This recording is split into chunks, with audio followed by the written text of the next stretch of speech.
Hey, good morning, Wabash Nate. Let me know if you can hear me. Give me a thumbs up.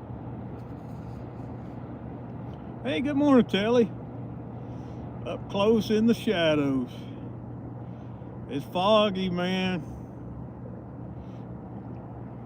Foggy, foggy, foggy on the river. Where's the fog at? It's not. It's foggy right next to the dam. Barely hear you? Okay. I got my ear pod in.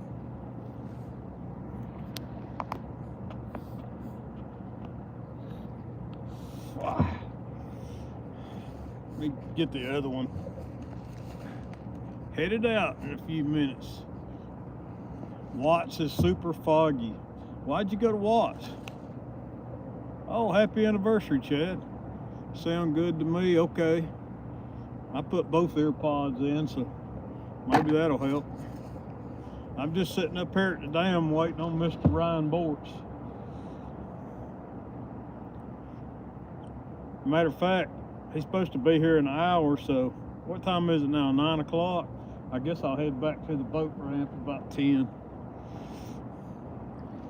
It's cold this morning, folks. They were running 30,000 CFS all night. And then I got up here this morning and I can see the water line. They've turned the water back. They dropped it back 2 feet. So Brian really wants to bump, so we're going to do some low flow bumping today. I was hoping for 30,000 all day, but they got this head of the hooch rolling thing going on the river. And, well, TVA does what the city of Chattanooga tells them to do because that's where the money's at. So I guarantee you they turned the water back, and that's why they ran 30,000 all night, just to please TVA.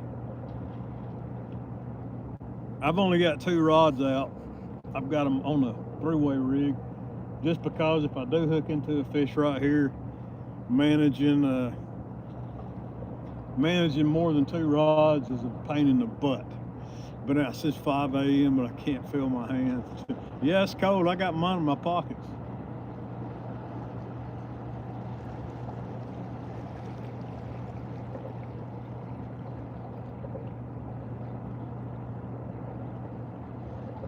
Oh, George. Man, 8 people in here. 4 thumbs up. Come on, guys. Show a Bobcat a little love.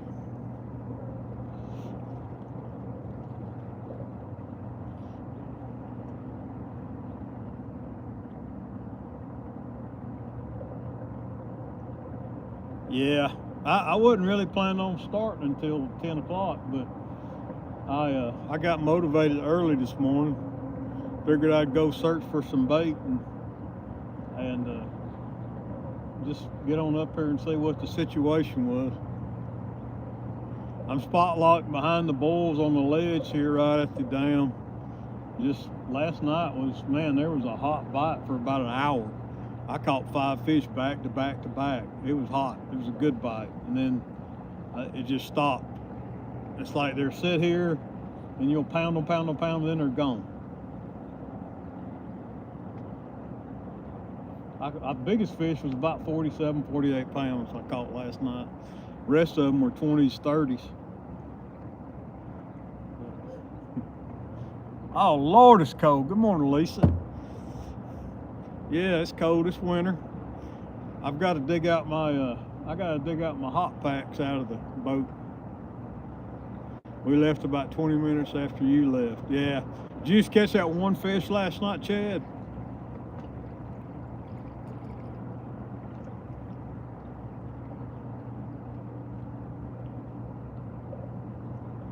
Hey, good morning, Buggy.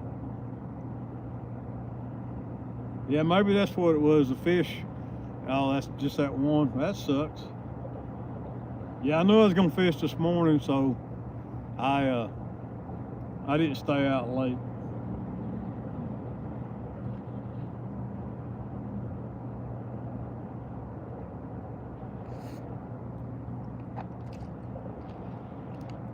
But it is a beautiful morning. It's beautiful. It's cold, but it's pretty out here, man. It's gonna be a beautiful day.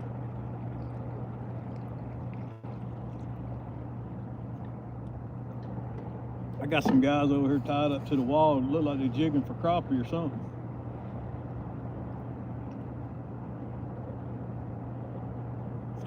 I don't, if I catch anything right here, it's liable to be a monster, because I got two 12-inch crappies with their tails cut off on the hooks. Giant baits. I figured if I'm gonna sit here and wait, I want a big fish. So I'm running literally 10-inch long baits. I should have double hook rigged them, but I didn't.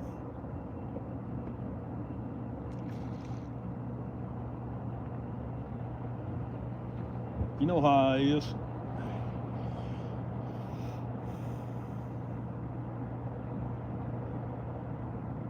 Cold, beautiful morning. This is the day that the Lord has made.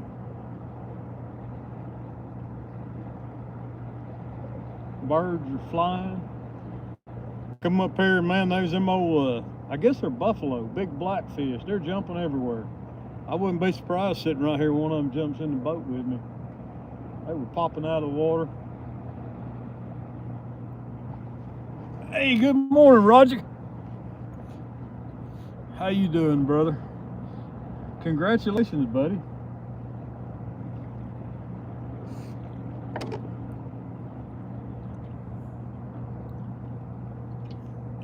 I figured nobody else was live this morning. I'd go live for a little while I'm waiting on Borks to get here.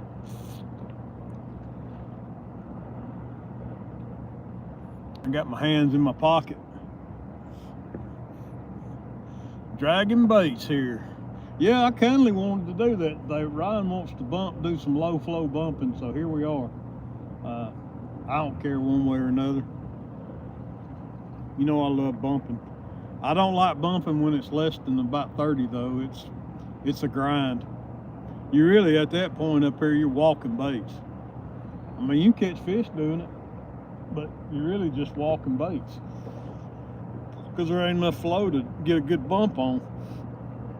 That's all right. I got some rods set up to do low flow bumping, little 2-ounce weights on them. All right, 17 people in the house. Welcome in, guys. Oh, is that a fish or a hump? That's probably a hang. Line ain't moving. I bet it's hung. Boat swung. Yeah, it's hung. I can see it vibrating.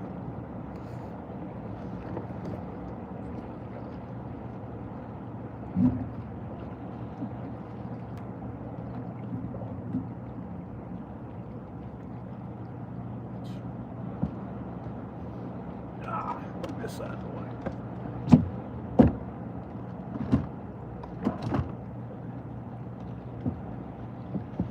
All right, looks like that might be kicking up the flow a little bit. I hope so. Rock pile's still out of the water.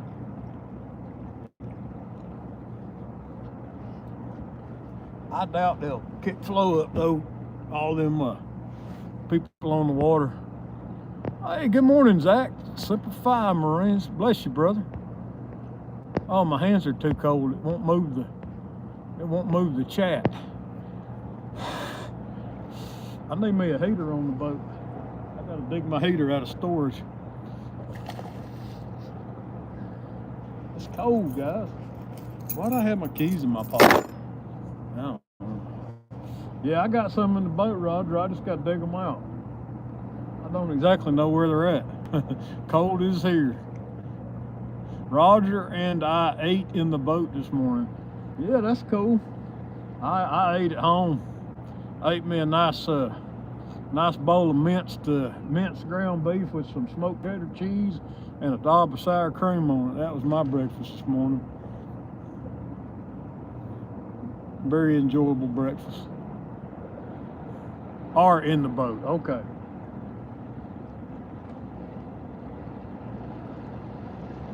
Am I off spot lock? No. Boat's twisting bad.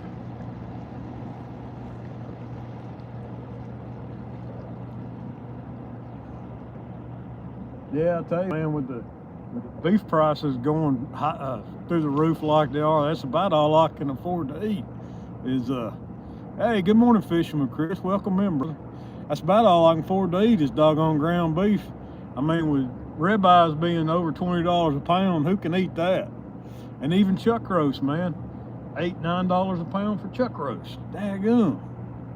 I love me a good reverse seared chuck roast, but man, man, beef crab prices are going wacko. I think if I catch some smaller fish today, I'm gonna keep a few and smoke me some catfish. I love me some smoked catfish. Fillets on the grill, on the smoker. Take them, smoke them, and then while they're warm, get them out and just douse them with some butter. That's good eating right there now. Salt, pepper, butter. You ain't got to do a lot to them. Hey, good morning, Miss Jody. Jody says, hello, Bob Kitten. What's this button do? Yeah, okay. Yeah, new buttons on here. I ain't been live in a long time. Hey, good day, Steve from Australia. Welcome in, mate. That's awesome, man.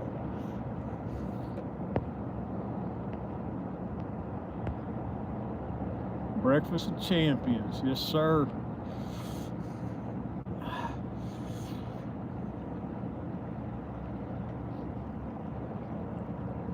Cold this morning.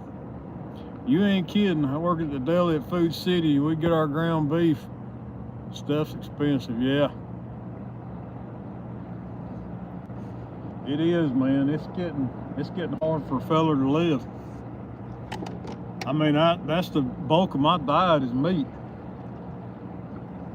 I eat a lot of beef and chicken and some fish.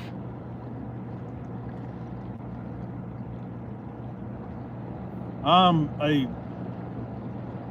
mostly carnivore. I do eat some nut seeds and nuts and stuff like that. Oh, what's going on? I missed that comment. Yeah.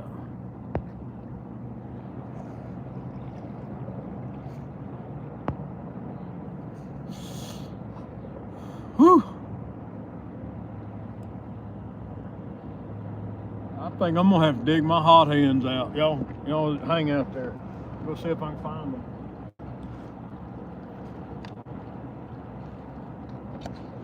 Aha! There we go, baby. We ready now. Crack them open. I like these. They go in your boots. I put some in my boots and then I put some in my pocket. It is time.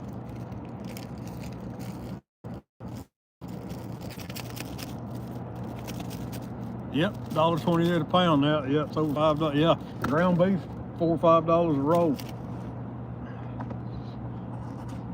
Hey, good morning, Chris. Peel the backing off of this. So far, I ain't catching nothing but cold. I'll put these boot warmers on right here. Hey, get down in there. Get down in there. Get down in there. I got blood and guts all over my boot this morning. Tells you what I've been doing. Where'd that other one go? Oh, there it is.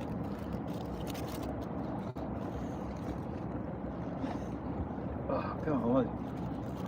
You don't want to leave your boots that long. There we go.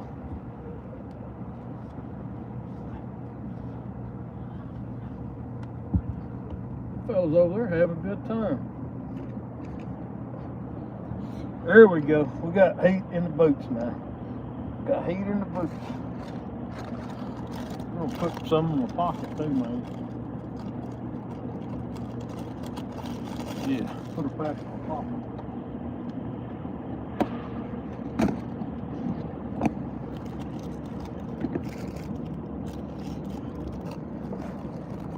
Caught a nice little smallie.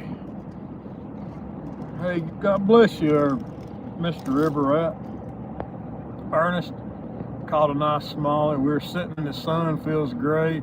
Yeah, I'm in the shadow of the dam. Steve, I'm after catfish, buddy. After catfish. The blue catfish. Put a couple of them in my pockets. Yeah. I gotta figure out how to set the time on my does time go back? Yeah, it does, don't it? I'm just gonna leave it like that. My fish finder says 8:27 and it's 9:27. Yeah, they're still dropping the water, Randy. I mean, Roger. So time's fixing to go back. I'm gonna leave my fish finder at 8:28 because I'm gonna have to change it anyway. So, yeah. I can already feel my feet warming up.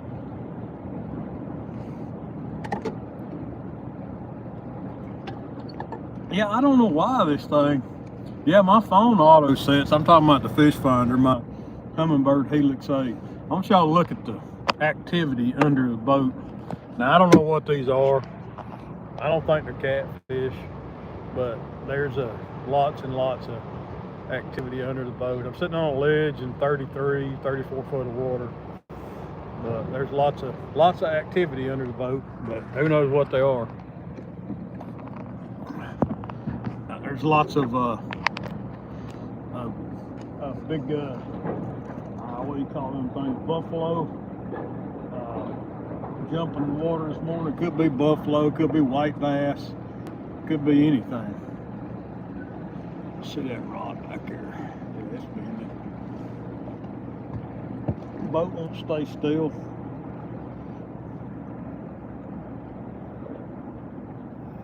Well, like I said, I'm just sitting here waiting on Ryan to get to the boat ramp. He's coming in from Kentucky this morning.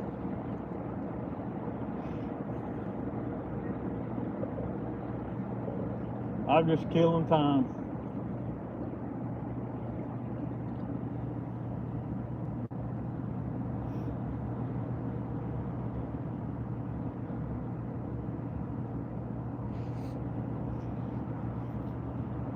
I don't know what to do with my other toboggan. Maybe it's in the... Bobcat used to work on the docks. Union's been on strike. He's down on his luck. It's tough. Yeah. I think it's a song. Hey, we got into some this year, Chris. We got into some real nice white bass. Right here, matter of fact, they come up to the dam and guys were catching them like crazy, and then they were here and then they were gone. I filleted up some this year. Man, you ain't that far from me, Chris. You and I need to get together and go out fishing. I bet you never bumped before. Teach you a little bit about bumping. But bumping season's, it's about over. Water temp 63.8. The water's cooling down. It's not as an effective method to catch them when the water temperature cools down. They're not as active.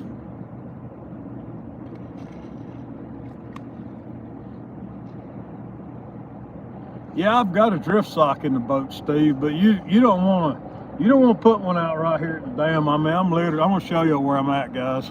You don't want to put one out here at the dam. You see those boils? I mean, this water is just rolling out of the turbines. I have thrown one out here before, but man, if they kick this water up, you have to really, that big sock will just it'll yank off the back of the boat, man. So I don't really like to throw one right here. I got 2 or 3 drift socks in the boat though.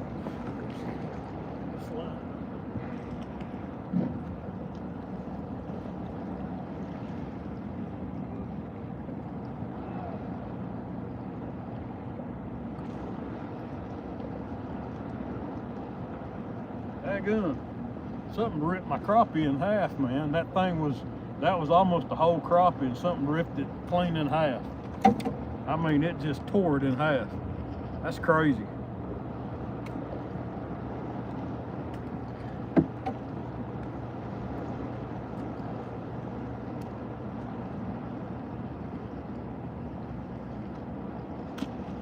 Oh, what a backlash. I love braid. Oh, Lord have mercy. Oh, I'm doing it now.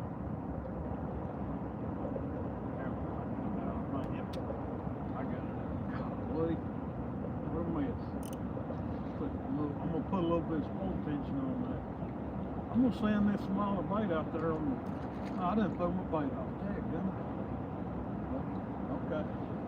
See what happens when you backlash? Throw your bait off. Put me another.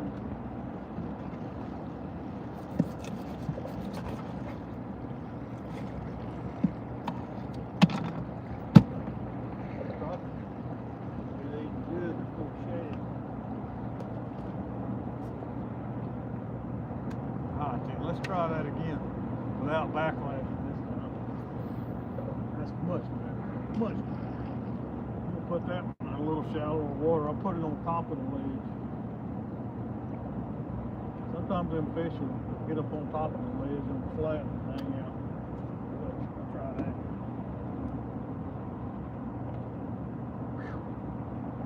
Big old buffalo jumping everywhere, guys. They jumping everywhere.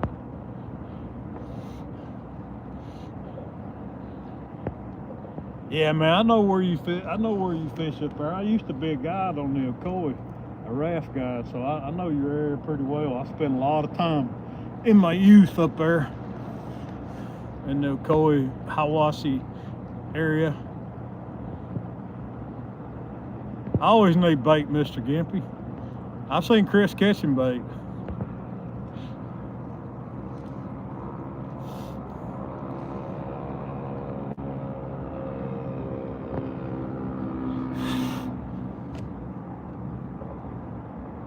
Blue cats ain't moving very fast this morning.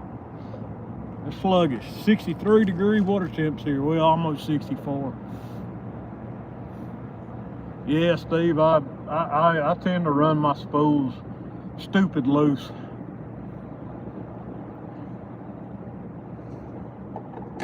And then I'll backlash, and then I'll adjust the spool tension on it.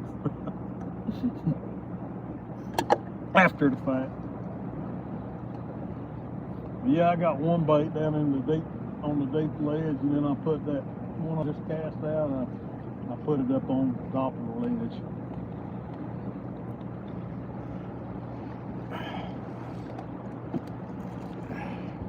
Got about 30 minutes before I go get hammerhead.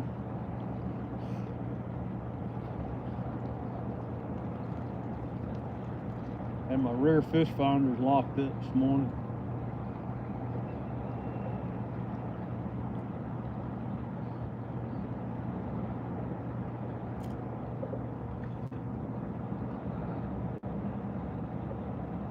I wonder if I can send a message from my phone, from my watch, while I'm on.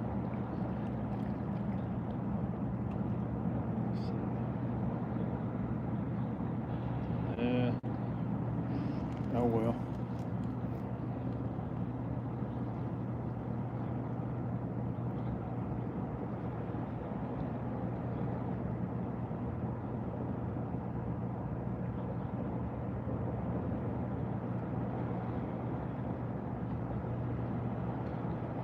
Man, I wish they'd give me some more water.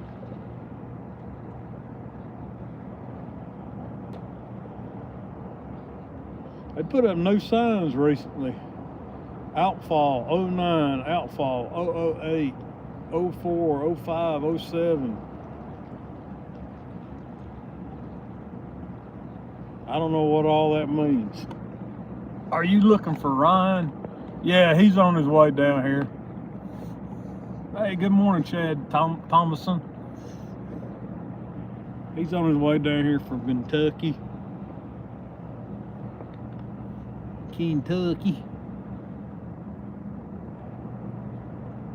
I'll do that, Chris.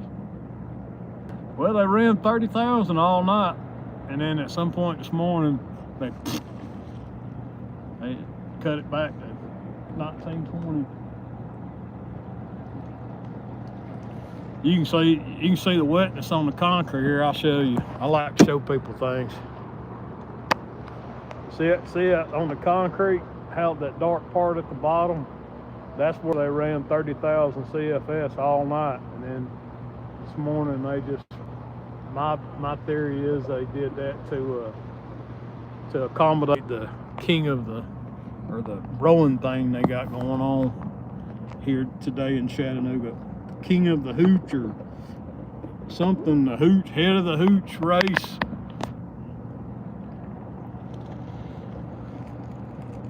So the city of Chattanooga, they cater to all these events, and I suppose TVA will do whatever they tell them to. Hey, good morning, Bob and Doreen.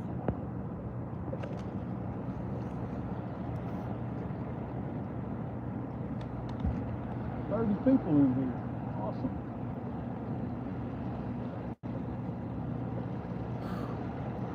Boat's spinning so hard.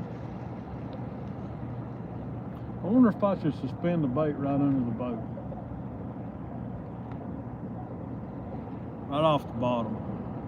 Hey, good morning, Mr. Bill Reddick Outdoors. Welcome in, brother. Man, y'all go check out all these fine folks. I'm sure you're all subscribed to one another. If you're not, go check them out. They don't know, buddy.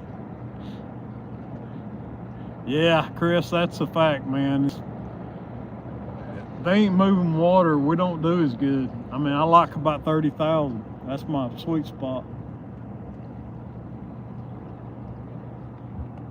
It's a fact that these fish feed much more aggressively, much more eagerly when they're running a sufficient amount of water, which they are not today. I believe they just kind of hibernate when the water flow is low and wait for an opportune time to got all the right names back today. I don't know what that means, but okay.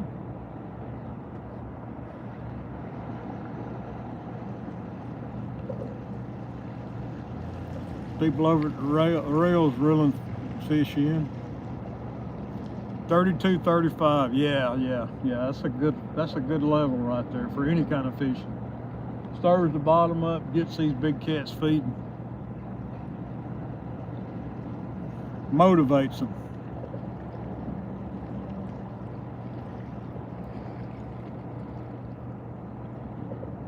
I love my dam though.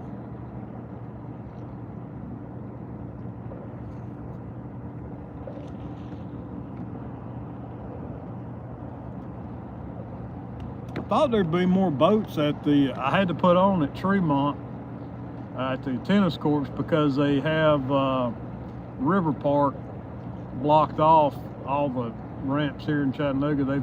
They basically got the river closed from like South Chickamauga Creek to what's that downtown? Some area downtown they've got it closed off. I mean, I don't know how they can do that. Say you can't use the water. I mean, water is a navigable waterway. You can't own it, or you shouldn't be able to limit people using it. But they say the river's closed from South Chickamauga Creek to some area downtown, and they've got buoys and stuff out there. I don't see how they can do that. They can close off your access points, which they did that on the ramps on the other side of the river, but Tremont was open, so I was able to launch there. But there was only two trailers there when I got there, but I figured there'd be a lot more since they didn't have it posted and with signage like they did at the other boat ramps. But there wasn't. I suppose a lot of people are choosing to fish the lake today.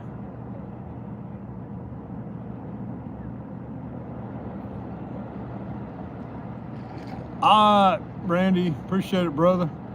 Headed to pick up Morgan and take him fishing today, man. Appreciate that. Y'all enjoy. Have a good day.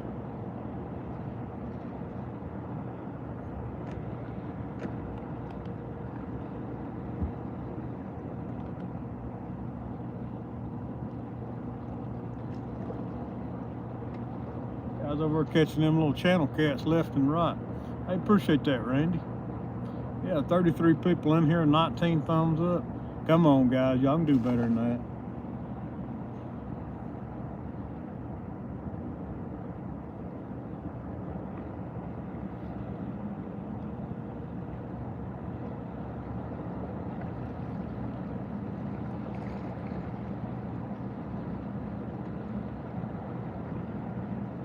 Hey, fishy, fishy. What time is it? 9:43, November 1st. I got about 15 minutes. You can't count good, Bobcat. Yeah, obviously. I never was good at ciphering, Mr. Gimpy. I leave that ciphering to other people. I'm an artiste. I'm left brain.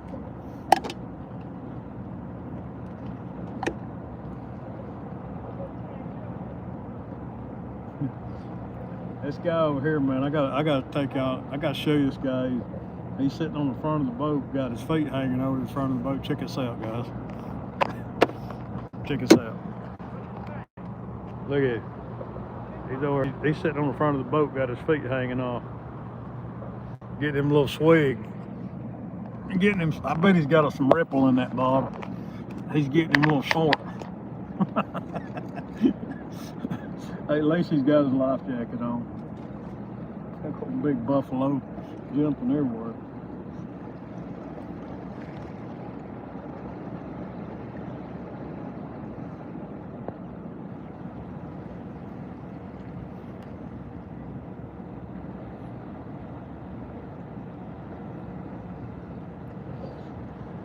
Yeah, he's sitting on the front of that little john boat, little flat bottom john boat. Got his feet hanging off the front of it, catching them little channel cats. That's right. Yeah, ciphering ain't my strong suit. I think I'm good at fishing and fixing stuff. that's my strong suits. I can fix things and I can fish.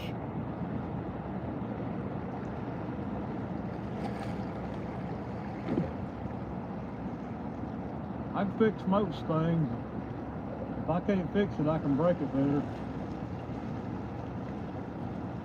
I figure out how to break something.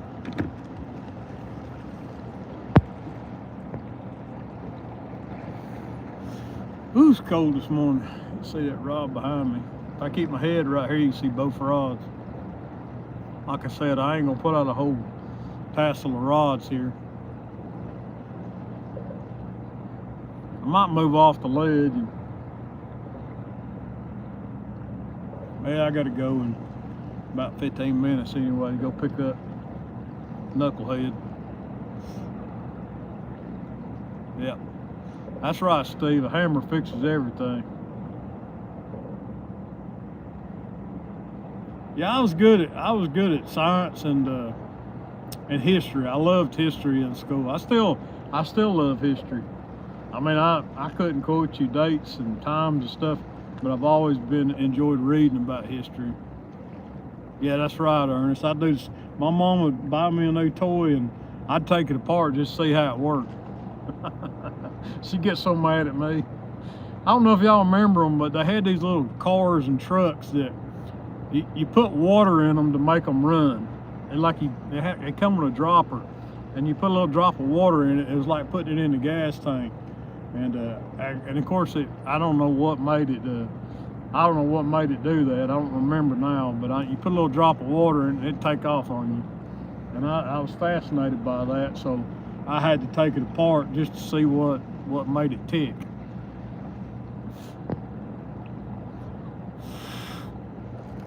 Man.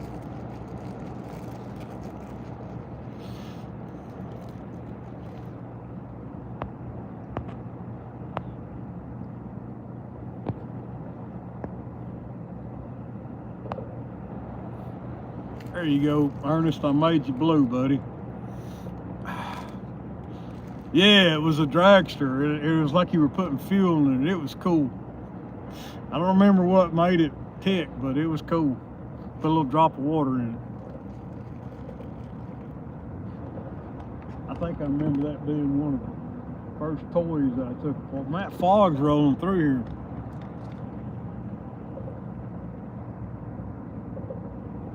Rolling off the water.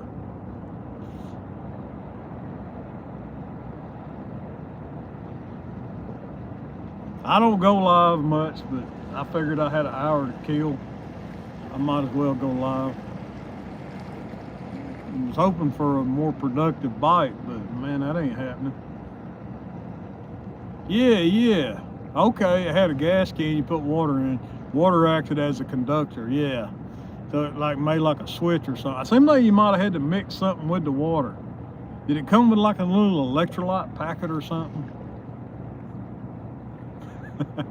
Bill said I like to take things apart, see what makes it tick, but then I can't seem to get the tick, get it to tick again. Yeah, I've done that a few times.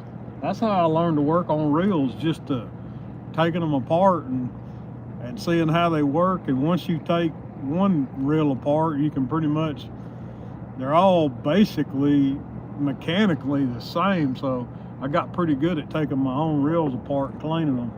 And I did it for other people too, but it's a time-consuming process.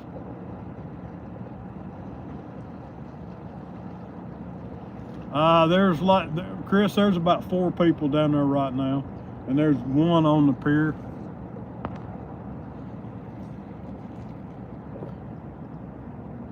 Yeah, Chris, that's a common theme here. The guys that are white bass striper fishing from the T-docks, they don't care to hit you with a sinker. They don't care to bomb them in your boat. I've had them almost rip the rods off my boat. I had one. I had a 3-ounce sinker hit this windshield in front of me, and if it wouldn't have been for this windshield, I would have caught that sinker in the head. They really don't care. They'll bomb, 100 yards out here, and it doesn't matter if you're sitting here or not. No respect, for. I mean, I get it.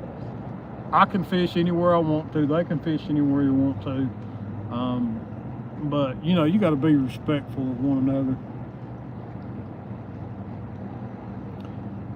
All right, Brian, 10 minutes away. I'll leave here at about give me about another 5 minutes and I'll head that way. Meet you at the boat ramp.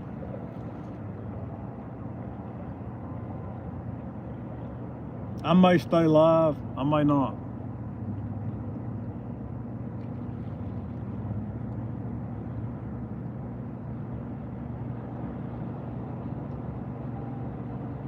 Yeah, he's over there right now.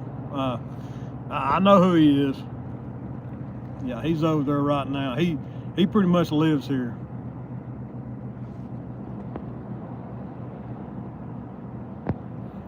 Yeah, he knows who I am too. He's always here. This is his spot.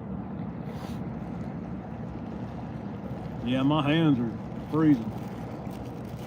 I don't think I've ever been up here at the dam when he wasn't here. Yes, sir, he is. But I just have to pray for people like that. Even though he don't mind, I mean,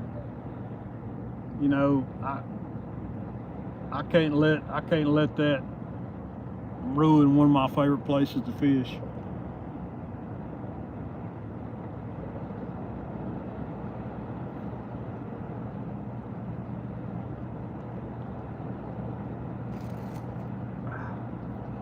I'm gonna go ahead and reel up. Hey, good morning, Mr. George Henley. We'll go ahead and reel up and get ready to go pick up old blue collar. Hey, that rod just hit shaking. Maybe that was me shaking the boat. I don't know.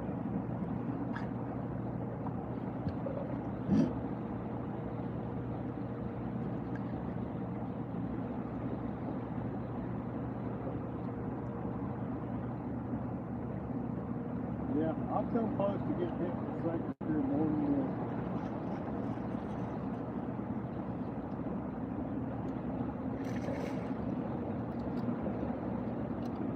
It does make you angry. I mean, make anybody angry.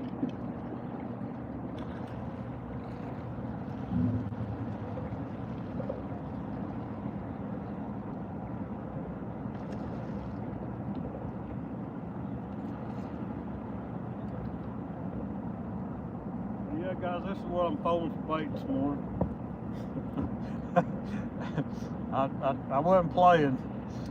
Told you, I was throwing some big baits in anticipation of that's a 12-inch crappie with its tail cut off.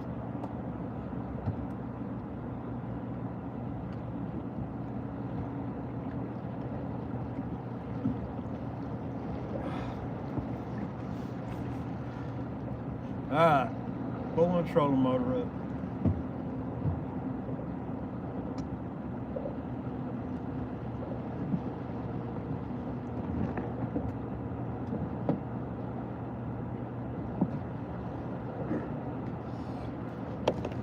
Oh my gosh, it's cold.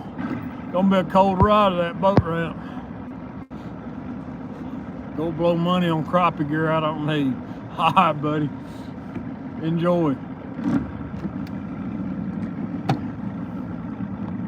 I'm gonna mute this thing because it's gonna be loud. I'm gonna figure out how to do that.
Sorry about that, guys. I was trying to secure my GoPro so I don't lose it. That's expensive. That would be an expensive endeavor. I always keep a leash on them no matter where I mount them at. That way, if they get knocked off or they fall off the boat, that they're attached to a lanyard and a carabiner, which is what this is. Just a carabiner and a piece of paracord attached to the GoPro knob, and it keeps like if I mean, you never know what's gonna happen in a boat. You might be fighting a fish and you get excited and hook pops out and you whack your GoPro and knock it in the water. Been there, done that. So always keep them on a leash.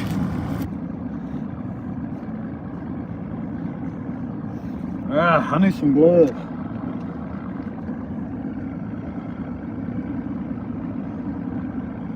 Paws warm while I head down here. I ain't got far to go though. I'll mute this.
Perfect timing. I just pulled up and I see Hammerhead unloading his van.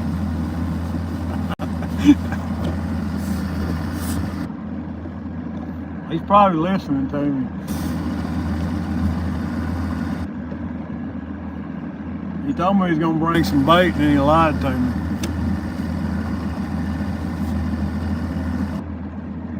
That's a cold ride.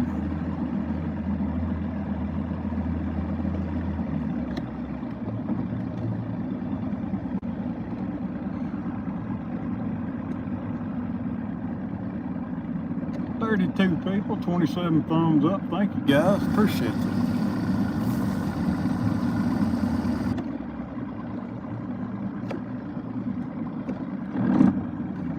Hey, thank you for stopping in, Benoit.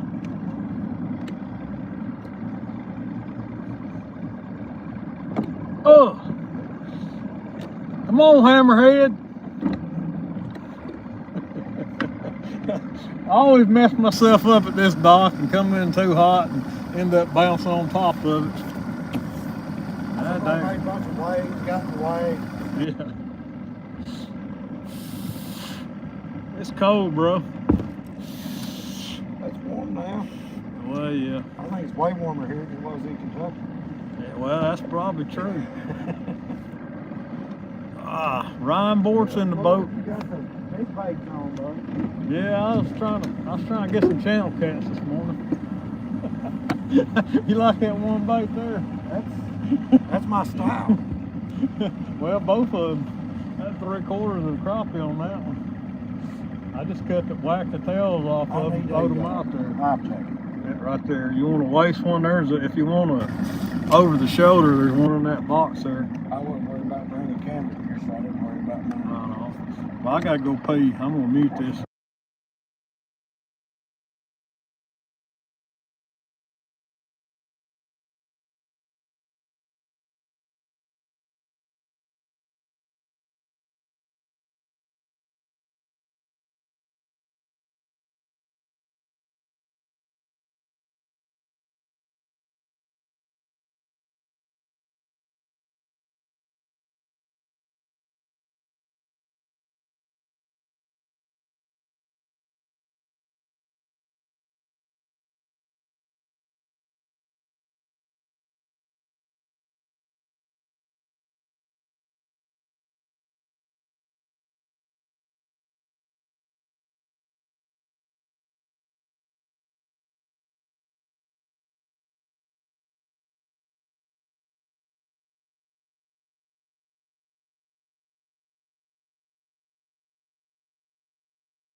I texted you and it said you was muted. Oh, okay. Notification was off. Yeah. So I hit notify anyway. I said, he's live. I'll make the thing in Zoom. No, it didn't notify me. Or maybe it did and I didn't hear it. I can't hear anymore. I'm old. When I seen that, I know you went live. Yeah, I just throw some big old baits out. Look at that cooler. The bait, but look at this, and there's some under the ice too. I was gonna put some drinks in there, but I don't think there's room. You ain't putting no drink in there. Oh my God. I don't care about the bait drink. I ain't worried about that. I got drinks up there in that front one there. All right, guys, I'm gonna mute again so we can rip on back up.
I think you combine two pictures to make it.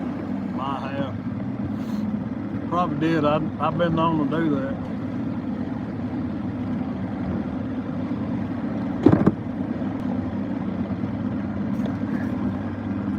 Find the remote.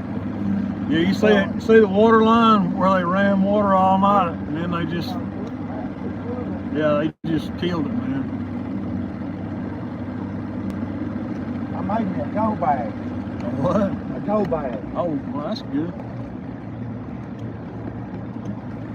I put everything I need to make bumping rigs and bumping weights in here. There you go. All right, we're back at the dam, guys.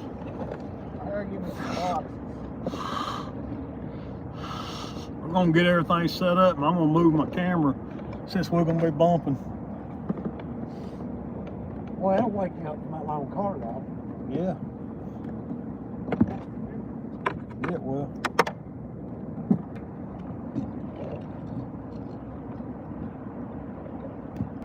I can't wait to catch a fish on this. I don't like it. Like I said, they're one of my second You know how long I wanted to drop one of these rods for?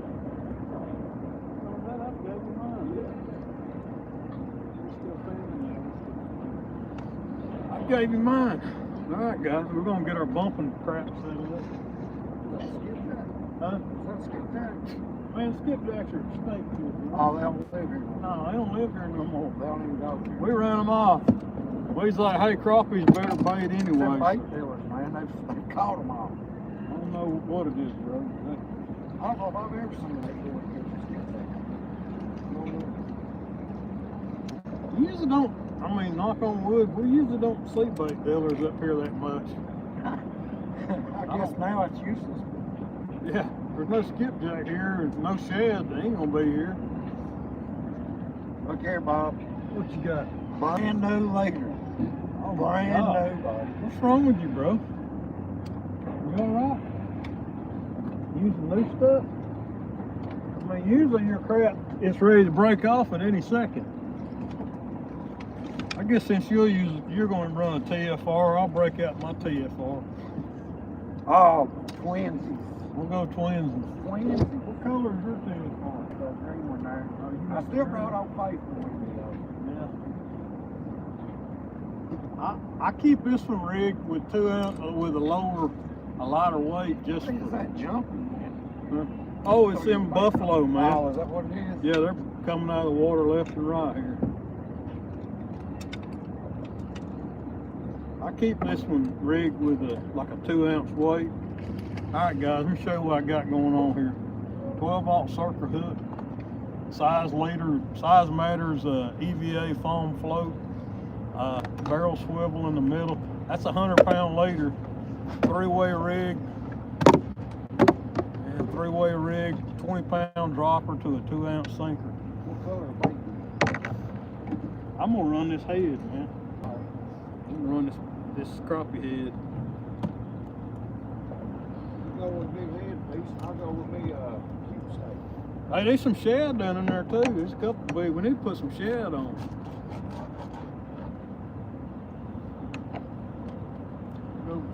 Go with a tube steak, huh? Cube steak, buddy. All right then. I can't remember who it was out there. It was so funny when I called him. Cube steak.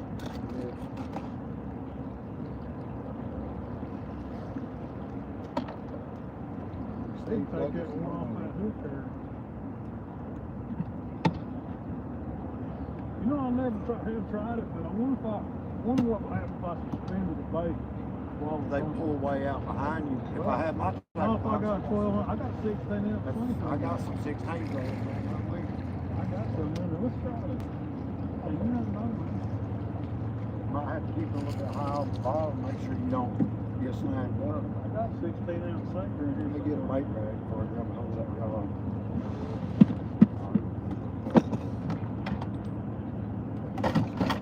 Whose bait drag we got here today? I don't know. I got a picture of Size matters, catfish. We'll take it over and put it in the nest if you want. Everybody's a 16 ounces, Is that guys. a YouTube channel or is that the... He actually sells that. Is that your buddy? Yeah, he's kind of giving me stuff.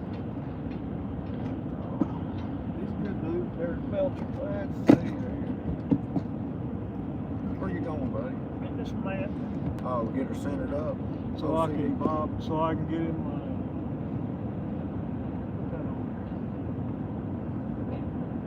That's a pound of lead, guys. A pound of lead. Oh, pound of lead, 2 pound bait. Yeah.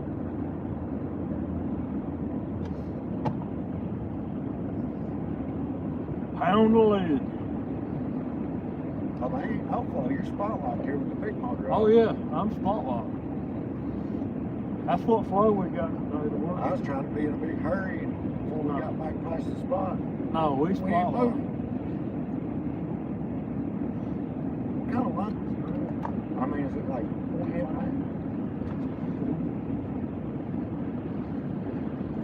I don't know where you want to put it or how you want to do it, but there it goes. I'm just gonna suspend it right here. I might start snagging for them buffalo.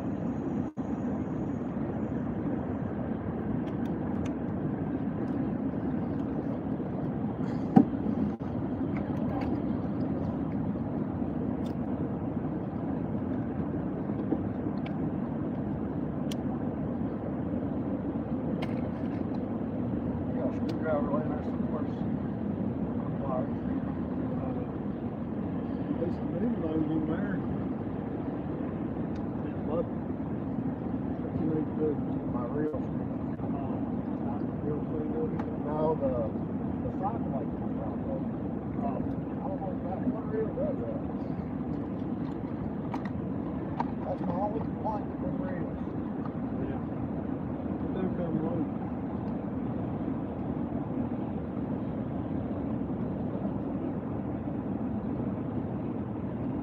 Of course, if I was a better angler, I would probably put some on that. I can't get all that.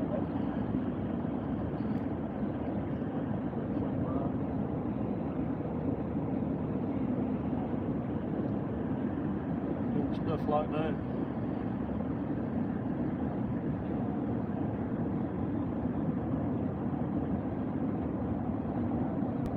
Degrees on work here.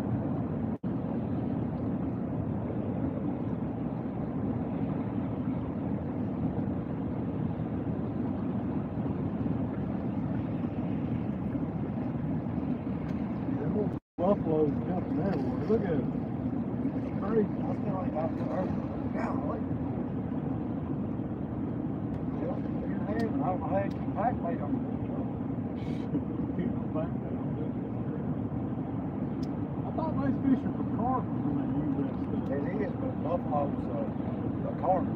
Yeah, they are carp. That's what, like Justin. That's what he's going for when he's carp fishing. That's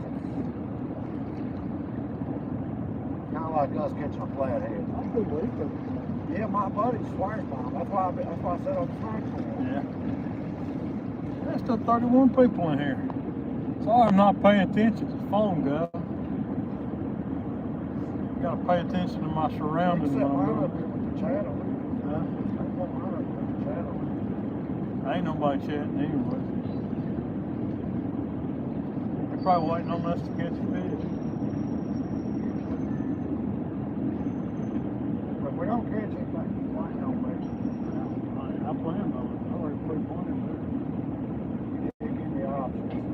Yeah. Of course, I feel like you set me up. You knew what I was gonna say before you asked. I mean, you want to bump. I'd rather go bumping and catch one fish than go dragging and catch 10. I know it's hard to when the water's like But these two idiots on this boat, man. One of them got a race car number. Hey, good morning, Mr. Mike Chavez.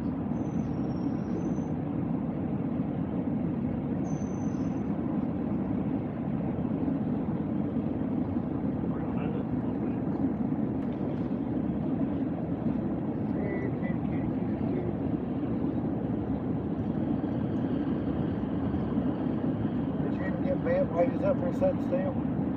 I didn't do it.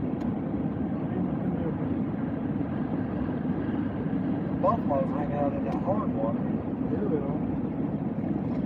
They told me they do that to blow the silk out of the hill. The surface like that, I don't know. It makes sense. Why else would they do it? Back where I'm from, they call it when the carp are showing. When the carp's jumping like that in the spring, they say when they're showing. So I always kind of took it as like they were showing to attract a mate who could jump the farthest.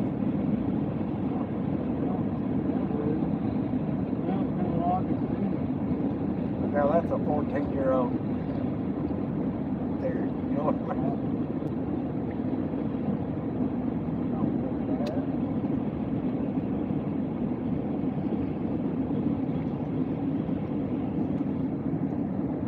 This is really a good flow though, like this for teaching somebody to monk, you know?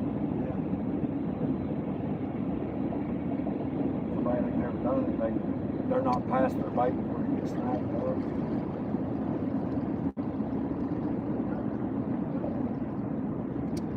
Either this or really hard current where they put a big weight on there. Yeah, it's a big purpose level bit for one of them guys. One of the guys that fishes some of our tournaments is on the way up here now. I seen the yacker down there. Yeah, he's got a blue hobie. Should have been pulling in right behind him. This guy running the water. Heck, my eyes, he's old bass hole. Oh yeah. Flash jet.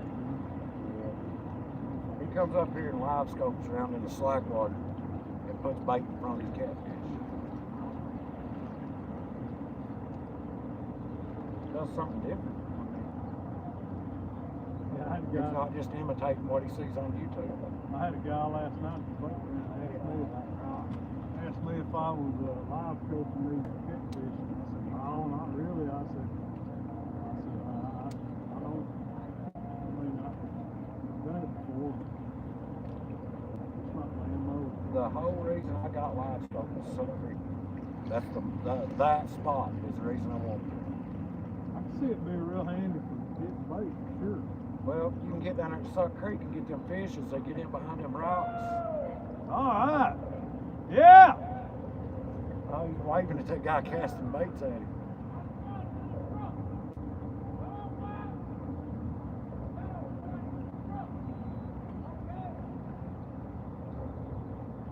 I thought he was throwing them baits over there at him. He said, I'm going to the truck.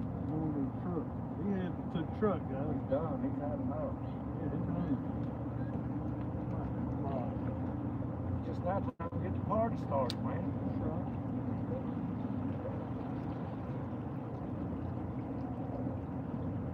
Got to keep an eye on this 16-ounce weight over here and make sure I ain't snagging up.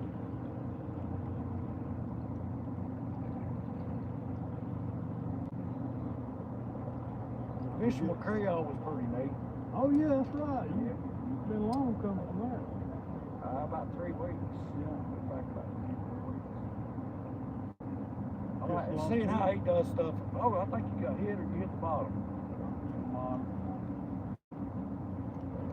I just seen it spring up. This up, I mean, A little bit different. yeah, his area is a lot harder to bump. There's a lot more trash. I mean, I bet, yeah. I think I lost 5 rigs one day, Dang. maybe 4. Y'all are probably in deeper water though. Too, right?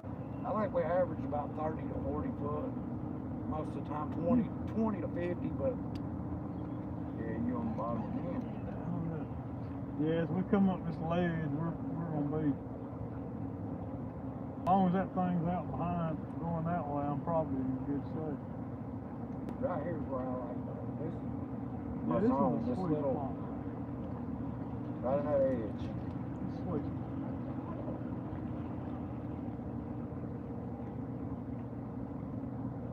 When it's like this and I get up here on the kayak, I start up here and get in that edge and I walk a bait back till I can't walk it no more, or I get out farther than I want to reel it in, and I just bump over 5 foot, 10 foot.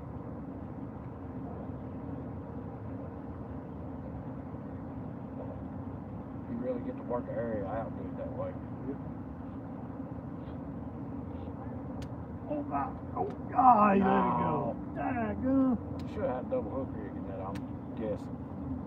Just what? It's just single hook rig. You should have had a double, that's what I'm saying. Well, it's small fish, you know. Small fish. If it can't eat a 5-pound bait, we ain't gonna. That's right. Happens all the time here, man. I probably need to start running a stinger. The last time I was here was the time you caught that fish on that giant bass head, I think. Yeah. I think that was the last time I come Yeah, I out. remember that. We both knew that was going to be a daggone state record. Yeah, but it wasn't. It was like a 30 30, well, 32 pounds or something. It was funny.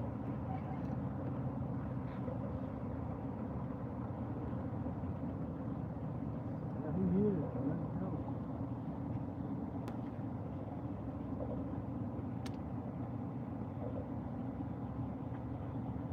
Yeah, it's weird. This little seam right here is just still hanging right on this seam.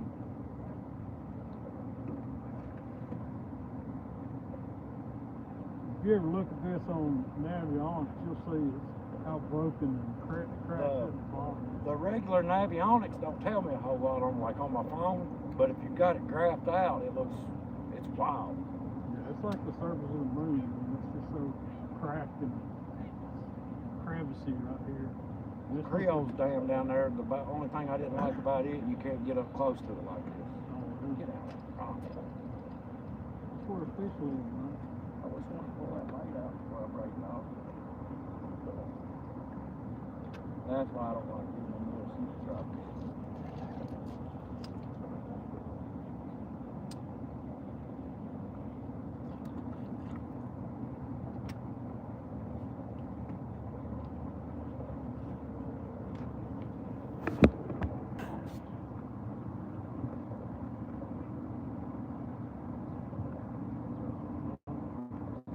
I just wanted to reel mine in and get it back up in front of that fish.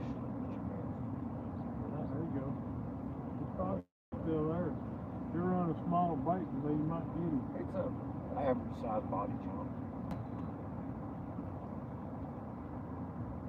I ain't gonna waste no bait, I don't know. I got you. I feel you.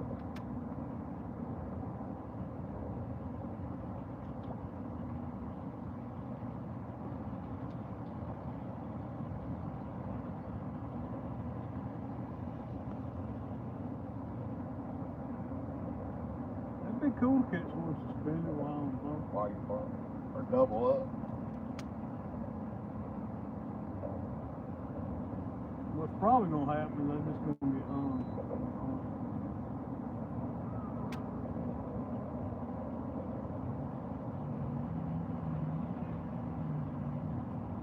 I'm gonna keep sliding so. I've got so much shad in my next pits. I started to, but this was already cut, so I ain't fished shad in a long time. I use it more in the winter time, but mainly because it's easier to get. And throwing the net in the cold. Man, it's rare we get them big old shad like that up here. Some of them 10, 12 inches, man. Johnny found a spot up there where he's been getting like 20-inch shad up there on the Ohio River.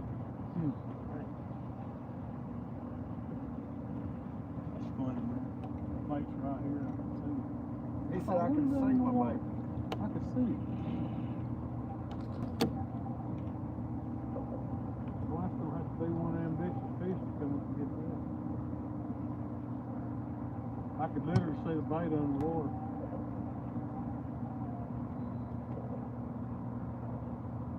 Or your sinker dropper's got it a foot up. Yeah. And you got to float. Plus you got it reeled up a couple of cranks. So, I mean.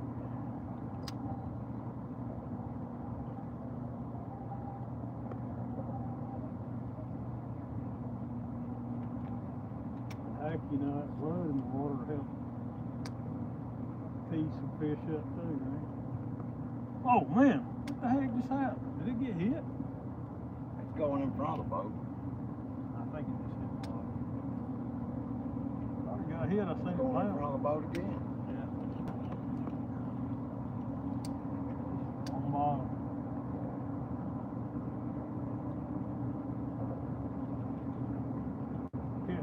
They do and go, man, that's the fastest swimming crappie I ever seen. Look at this joker swimming back up river. Powerful crappie. Don't know where to eat it or be scared of it. Yeah.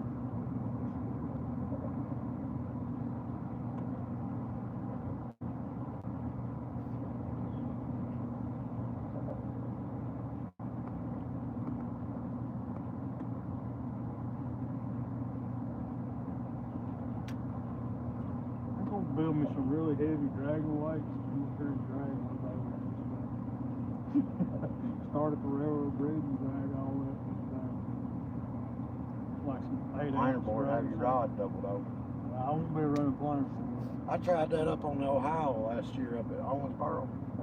I was actually right close to the dam that Mike Greenwell fishes. Oh, okay. But I tried to cast a bait out and then put it on a planer board and spot lock and use the planer board to pull it over next to some barges. Yeah. Planer board in current is that's tough. It was pull and drag in a rod holder. You hurry up and catch your fish. Well, I gave you the first opportunity. I mean, Well, he bit and then he quit. A one-hitter quitter. Yeah. He bit it and quit it. He didn't quit it, guys.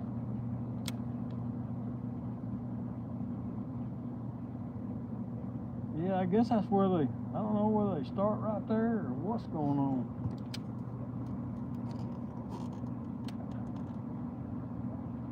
These fish are lethargic this morning. Don't want to eat.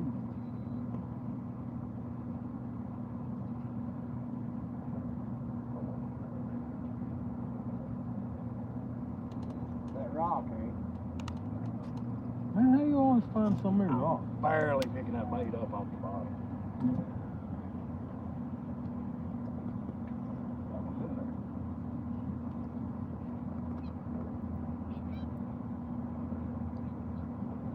You keep finding all them rocks, man.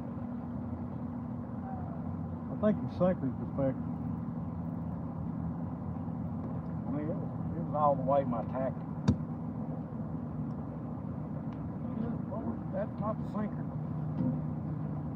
At the later, huh? Yeah. You have to do better than that, huh? I'll do worse with it. I tell you, like I tell these new people I take bumps, if you don't feel that sinker, then something's wrong.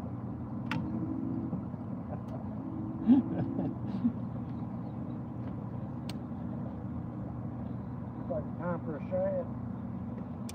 Cut one up. Little shed head. I think there's one that's not vacuum sealed and there's two that are.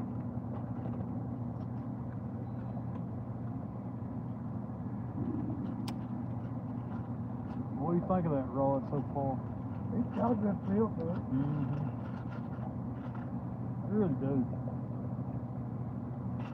Well, that's all I ever had from you, right? I've seen them with one stuck together, but this one, look here. That's pretty good right there, man. You got a chain going on. I've seen them with one stuck to the other, but I've never seen them with a row of them. You got a chain going on there. I might never get them for it.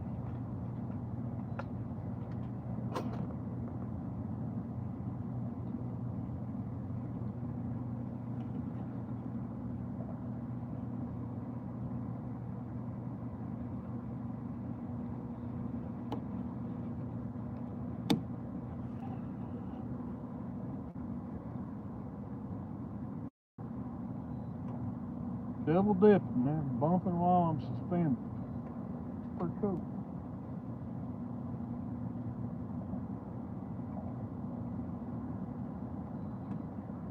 Shoot, this about low enough. We need to be free line drifting, I think. I never have done that really. It's fun. I said if I caught some smaller ones today, I'd like to take a couple home to eat, smoke them. Oh, guy up that used to run the boat dock at the house there, he used to smoke catfish. He done it the whole fish. Yeah. I see people do that. That's kind of creepy to me. Only problem with smoking catfish is hard to keep them lit. What kind of papers you use on that? Put them in a bowl. Oh, okay. Oh, God. You fell right into that one. I jumped it, right. No, I just fillet them, leave the skin on them, and smoke them. You can fillet them, skin off of them too. But then when they're hot, you just take them off the smoker and smash them with some butter. Fall, man, just fall off the skin. Good stuff.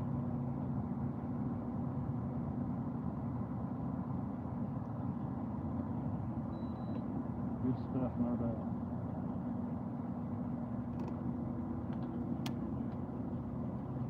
Where do you fish at? But they don't short bite that one. You double hooking it, huh?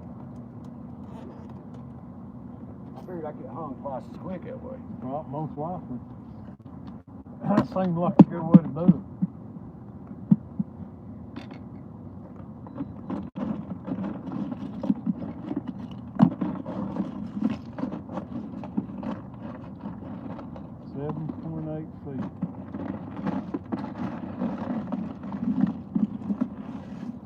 You said there's one shad in here that ain't vacuum sealed? I think there is. There's one that's not vacuum sealed.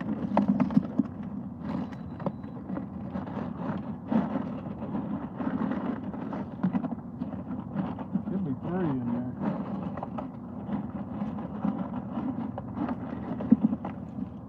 Well, I'm not swimming in there no more for it.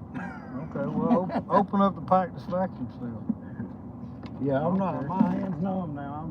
I'm done with that game.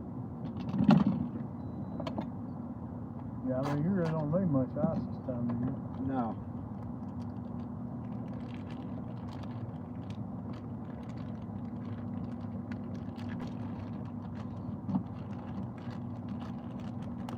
Come here, Chad. Is he still down here?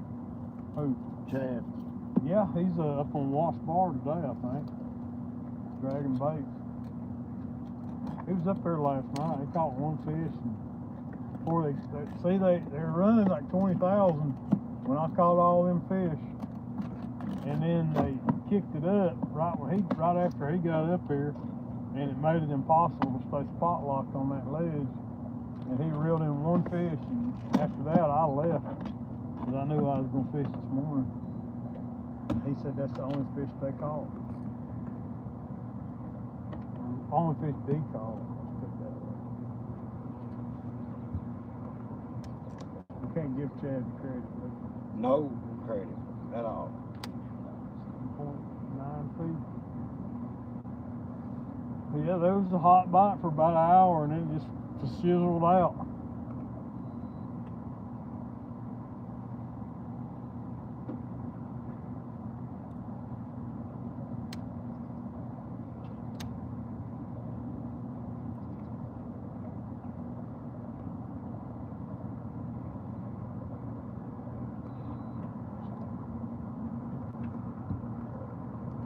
Got some big old swivels there. Them what's his name? Seymour carried in? I have no idea where they're coming from. Okay. I like them 3-ways with the balls in the middle. beads in The beads in them. Here They we seem to come. keep you lying. There you go. Here we come. Let me move that back. Get it out there a little better. Get the short biters. I got some stinger rigs in my tackle box I could run. You just slip it on the hook. Here we come.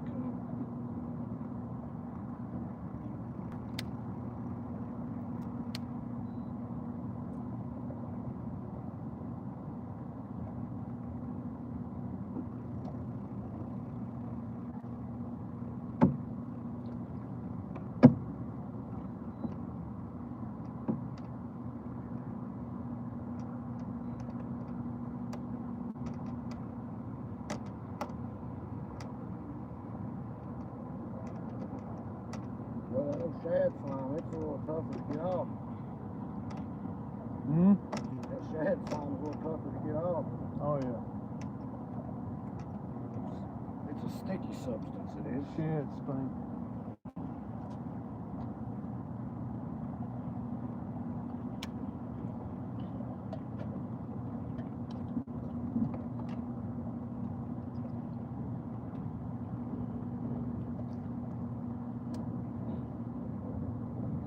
Oh, this is a good one.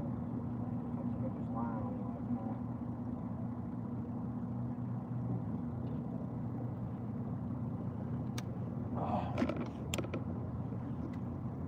I'm not used to the sun being behind me when I'm up here It's bumping. There's something wrong. We're going the wrong way. We're going the wrong way. Look, usually down there, usually in my face. I'm definitely more of an evening fisherman.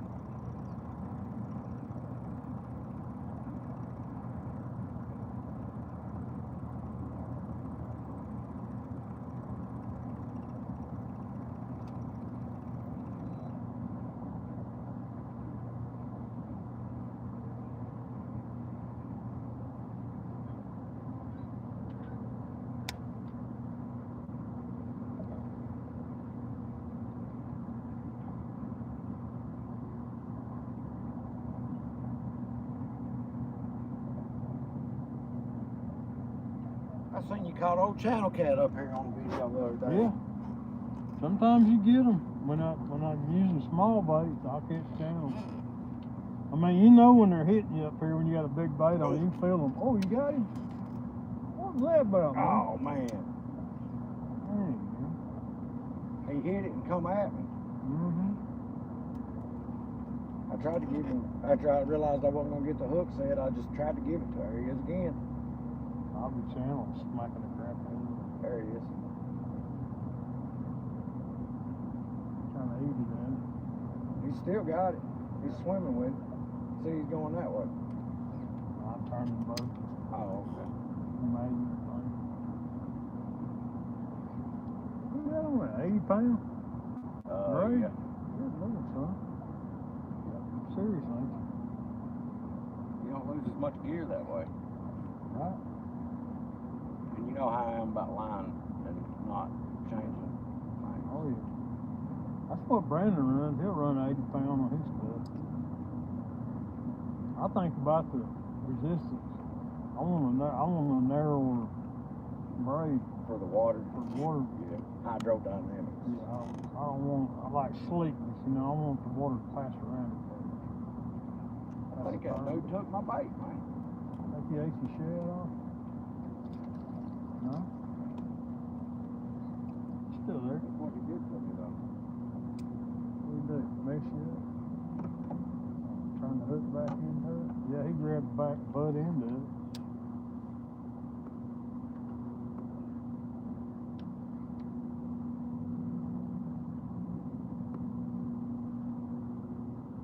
What he done did. He done it. Done it.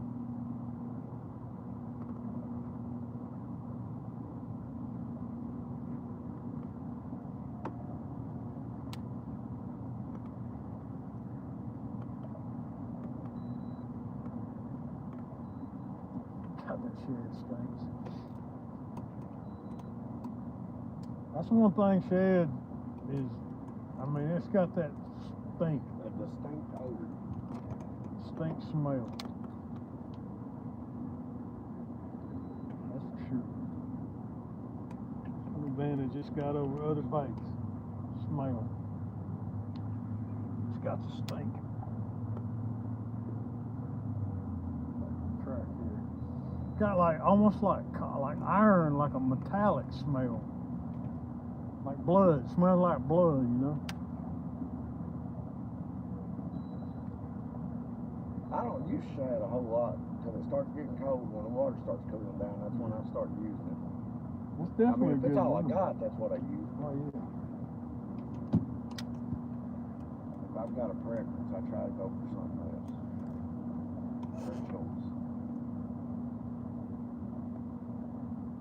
Buffalo makes good bait. I never used buffalo.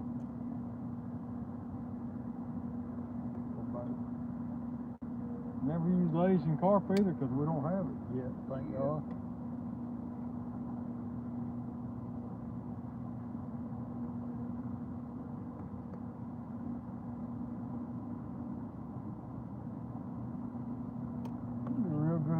bluegill in the winter time around here. I use a lot of bluegill in the winter just because I got a couple ponds I can go throw a net in. Yep. Not get it wet.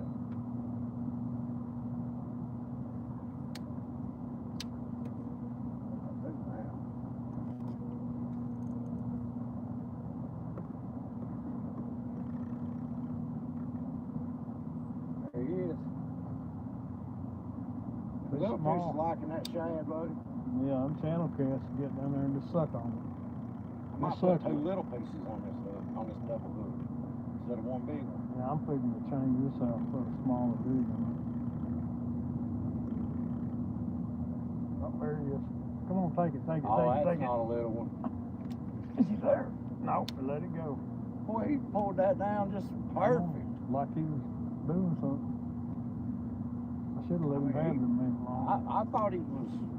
I would have done sideswept that dude. I put some steel in him, but I put the pressure on him. He just didn't. That was a pretty takedown, Otis. He couldn't get it in. He couldn't commit. There he is back. Look at him. Watch him pecking on him. Commit, sucker. Come on, man.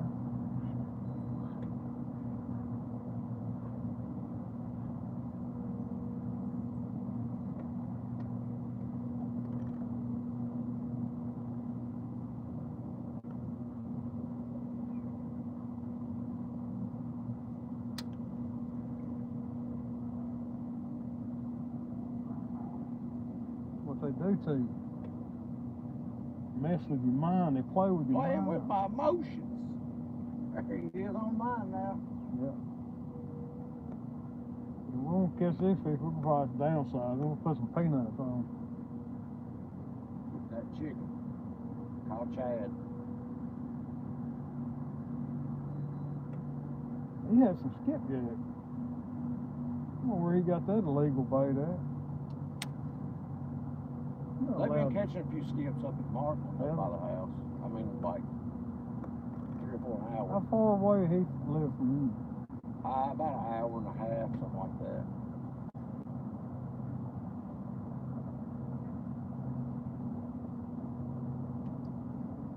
Somewhere in that area. I don't know exactly where he lives. I think it's close to Florence, so.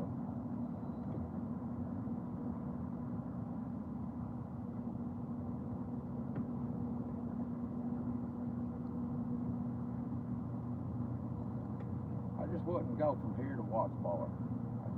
I couldn't make myself. No, I'd go to Chickamauga before I'd go watch the bar.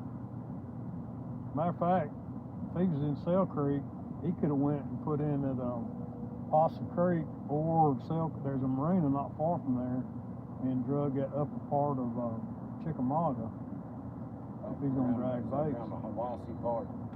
No, that's still good ways upriver, but up near Dayton. Matter of fact, there's a big slough back in there, a good creek that you could drag baits in. There's a big old creek up there where Dayton, where I come through on the 111. Is that what I come in on where I go through that? Up near Saudi. Yeah, there's Possum Creek, there's Saudi Creek, there's That bait, sinker probably hit the bottom.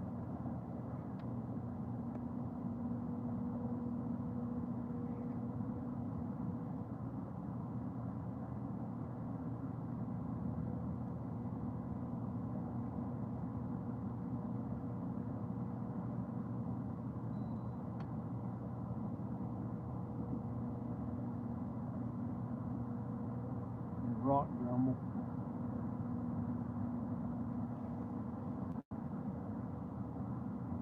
There's a bunch of them now. Sometimes in the winter, man, them cats will go back in them back creeks. And you can catch them. You can drag baits back in those back creeks. Up at the house, I fish a lot, especially on a warm day in the winter. Mm-hmm. I've seen fish's backs out of the water when they're coming up to hit my bait. Oh, wow. 1.5 2 foot of water, and you're catching 40s and 50s in it. Wow. Yeah, they'll do that in the spring too around here. I sketched them. I put out one video last year. I was over by I was over by Wolf Taver, and man, they were stacked in the flats over there. Oh, there he is, sir. That ain't no little pretty fella. That little one, Dave. Oh, yeah. Oh, he's going to drag. He is. All right. Fish on, guys. Oh, no, let it go. What are you doing, Sure. Bob? He let it go, man.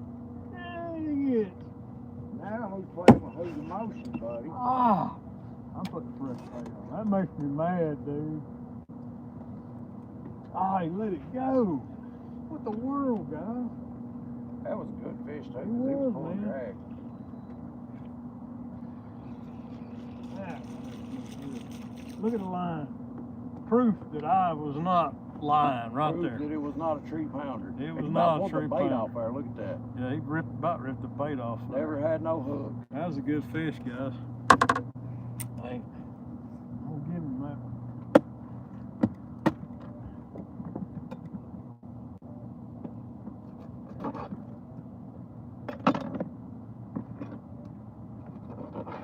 Put some of the stinky shad on. Piece of stink bait on. Oh, stank bait. I'm gonna go get him. Go back out there and get him. Damn, that makes me mad.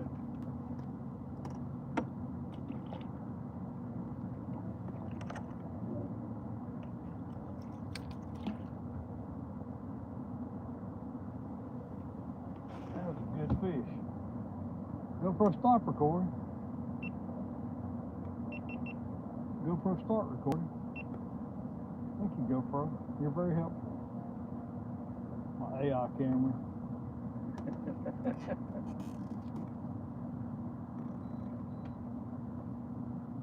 You know, I was thinking the other day, wonder why they don't have some kind of app or something or a setting on an iPhone to where you can loop record with it. You know, I don't know. I've thought about that for years. Why hadn't somebody figured that out? And it might do it, I just don't know how, but I've never seen anybody do it. Because I would film a lot more. I've got a bunch of old iPhones that, you know, still got great cameras and memory cards in them, and it'd be, but I won't use them because I don't want to sort through hours of footage. I've got, I think that's a 14, but I had a 12 before that. I've got it at the house. It's a 256 gigabyte phone. Mm-hmm. You don't even have to have a memory card. I mean, it's, Yeah. if you could do loop recording with them, it would be,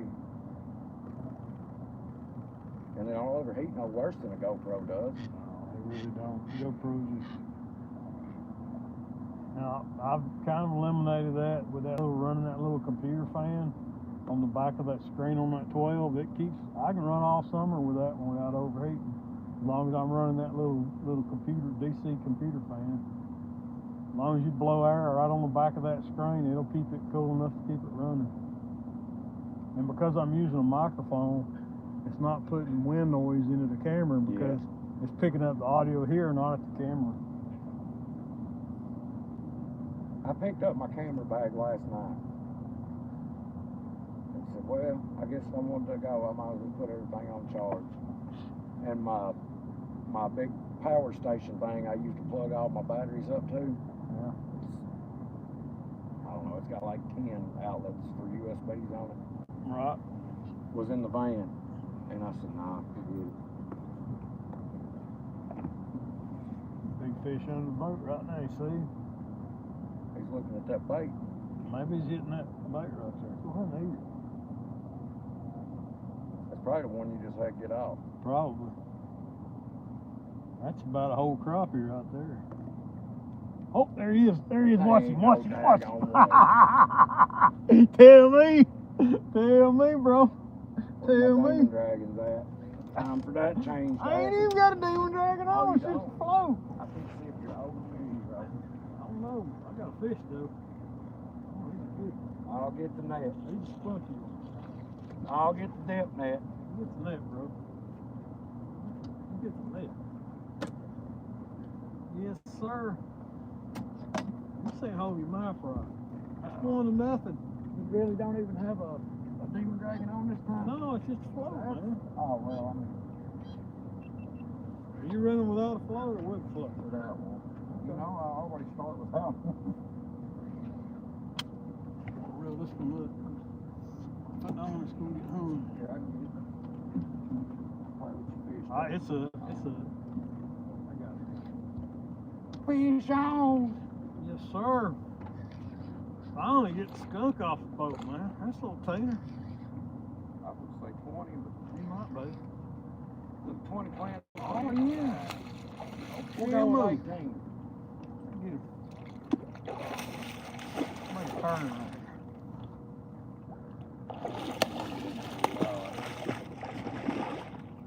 He on the side of the boat. All right, let me get him.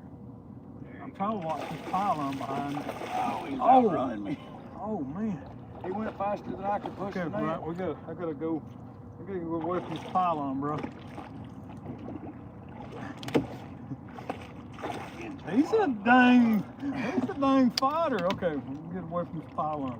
Look how close we are. Well, we ain't got no current. Yeah.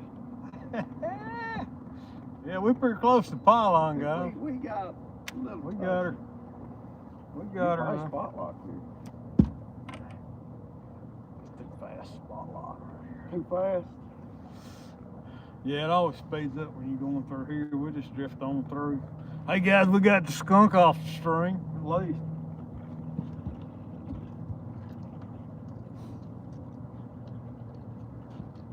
Got the skunk off.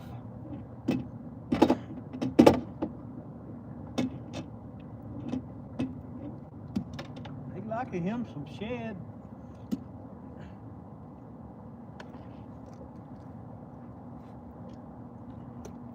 Yeah, I'm just running a dang float. Well, I mean, I was saying no float. Oh, he boogered up my. Look at all that mess he made right there, guys. Man. I got one on my other rod, but I don't know. Hey, stop. Be still. He's gonna carry your grippers off. Here, you come back here and I'll get a picture of him up there. So I'll be in that direction. Stop it. Quit trying to whack me. Evil monster. There you go, guys. Hey. Whoa, what are you trying to do there, man? Hey, stop. Straighten the Try to tail curl out. that It's thing look a little tail. bigger than yours. There you go. Good. Got him. All right, guys. Let's let him swim away. Fight another day. One more time. We'll go do it again. Here you go. 1-0, Ryan. 1-0. I might be on. No, it ain't.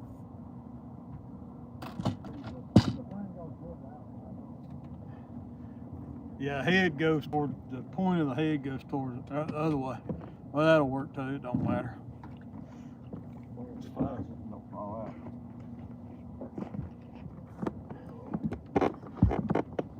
My leg won't work out this morning. That took too long. Oh, I'm gonna have to cut that. Good night. 1 minute. 1 minute. Good. Hurry that wrap around that thing. Swivel 300 times.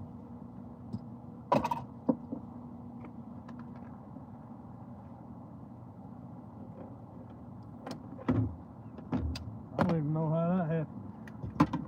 Well, you see what happened was. See what happened was.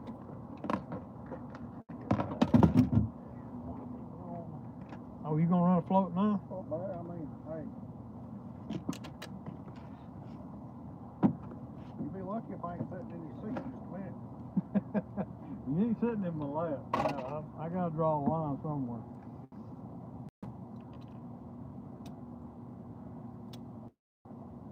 Well, they were dang jackhammering on the dam yesterday. I was sitting there spot locked, and I guess they're on the other side, jackhammering or working on the dam. And I said, you know, it's pretty crazy feeling when you're sitting here on the back side of the dam and you hear them jackhammering when they're down in them holes. And they're running jackhammers. And I said, that's pretty. That doesn't make you feel very comfortable. Man, don't feel very smart, does it? No, when they're drilling holes in the dam. Drill,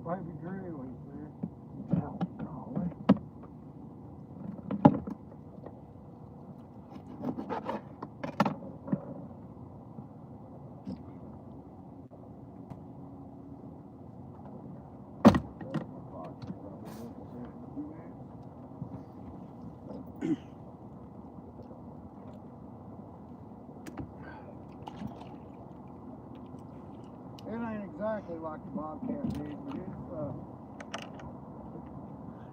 I'm gonna put this away. I ain't gonna mess with this. I don't know how this even happened. Where did that even come from? There's a piece of braid hung up in that knot in the sinker drop. It's not my braid. Not your braid? No. Might be my braid. There. It's like little braid. It's tied up in the knot of the sinker drop. Just a little bitty piece. May never know where it came from. Never know. Never know. Give me old drink here.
I'm sorry, I was muted the whole time. Oh, you're kidding. No, I'm sorry, guys. Oh.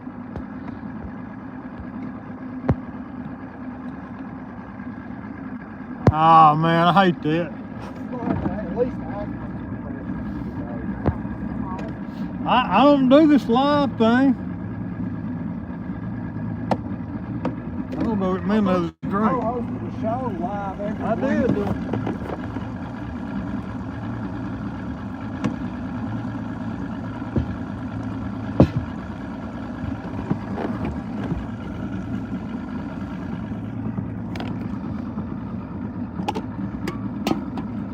Sorry I was muted, guys.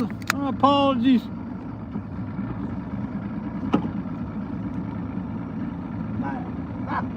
Now look, I ain't never tried this. Oh, Lord. I ain't never tried that before. You want to hit that next one? We'll go hit that next one. I'm gonna go where you go. We'll catch a fish off of every one of them.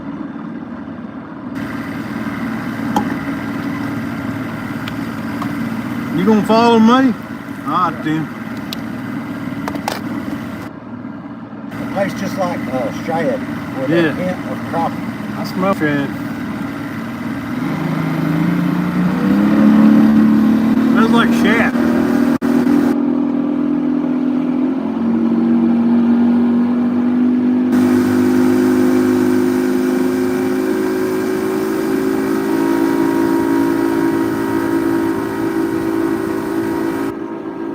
Pluck one off that one now.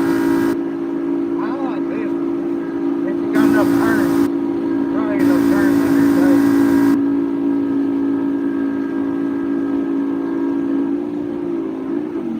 Torque. Like a torque box. Thought we ran out of gas there for a minute. Put her down. I'll let you run up there.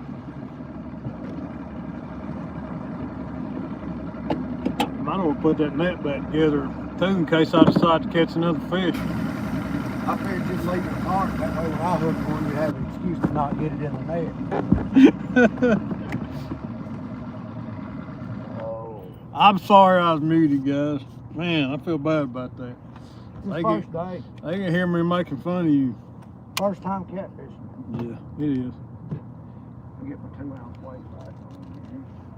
I don't know if I'll be able to feel fine bottom with 2 ounce in that big float though. Why are you on the big float? That's what I had. That's all I really ever use. That's a small one. That's really all I ever use is the big floats. Lindsay ain't had no sinkers in the dryer in a while. It'd probably be today. Oh, that'd be loud. It happens a lot. They don't like it when I gotta put my overalls in the dryer. Clang, clang, clang, clang, clang, clang, clang, clang, clang.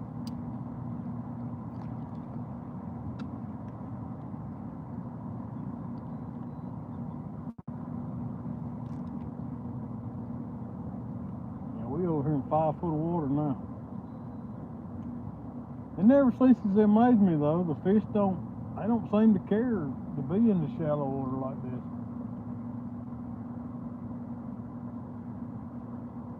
Doesn't bother them at all.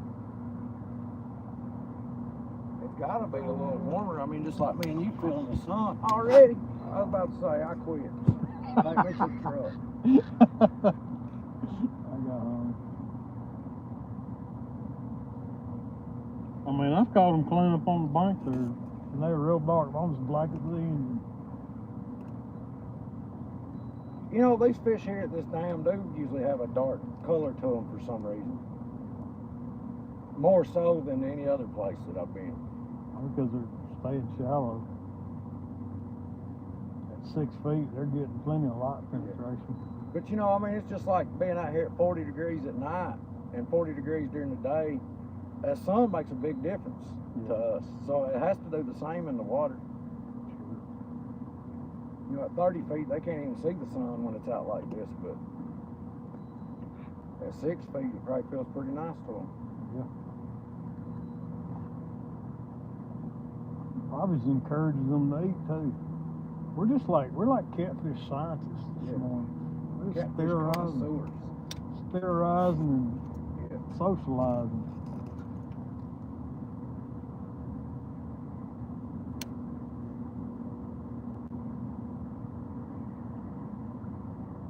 I like speculating about what Them these guys fish must do. catch a lot of fish because they fly fish there a lot. Yeah, I don't know. I mean, I know why they do. I've never watched them catch a fish other than skipjack. When the skipjack's in here, I've seen them catch them.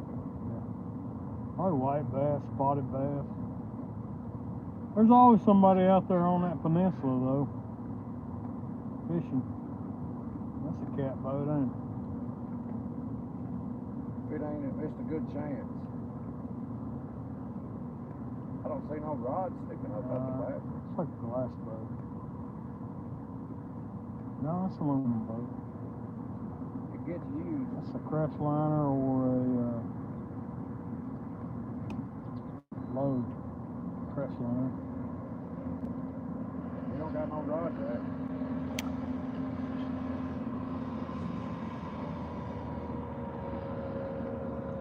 Crestliners make good boats.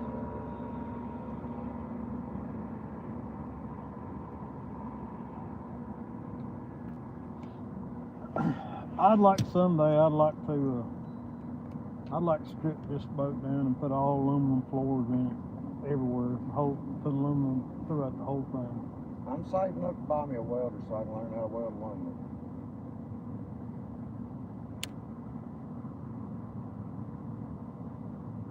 I found one for $600. It's MIG, TIG, stick, and the plasma cutter all in one machine. You can't run the big 40-pound rolls of wire in it, but Right.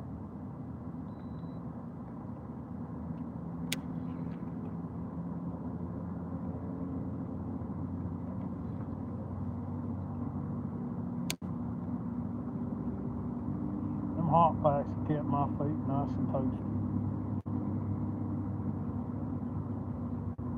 my feet's been wet for 2 weeks.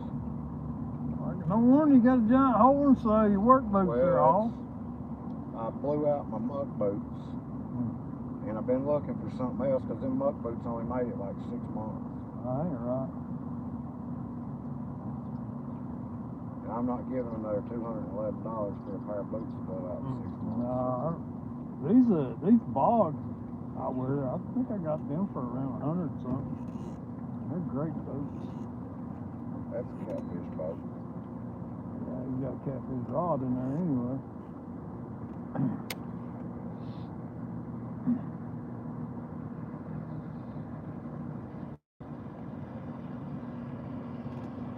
Got a big surf rod, look like that. There's some T-bars. You got a bumping rig on that rod, looks like.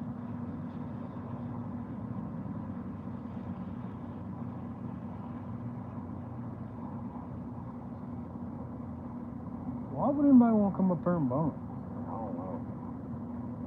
Especially today.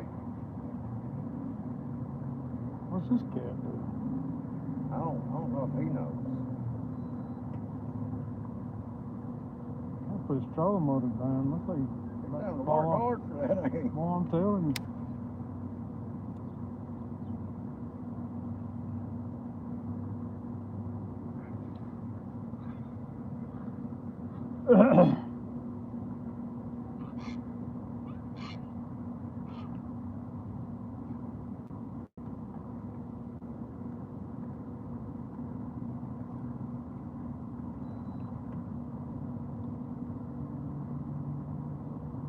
There comes my buddy on his kayak, I I think. was to say, I think that's kayak coming. I caught a 50, like a 54 one day, right on the side of this one right here when I was bumping with Zach and Roger and Zach's boat. They come down here to fish, and I hopped in the boat with him at the boat ramp over there. And first drift, he come by that pylon. I hooked him to a 54 out on the side of it. I was like, sorry guys, I know y'all come a long way. I said, that's supposed to be your fish. I said, I care about people like that. I like to other people catch fish. long as you get to catch one first. I'd say that. We got him a floater on there. Yeah, he's fixing to catch crawfish or something out of that pile on there. Got him a floater on there. Putting him a minnow on there. Let's see how that's gonna work out. Surely he ain't gonna spotlight in front of that thing. I don't know, it seems like if he's gonna do that, he's gonna be behind it. I mean, Well, I know. Maybe that's a new technique right there. We don't know about it. 5.9 feet. That'll be just drifting shiners.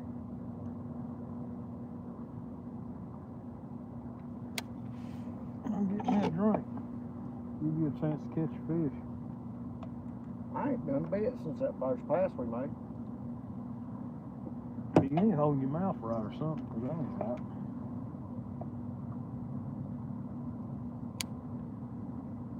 Saving it up. I need one more fish and I'll have a video.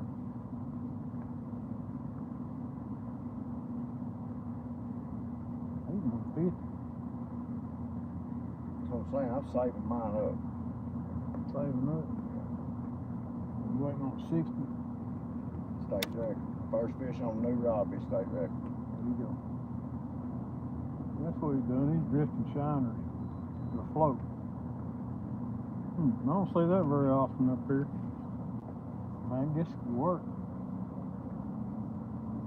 I seen I need to try bumping with live bait, like a big shiner or something.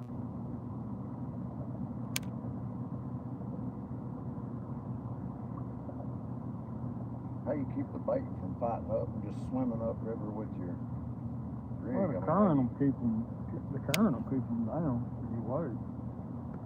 But I imagine there's better opportunity to get in a mess with tangling up when you got something moving around.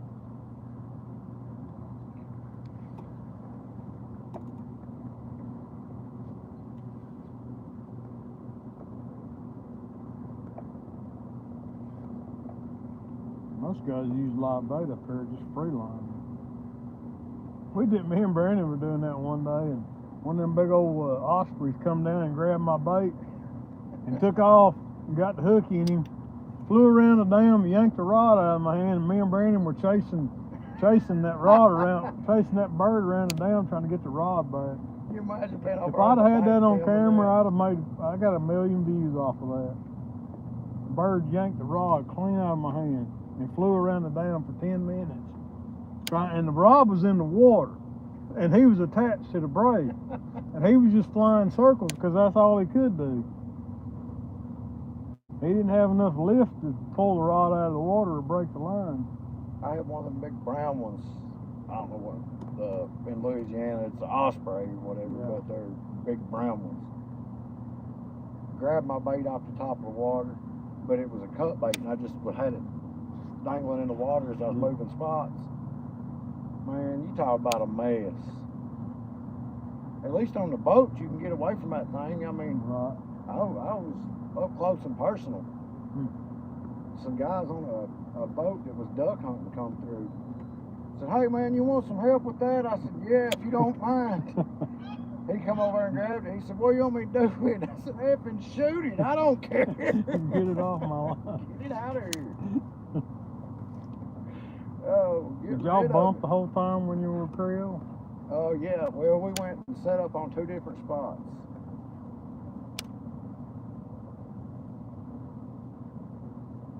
His bumping bites just like here. You got that whatever time of day that they're hitting at. Mhm. They got that few hours, and then it just kind of.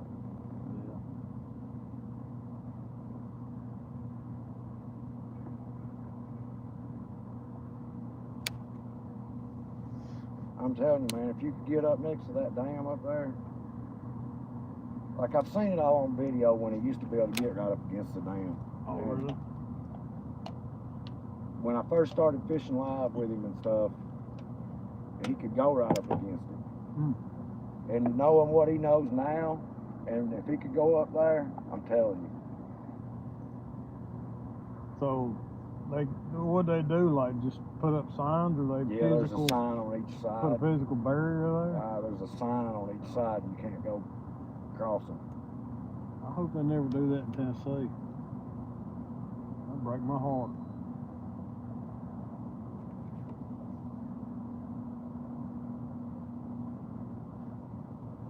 Now, the other day, I think it's a video I got in the archive, but I caught one off of one of these, and then I moved over and caught fish off the other one. All in the same drift. I fished 2 of them and caught fish on both of them. I was like, I've never done that before. Caught a fish off of one and then went to another one.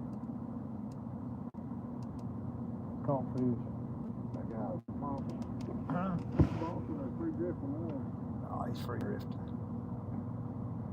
He's going too fast to be bumping. If he's bumping, he ain't doing it right. You're not doing it right. I think his trolling motor come undone or something. Because he wasn't moving, then he was, and then he wasn't. Right. That happens sometimes. I'd love to have me a little kicker that used to boat. The guy I bought it from, he had one on it. One time he took it off. See right there with Just him. for the faster water. I don't know. He. I mean, that's what you want it for. Yeah, I want it so I can save on my trolling motor batteries. And not have to use as much. Yeah, I want a 4-stroke too, because I've got an outlet right there that I can plug straight into my fuel tank, and I don't even, like, he's got the control, he had the control for it right here. Yeah. But I just want one with a tiller on it, because one thing I don't want to do is just point straight. I don't care about being able to steer it. I just want to turn it on and put it in gear. And set it on a fast idle, or just set it on an idle. Help, because at 40,000, it's tough to. You about have to keep the big motor running up here. Yeah. Even with that 36-volt, 112-pound thrust, you need a little more. And I can probably bump this all the way up to 60,000 if I had a kicker. They don't make one bigger than a 36-volt, do they? I don't think I've never seen one. Maybe they do. I don't know. Of course, with the new brushless stuff they've got, it might be a little different. James is having trouble with his brand new brushless Garmin, or knows it been code. He's got the Altera, don't he? Yeah, that's the auto deploy and stuff. Yeah, I think so. Steve gave me one of them that came off his boat. He was running down the lake and it deployed. Oh, crap. He said it broke a bunch of the little plastic snaps and stuff to lock the motor to the gearbox. But I don't know. I may just fix it and sell it and get me a Corolla. Because that auto deploy stays tore up on it. I would never buy one of those. Too many people I know have had issues with it, and to me, it ain't that big of a deal to walk to the front of the boat. Deploy a trolling motor. Now, like James's boat and Steve's boat, it's a headache to get up there. Yeah, when you gotta walk through the cabin in the wind and all, I can see. That's where you just find somebody fish with you. Go over. Get that trolling motor. Every time you stop, go get it. Way more better than having somebody go pull the anchor.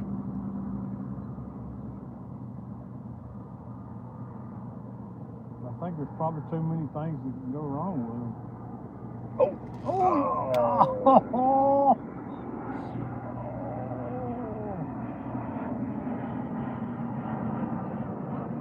That was definitely a channel rat because it went thump, thump, thump, thump. There he is back. I got little bait, so he got a shot. Shot at it, huh?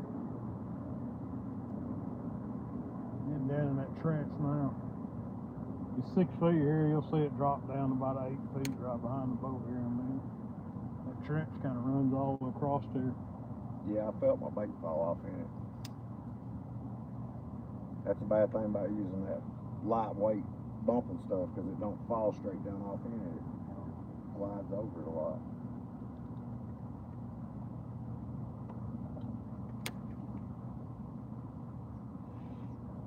Yeah, I definitely like a more flow.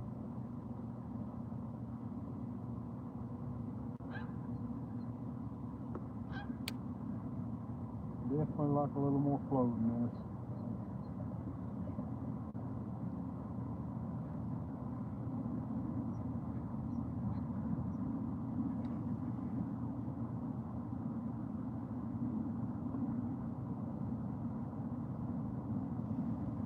I'd love to see some skipjack. I'm hoping next year, man, the skipjack return. I swear, I miss skipjack.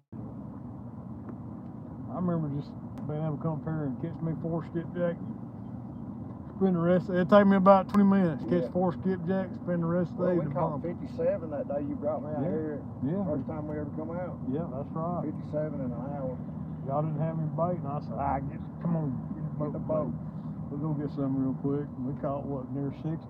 I think it's 57. It was like 52 or 57. That didn't take no time at all. And I love catching them. They're fun to catch, And you man. told us, you said when that sun goes down below that bridge, you can start catching them. When the sun hits that bridge, it'll be game on.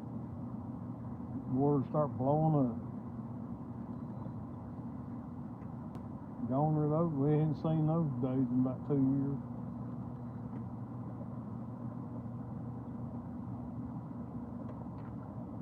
Yes.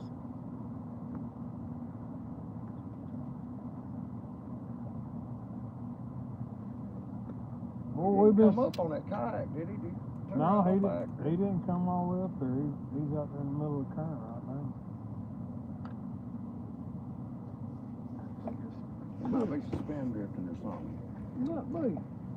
Take this, it's a little warm. I'll take this cakefish hat on.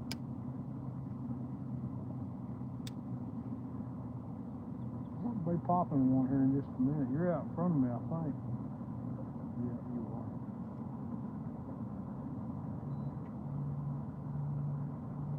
There would be one sitting right in front of the pylon.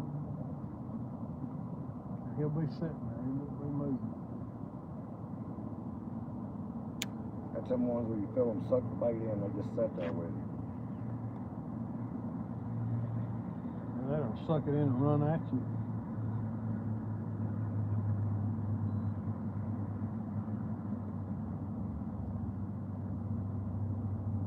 I know when they run up river, that's a good fish.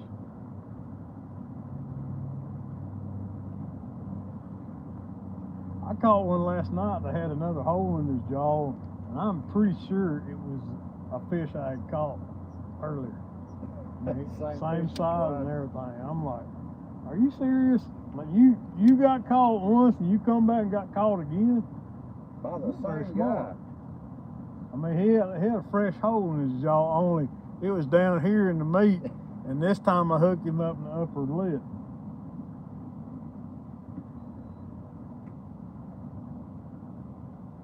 There's a dinker. Didn't think. You don't want dink, you want the fold.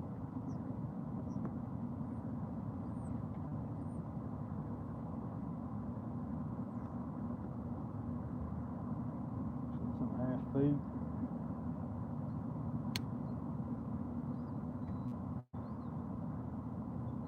Sometimes at this So level. far, that first pylon has been the best one. You lost 2 fish and caught one off of it. Yeah, we'll go back over there. I just like to check them all. Check them all out. Scope out the situation. There's usually a fish in front of every one of them.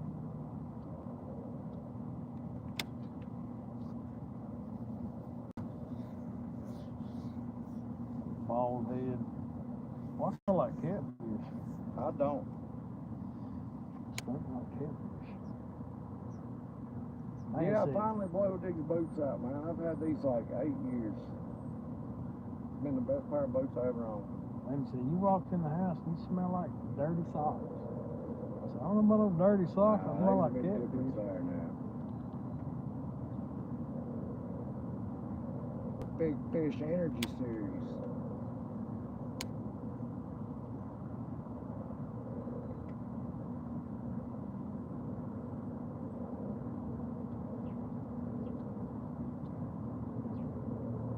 So I like running a lot of rig on this rod, but when I'm fishing 30, 40 or up, I like my my ripping lips. That heavy action. That heavier, I can put that fish where I want. I can control the fish better.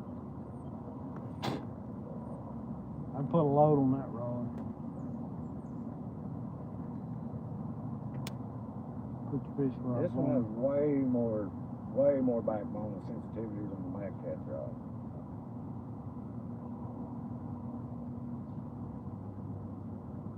Them old Bobcat rods, they've been tough. My favorite thing about those is the butt. I wish everyone would adopt that fat mushroom butt on the bumper rod. Way more comfortable. So, Have you seen them? It's like a little butt sock that they use on deep sea fishing. yeah. The fighting pads or whatever. I'm problem with those. They don't fit in your rod holder. Now, if they make one that would fit in the rod holders, you know, I'd like it. I can probably make me one, something like that, it'll fit in the rod holder.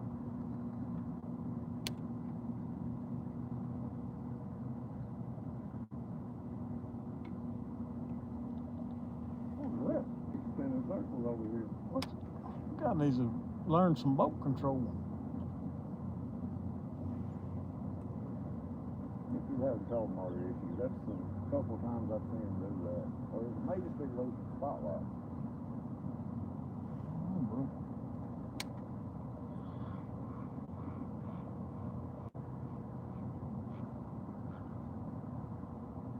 I think this is a pile-on we was going by that time. I got my bait right up against it and the fish run around that side. They'll do it sometimes. We was like, pile-on was level with the boat when that happened though. There wasn't no coming back from it. Yeah. I had one day at like 30, 40,000. He shot that way and I was over here and there was no getting that fish. He went one way and there was no way for me to get back. I was in my G3 then. I had ran up on that one, that third one there. The water was going over, it scared I had to clean my drawers out.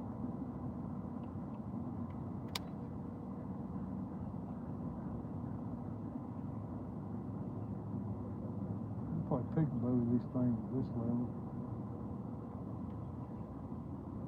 A lot of times there'll be a scour hole right on this side of it. You have a fish lay down in. I don't know why they put they buried anchors in here in this one, but they never put a pad around this one. See the anchor sticking out of the wall?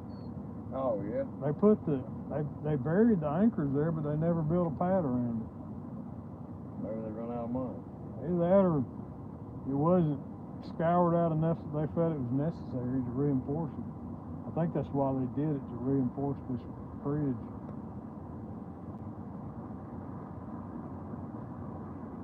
That might be a catfish, guys. Let's see back to the boat.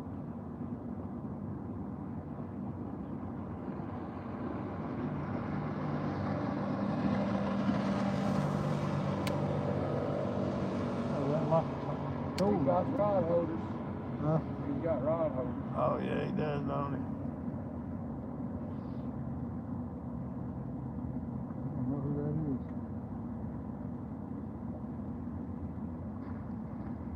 Hey, you should be up against it by now. I should be about touching.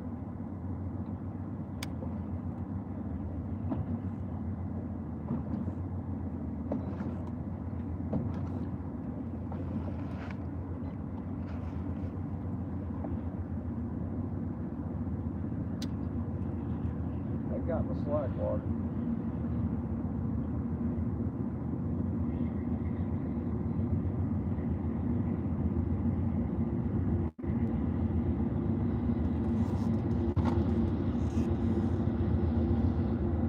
Train bite. There he is. Shake him off that pole. There he is. He's hit. Smacked it a couple times.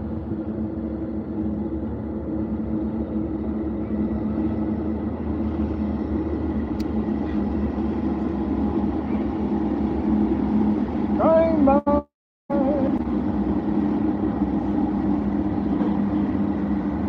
You ever watch that ball and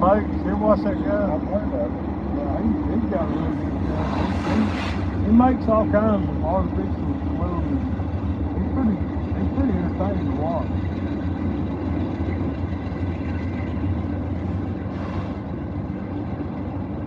He's got pretty big channel.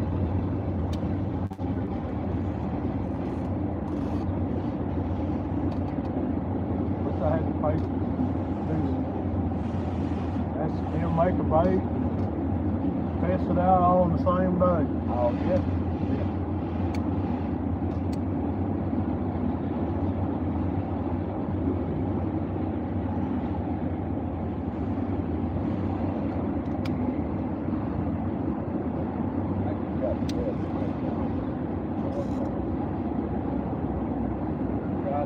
Nope. Don't feel you.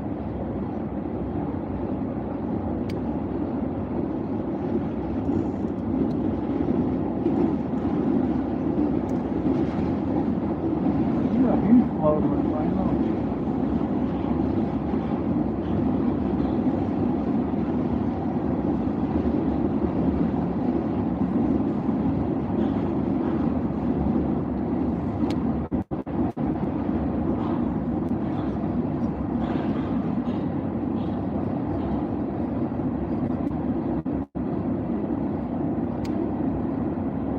That's another thing. I mounted me a couple of my little DC ports back there on my rod holder for plugging my fan up, my camera, or whatever I want to. I thought it was a piece of rebar in there for a minute.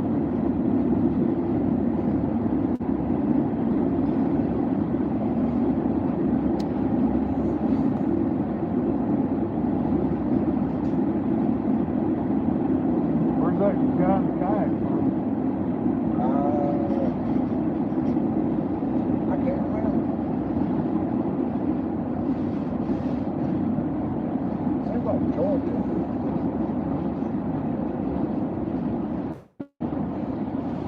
This is the only time when he fished with us. The Nick Jack.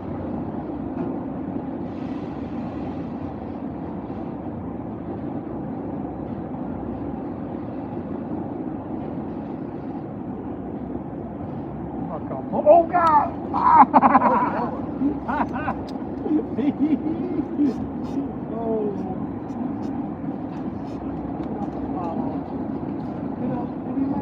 I was just about to say, man, that thing.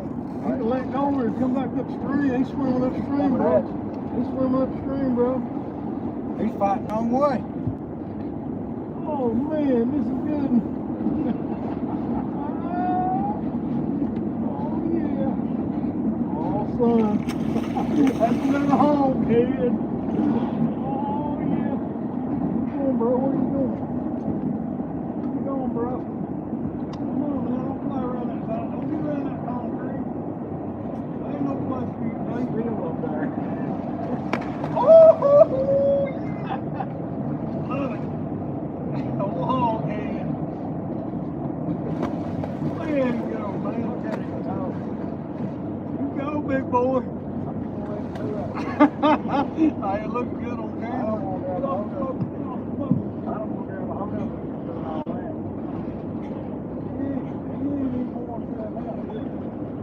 Oh, man. Golly, look at this. Like a shark. Oh, he ain't looking at anything. He ain't looking very good at all. I seen that.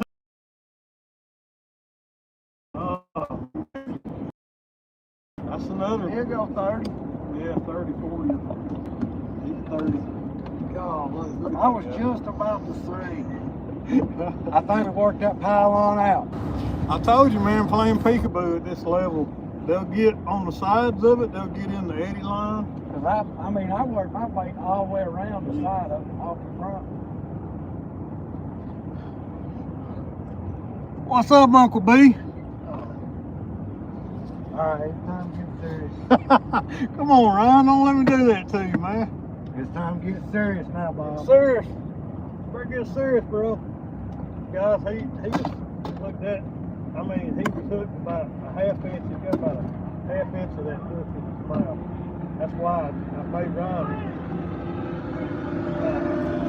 hit him real quick. I figure he's probably about 35 or so. Golly. That fish don't weigh 12 pounds, Bob. What are you telling him, people? 12 pounds my foot. Look at it, guys. Look at it. Big, man. You. Like, since you ain't doing nothing, will you get me a picture? Oh, my camera quit, man. Hey, will you take my picture on? My phone quit. Your phone didn't quit. Oh, Lord, I thought that right that bug. All right, guys. Oh. Son.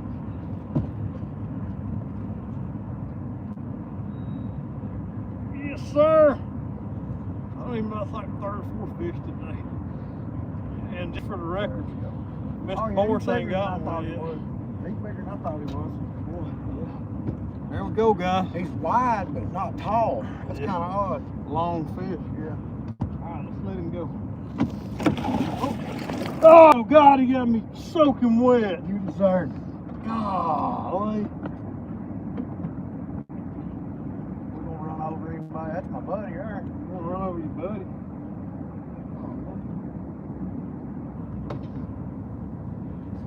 Oh.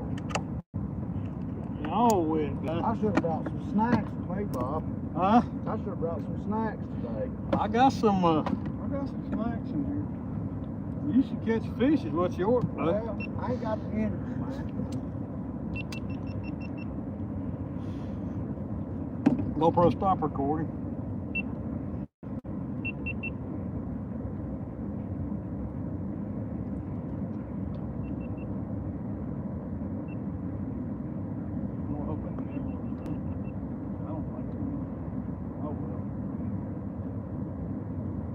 How long late are you running? Because I'm running a pretty short set today. I don't know if that's going to matter or not. That's about the same. Yeah. Sometimes it does matter. Did you leave me the crappy bait? Crappy bait, yeah. Grab me another bait out here. Well, I'll probably run ahead. That's what you've been using, man. Well, that was a body challenge, wasn't it? I think.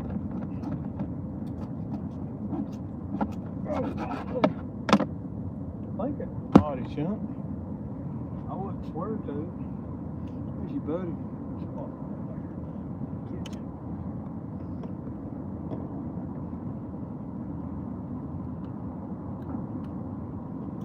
GoPro, start recording.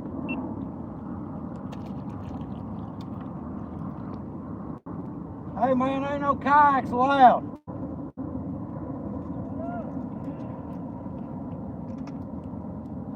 These fish are nice.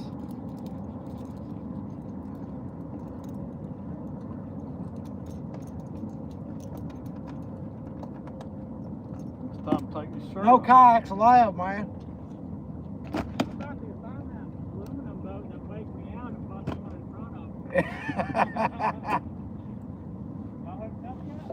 He's caught 4. I ain't even got. I got bit by a couple channel cats. That's about it.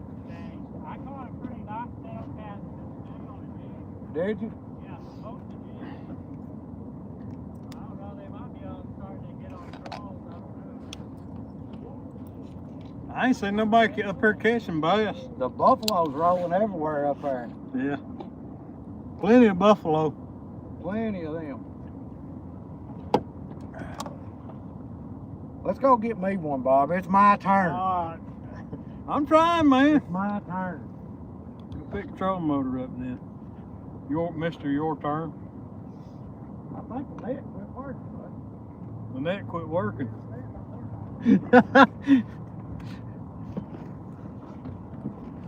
Y'all hear him, don't you? He's whining like a little girl. I've done for a while at least.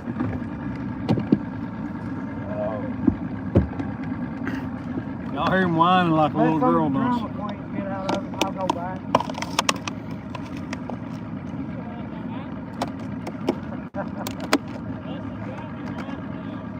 I'm talking about sleeping.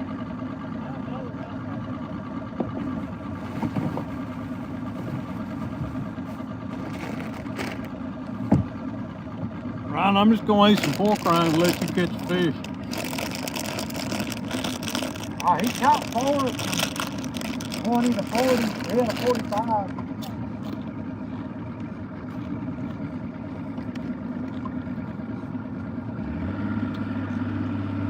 We'll see you in a little bit.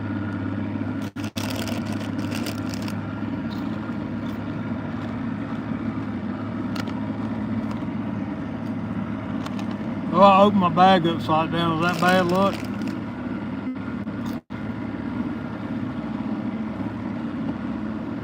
He opened the bag upside down. Mm-hmm. What a guy.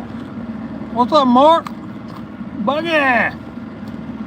Thanks, man. Beautiful fish, bro.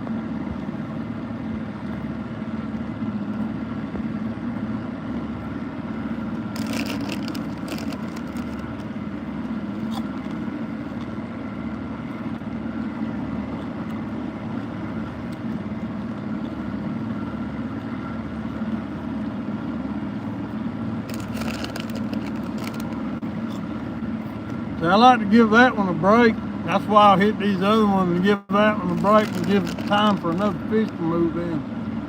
Oh, I got serious. I've got their head chunk on. Got my float, my head chunk. I cut that old stinger hook in the back of it. I mean, it's game time. I ain't talking about practice. If I run too big a float. I might be, honestly.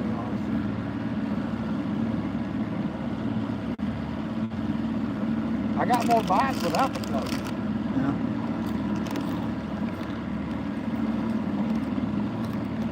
I think when them fish are not really active, if they have to swim up for a bait, they just won't. But if it's in their face, they can't resist opening their mouth.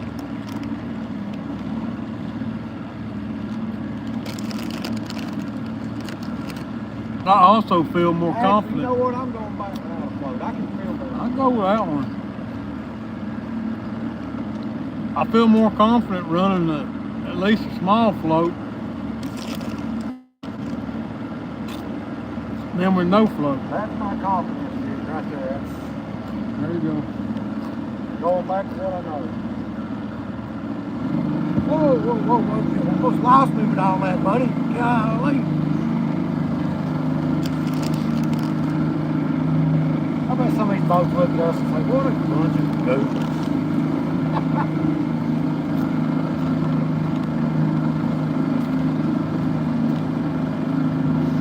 George Henley said, to your friend, no kayak allowed. Ask him, because I fished from a kayak, if he ever caught a 67.8 pound blue cat. Yeah, he has. I might have one. I can assure you he has. Actually, maybe right in here, I may have. What's your biggest from a kayak? 81, but that was by measurements, that wasn't by Yeah. scales. I didn't have no way of weighing it. Alright. Anywhere you want to. Ryan's caught some big, you got pulled, yeah, towards the stern. Ryan's caught some big fish off the kayak, no doubt. Now, I don't know about that other guy, what his big fish was. He caught some here, 50-pound range last year in our tournament. He took big fish in our tournament here. Nice.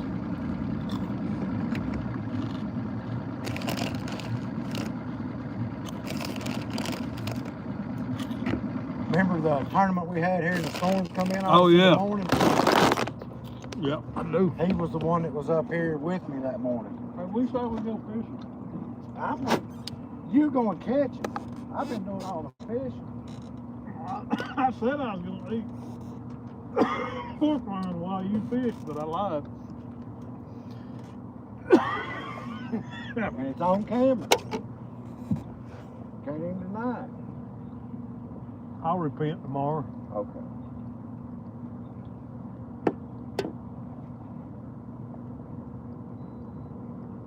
Oh, Lord. I need it today. I really Need a down day, huh? Hopefully if it catch fish here tonight.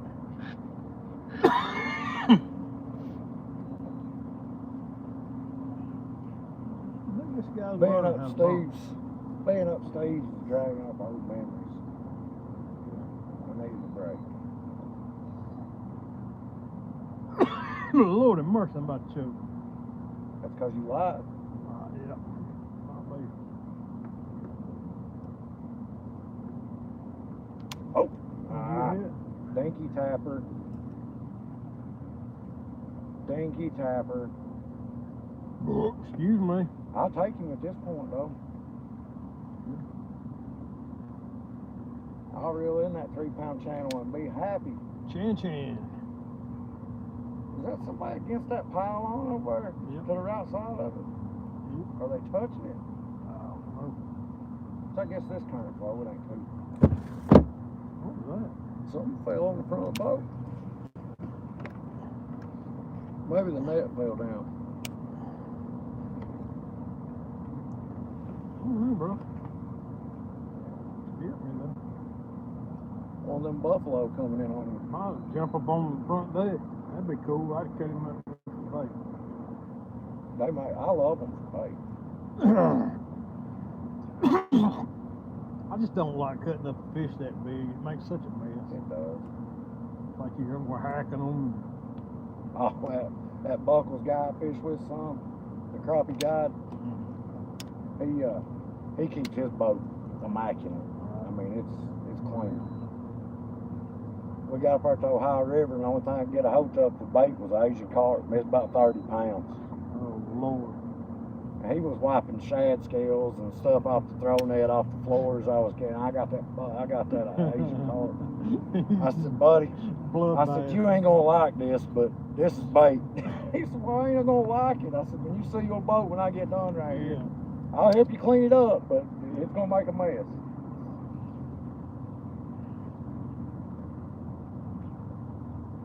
I don't know.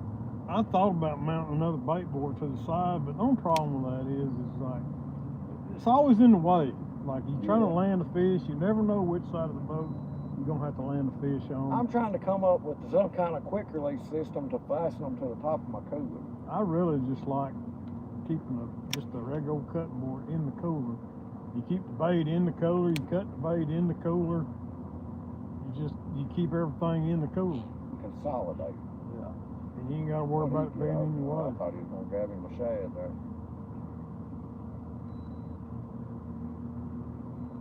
My dog reminds me of one of them birds, watching him thinking about it. Big old goofy dumb thing. He doing all right after he heal up fine? Oh, that's my little dog. Yeah. My big dog's that one I got from my neighbor. He passed away and his daughter gave him to us. He's about 100 pounds. Good, no. He's a monster. And he's the biggest, dumbest, goofiest thing. And all he ever does is hold that head down once you pet him. All day, every day. That's it. He gets in trouble, you can't whoop him because he just hunkers down, holds that head down, looks up at you.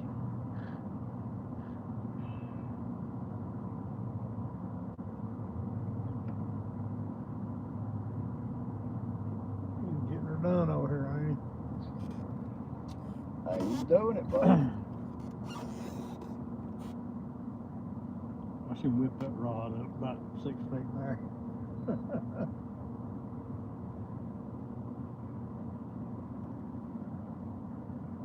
I tell people just try to not move that bait any more than you have to.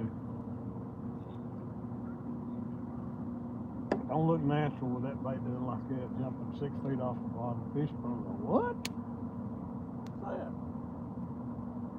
What kind of witchcraftery is this? We need to move it just enough to get that sinker off the bottom. You're about to go in the hole. Yeah, we're dropping down. We're in 8.5 feet now. Yeah, I like to feel my bait crawl across them rocks. Or feel my sinker crawl across them rocks.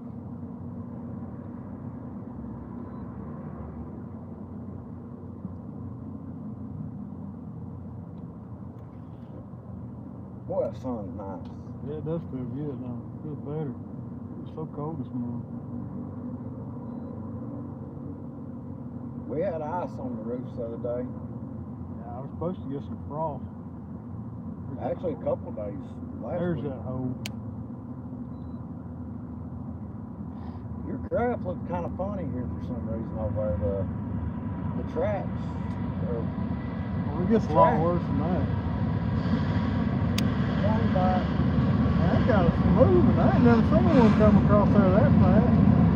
He's flying, man. Home, boy! Home is the next stop, that guy.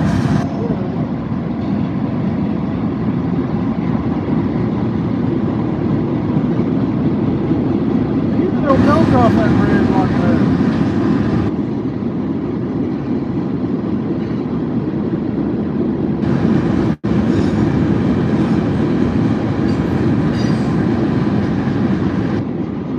He's out of town.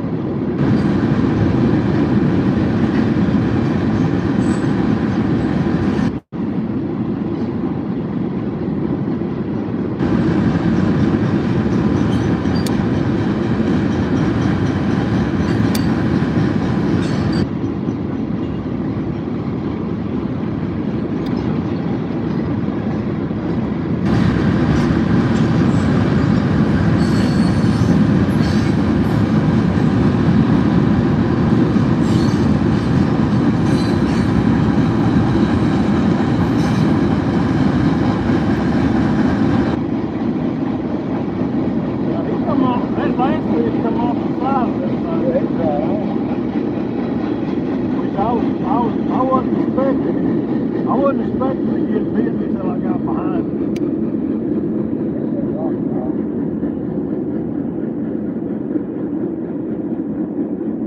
Yeah, the first time I come up here, the day after you brought me up here that first time, I couldn't get through the pylon, so that's what I did. I jumped in behind them and started kind of vertical jigging behind them pylons.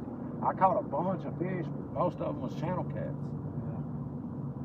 I thought them big blues will hang in that on that break, the eddy break behind them, beside them. They'll get it there. They'll sit in front. You know, anywhere there's a reduction in flow, there's less flow right in front of it and off to the sides and right in behind it on the seam. It makes a weird pocket in the front of it. It's like a bubble. Well, I learned that years ago from trout fishing, watching trout in mountain streams sit and ride that wave in front of a rock. They'll sit right in front of a rock, and there's a reverse current, and they got to do very little effort to stay there. Just kind of guide themselves. Yeah, like just glide. pretty much use their tail as a rudder to stay there. So I learned that from watching trout in crystal clear mountain stream, and I've seen them like I put a bait within 2 inches of them, and they wouldn't move to touch it. I had to get the bait. I had to drift the bait right in their face, and then they'll just open their mouth and eat it. So they literally want to use just the least amount of effort necessary to eat that bait. That's a big old boat coming up to Yeah, it is. Hopefully he's locking through. You learn a lot by watching fish. Yeah. I've learned like watching gar in the current up in the below the dam up there at the house. That's when I really started putting together the current don't bother fish as much as we think it does. That fast flow, I mean, I was sitting there in current so fast I couldn't hardly stay spot locked, and watching them gar just do what they want to do. Turn sideways and everything in it. Underwater, that's a whole nother realm. He's coming That up they to the understand. ram. Yeah, it looks like it is, ain't it? That's a whole nother realm that they understand and we don't. They know how to use the river morphology. Surely they didn't put that unit in at that ram. I don't know. I wouldn't think so. That's a big boat for that ramp. Like some kind of cabin cruiser, ain't it? Yeah.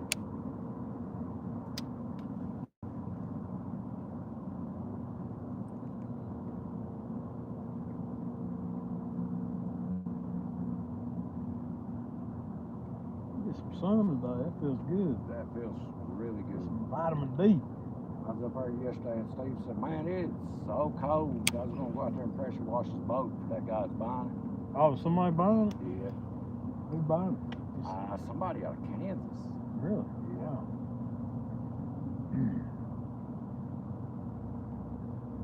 Have you had some welding done on it? Yeah, recently? he got a crack in the front end. He had welded up. Oh, okay. Ricky's been supposed to weld it for a while, and Steve just never had to get down there.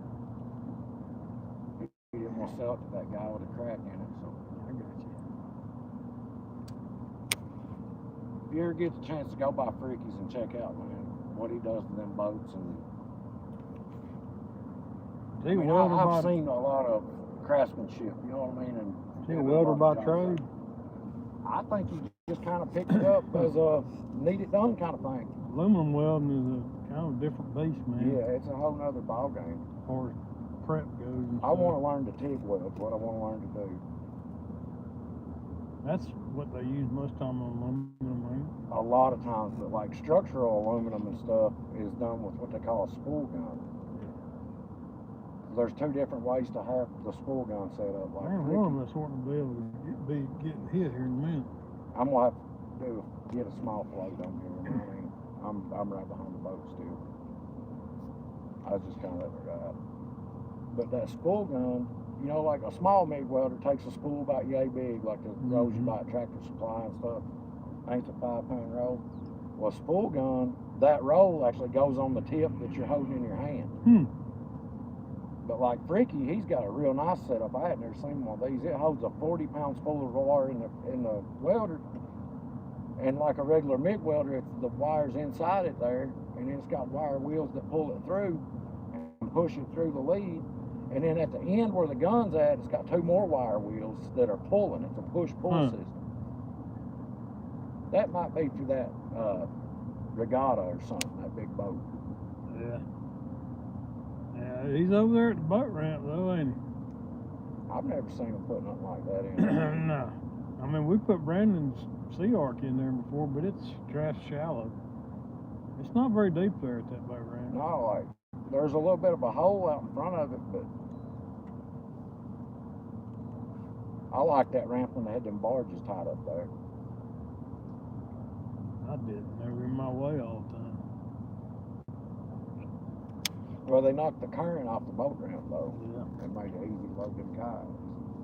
But used to, we were catching skipjack there. Uh-oh, did you hit? We're catching skipjack there. They were all, there he goes. Oh, he let it go. Turd. I don't know, he pulled it down slow. He He didn't did, do that jerky crap. He felt the hook.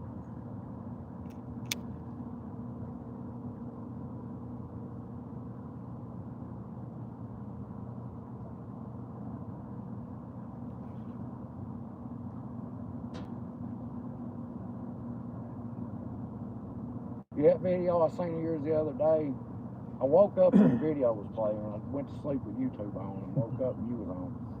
And That's good.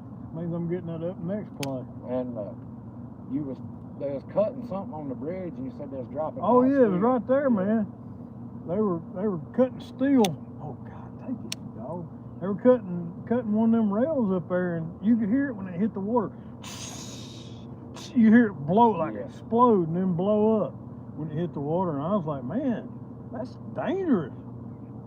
It had to be. They had a big cutting rig up there, and you could hear them cutting and I grinding seen and blasting. the mechanics trucks in the video on the bridge. It was crazy. I was sitting right here bumping and dropping hot metal in the water. Have you ever messed with railroad metal, any cutting it or anything? You can take and cut that top eye of the I-beam on that railroad metal and let it cool off and smack it with a hammer on the end, and that thing will just pop right off. I mean, it just cracks just as pretty as you please. I don't know why. It's cast. Like a railroad beam? Yeah, the actual track. Yep. Oh, It's cast. It's not a cold roll piece of steel.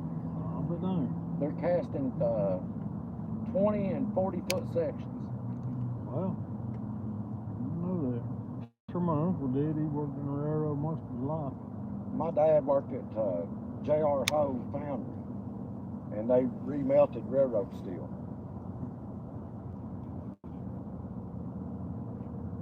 We ain't got one hit by now. Well, that other one was all the way beside the pylon, so. you're right. Them other three you got off this pile on was. I do get hit. I think the one you had hooked that spit the bait on you, I think that probably would have been bigger than the 42. Never know. 43, whatever it was.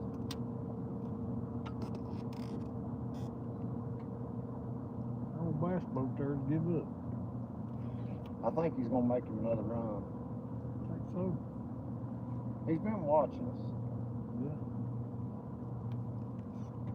He paid real close attention. He watched my videos, he might learn something. Maybe he's gonna give up.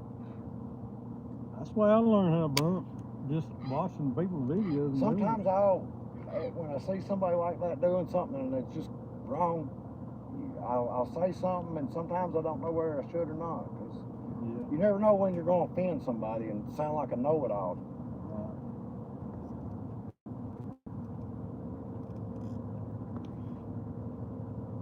Who was I watching when I first started going?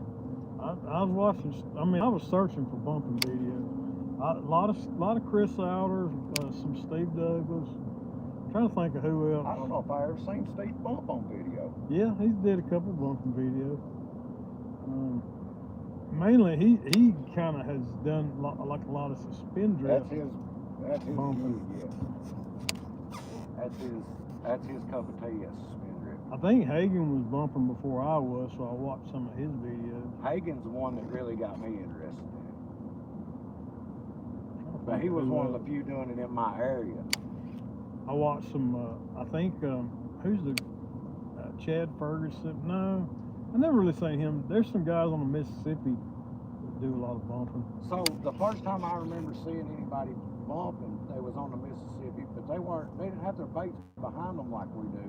They were basically vertical up and down and pick it up and drop it. More or less. And they were pretty much going with the speed of the current. They weren't, I mean, they were going fast. Fish on the bottom there. I mean, bumping this shallow water, it's a whole different It's a whole beast new than deal, yeah. bumping deep water like on the Mississippi and Missouri rivers. But now deep water, it's harder to feel. Yeah. You'll have a 5-ounce sinker on there and it still barely feel it from the bottom.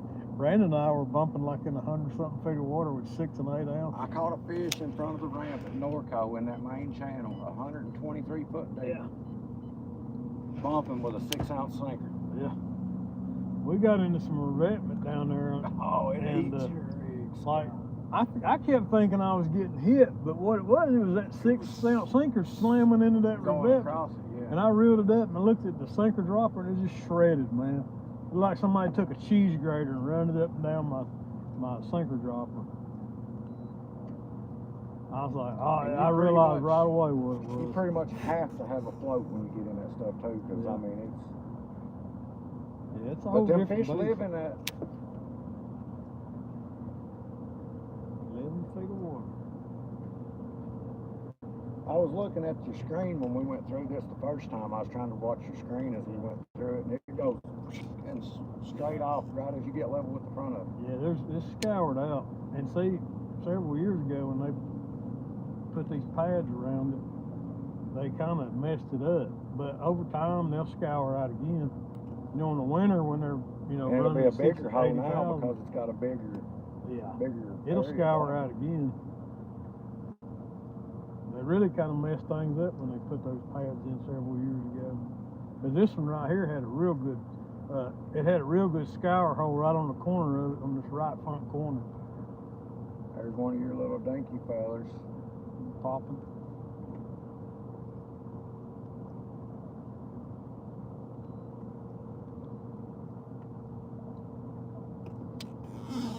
I really thought I was going to get a fish on this try. Sometimes you have to load them up, man. There's one, man. No, I mean, I thought this was going to be my pass. Your time to shine. Yeah. I dropped the bobber. I want to tell you, man.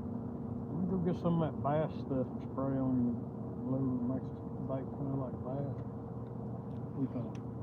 I'm going to tell Freaky I want my money back. That rod got skunk on it. Yeah. Smell like skunk. What it is, these rods are designed for fish over 100. I guess. This rod's specially designed for that. Just this one, not all of them. I'm glad I got my boots on today, I'm gonna tell you that. And so them small fish, you know, them 50s and 60s, they won't hit this.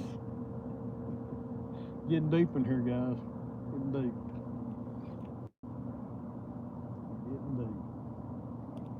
I think I'm gonna have to get me a new starting battery before the winter.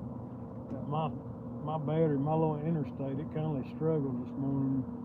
When I noticed it cranked a little bit slow when you hit the thing there a minute ago. It's probably about 4 years old now. The starting battery for my boat is 6 years old, 5 years old. It'll be 6 this year. And but it ain't ever been used none. The old lady brought it to me at the lake one day. We was having a kayak tournament down there. And it was right when I first put a trolling motor on my It's kayak. 13 and a half feet right here. And I got down there and killed my battery midway through the tournament. And I called her. She went to O'Reilly's and bought me a battery. Brought it down there, and I wind drifted.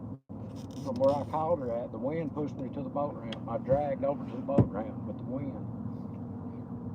Switched batteries and then went back. But that is what won me that tournament. I wouldn't have dragged over through there if I wouldn't have been going to get a battery at the boat ramp. I never would have went that way. And that's where I found my fish at. Huh. Sometimes that happens, man.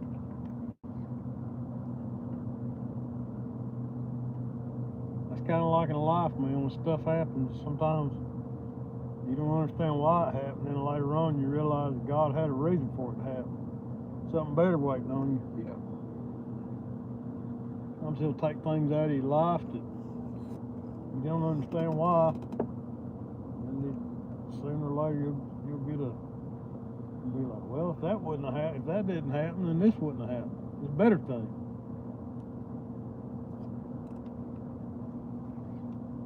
Had to go through the fire and be purified. Boy, it's a jumble of crap right there, man. I'm all in it. I remember there's a bunch of breakdown. There's a bunch of breakdown right here. Right here on this corner, there's a bunch of breakdown.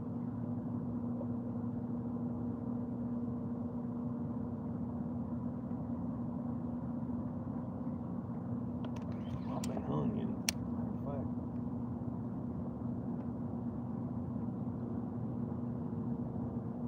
Sometimes you just gotta reel up and get out of it.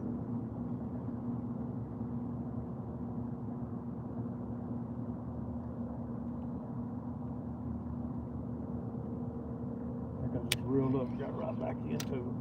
I can feel mine coming through a bunch of it. Yeah, it's a bunch of breakdown on this front corner.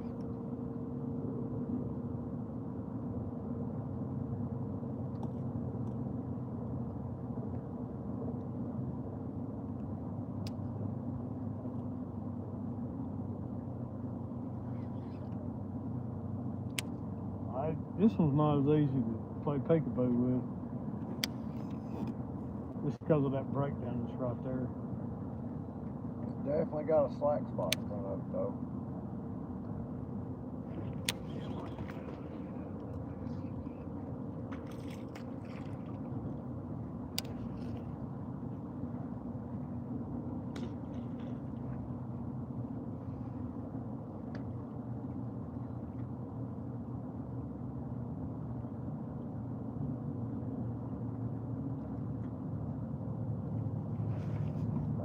Up, get out of it. Cast past it.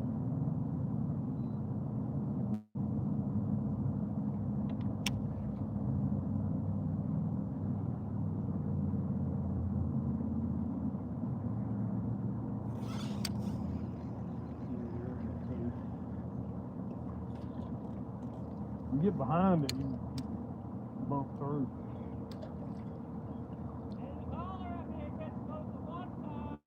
All right.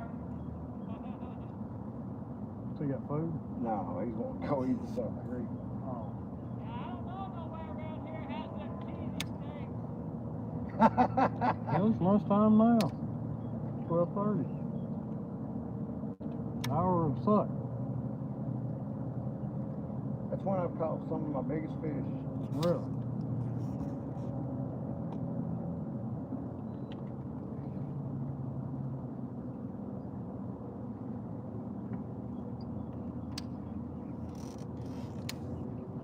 Every Oh. fish. Oh, you got it. Got it? Get You got on. fish right on, bro. Let me bump us away from the concrete. Fish on, guys. Yeah. No ball. Yeah. Turn the control motor off. All right, he'll come here. I'm not straight up down with it now. He's hanging out in that slack water. Right where you said you got to throw past. Yep. Said you gotta throw past it to get out of it. There he goes. Ryan finally hooked up with a fish, guys. I'm blown away, man. It ain't what I was saving up for, though. Oh, he's giving me a little action. Hey, you getting a skunk off a rod? Getting Don't a skunk climb, off a bro. rod. Where's he at? I wouldn't hit that. I ain't past fish. Oh, dude, that's a big old flathead. Are you kidding me? It's a big old flathead. Yeah. What way to break this Bumping. bump, bro? Big old flatty. Look at that. Look at that, boy. What that? What that? That's my first one of them. Who that? That's got to be a PB bumping flathead. I've never ain't it? caught one bumping. That's awesome, man. No, I did. I take it back. I caught one bumping with a That's piece of awesome, bass, bro. bro. Saved her I'd up, give boy. up my big fish for that Look right at there. that. Beauty, man. Oh, that's a beautiful. Y'all see that? Roll that beautiful bean footage. I'll show. Yeah, be sure to show my live. Man, Brian just caught one heck of a flathead. Guy's bumping.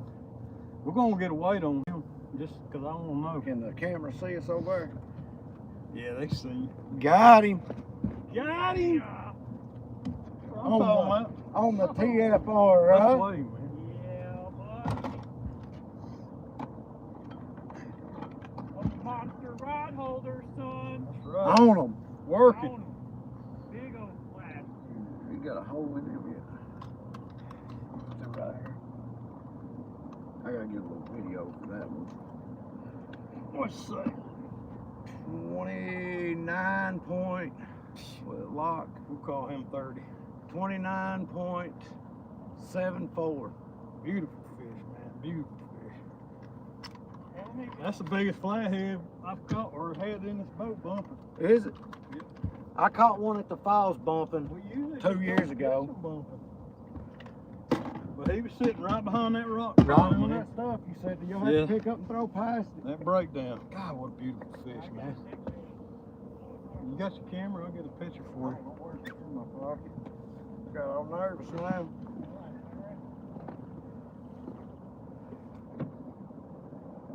Beautiful fish, man. My thumb Love me a won't work. flatty.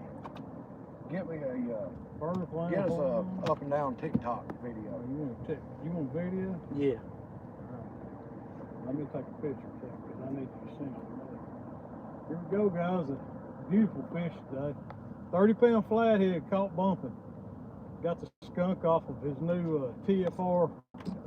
Big Toughest fish. freaking rod. Big Fish Energy Series, Yeah. toughest freaking rods. First fish on the new rod, man. That's what I'm talking about. Yes, sir. Gorgeous flathead. He's got a little sore on his head. Where he been in that rock pile? Yep. He's been buried up in that rock pile. We plucked him right out. Get you a bite. Told you I was saving it up, Bob. Let me get a picture. Let's see. Now Ryan knows how to hold a flathead for picture. You don't hold him any other way than that right there. Like that right there, buddy. Yeah, actually, you gotta. There you go. All right, guys, we're gonna Let him go. let him swim away. Find Let him. him There he go. goes. Beautiful fish. Love me some flatheads. Got one. That's how you ring in a new rod, Bob. That's it. That's how you break it in. You made me sweat, though. That's just because you're fat, man. No, I mean, because you done caught four and I haven't got one yet. Well, you hooked him right at the boat, man. That's what was crazy. It's like he just sucked it in right at the boat. There it is, guys. Laid still with it. Beautiful flathead caught bumping. All right, I appreciate it. don't have y'all muted, do I? We still got 17 people in here. I'm glad there's somebody watching while you finally caught a fish. He was on the front foot too. Actually, I think he was on both of them. I don't know, my head's still bleeding. I'm gonna change it out. I don't really know what's going on here.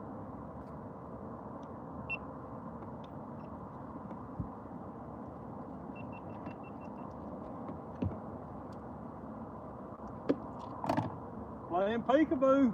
Peekaboo. It works. Get them where they live.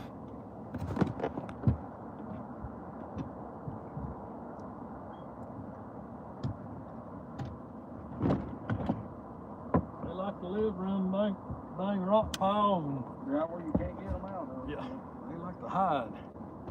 Well, get me a new bait. That one. Go ahead. Get you one on there. I don't think we're gonna run out of bait today.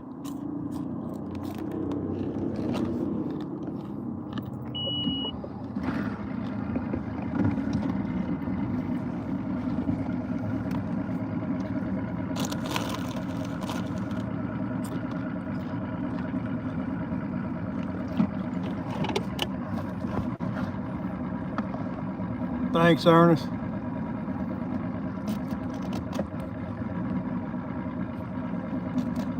Broke a PB in the first fish on the I'm telling you, man.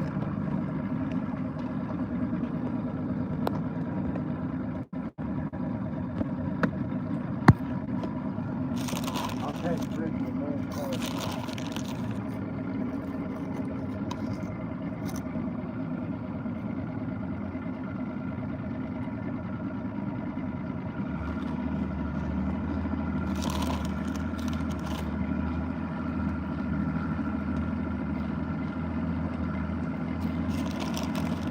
I think he is taking out there. Is that a trailer backing down? Or another boat trying to get in. I don't know. Yeah. Yeah, that's another boat trying to get in.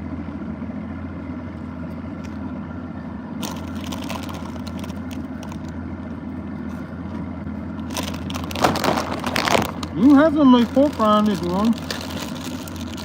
I got some binders in there too. You know how I roll.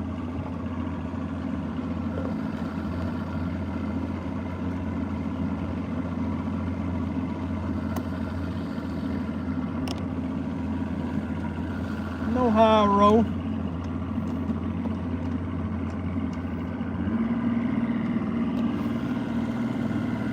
And you know your bait just went across that fish.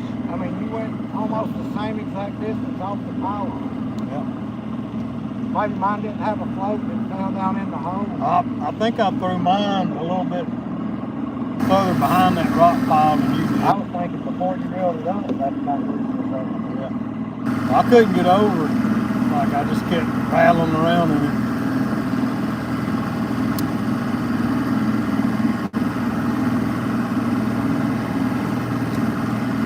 He didn't really hit you hard. He probably Felt just he sucked sucked it in, but then he just laid Yeah. still.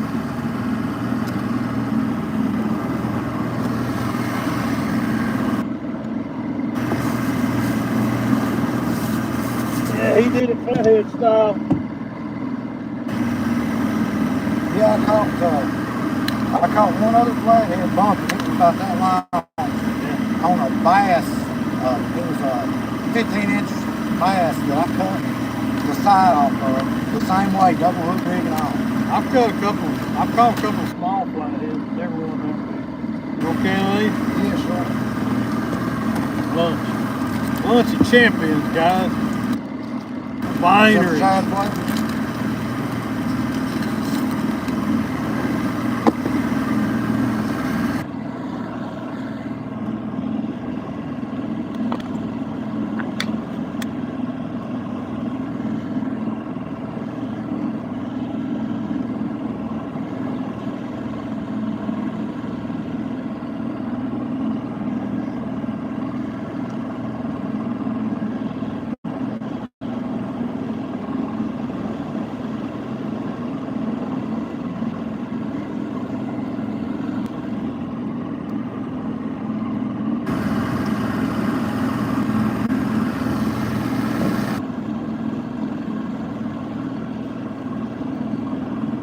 First ditch, second ditch, right here.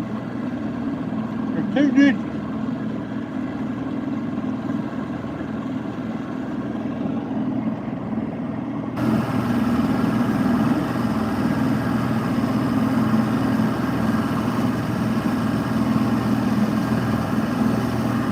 Now I got a little float.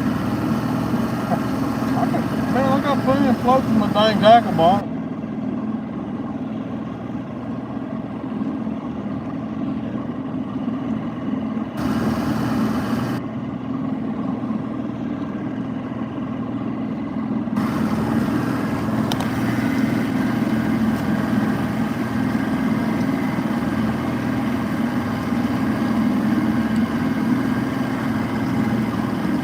No, sir, I'm in Chattanooga, Tennessee. I think they rolled off from the floor. You want to go up to the top, try again, or just stick with what's down here? Yeah, we'll work this 80 line again.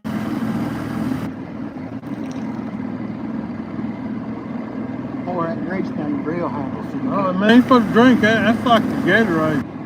I poured it down your reel handle so you can't hang on to it. That ain't grease. That's good stuff, man. That's electrolyte. That's the juice.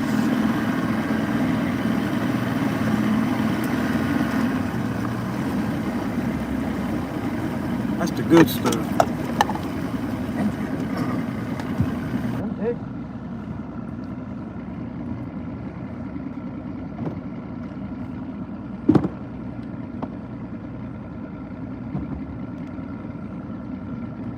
I got your boat PB flathead bumping, and Lindsay's got your boat PB flathead all together. That's true. Man, that was a beautiful fish, that was.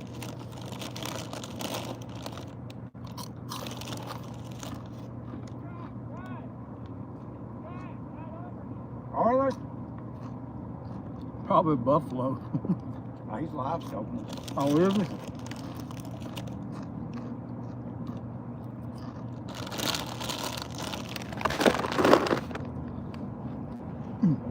Might be where they are.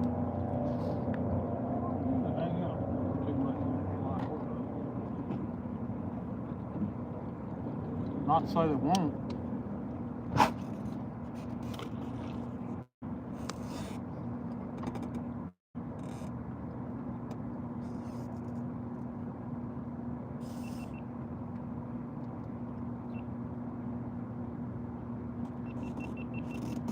I hit that boy over there. I ain't hit that one today.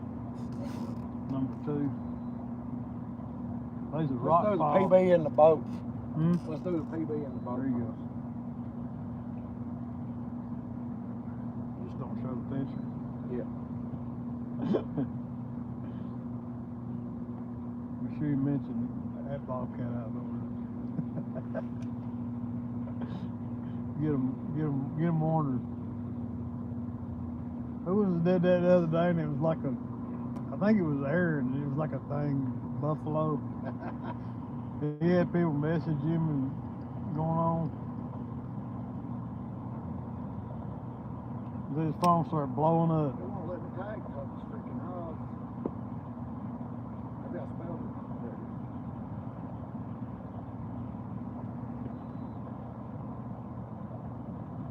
Any flathead's welcome in my boat, 30 pounder even more so.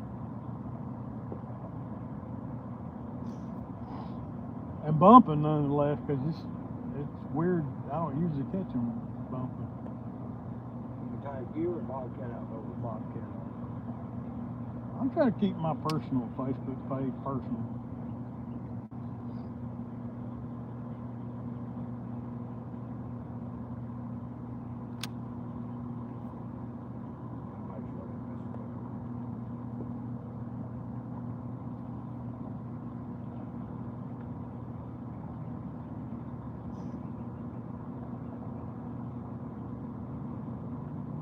Up here hog hunting. It ain't Hogtober no more. It's no dink November, I think.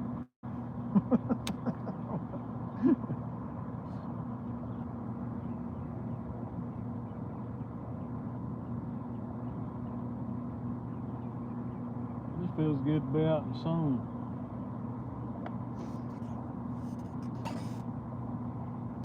And be sure to send me them fatty too.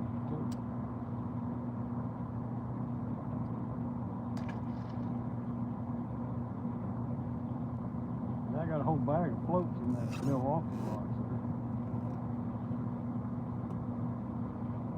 Oh, yeah, that's great. Little bag. I can just tell when my bait ain't floating like I want it. It feels weird. It's weird to me using a float because I never, like, the only time I do is when it's like this, when you're whacking them and I'm not.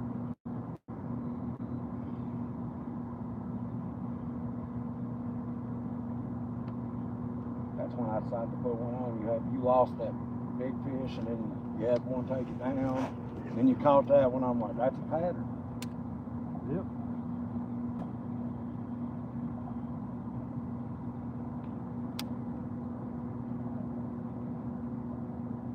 They turn a little bit. I don't think so. I've seen it changed it very much. You can tell by where the water's hitting the pads. Yeah. 30,000 is right on top of it, man. Yeah, it's licking the top of that one, number 3 there, and then these rocks will be underwater, but just barely. And then at 40,000, there's water going over this pad.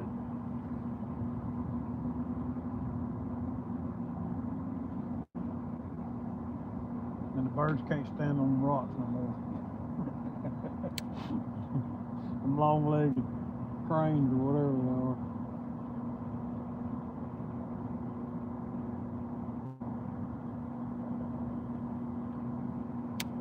Like sometimes people send me a message or something, so they're running such and such, and I'll be down here, and I'm like, no, they're not. No. It might show it on the app, but my eye app is better than the one. I tell you what, it don't match.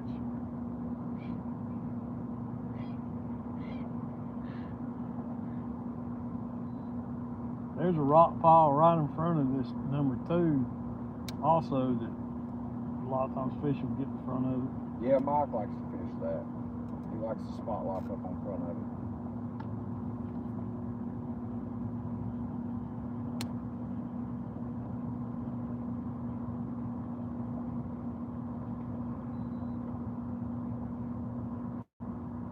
Plus, it's easier to spot lock over there in a kayak because it's a little bit out of the current on this side.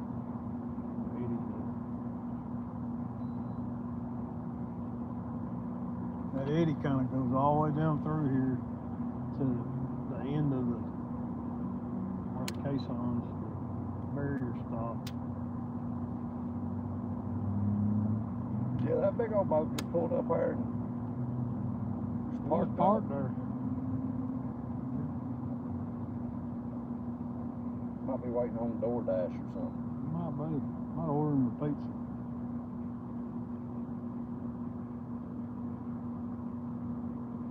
What I need to start my pizza delivery service on the water. Bait delivery would be the deal. I'm fine, mate.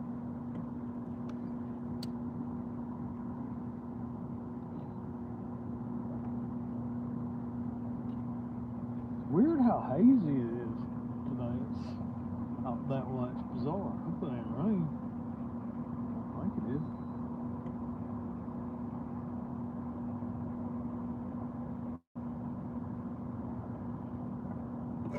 Oh, you got him? Oh, come on. No. Dude. Kill him. Oh, you twisted your bait on the hook, too.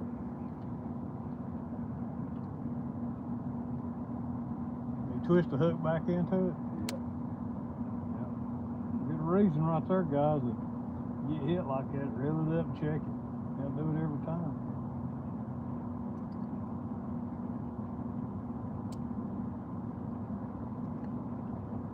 Wasn't no warning on that one. He was, Smacked.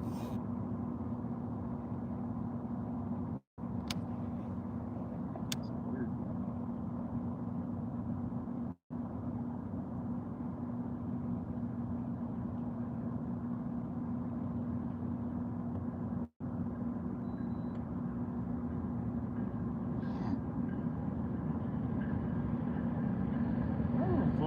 down through there. Rolling. Rain boy.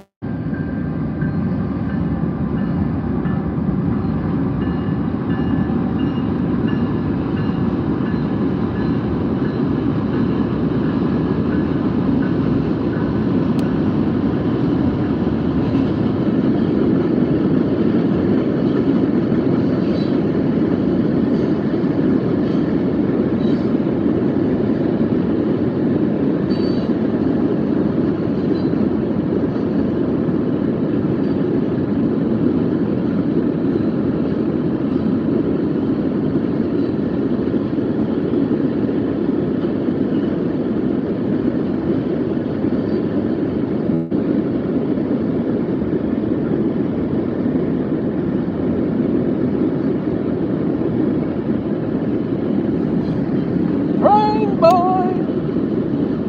Call me.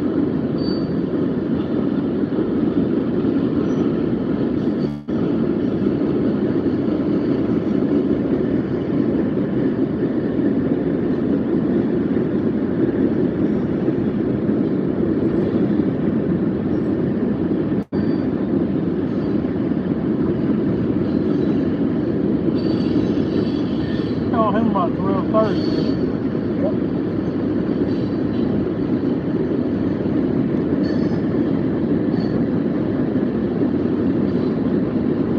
An hour of sun. Yeah, you can sit up there and grind them out. Yeah, they still coming quick.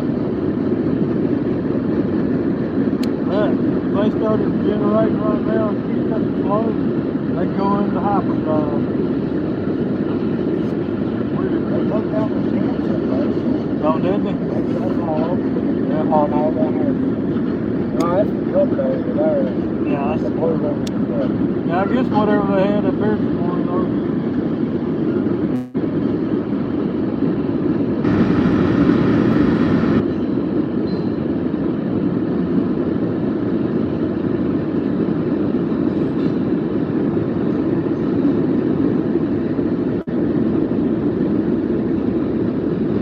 Oh, Baba.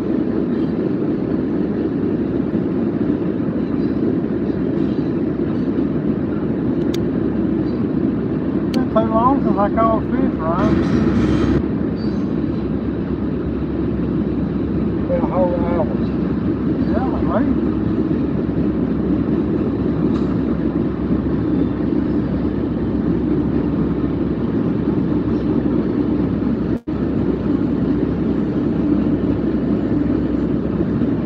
I wish I knew why that bird does that. Every once in a while, about every hour or so, you have to go through and hit the button. It's timed out. I have not figured out why. They go update. They go update. I'll update it.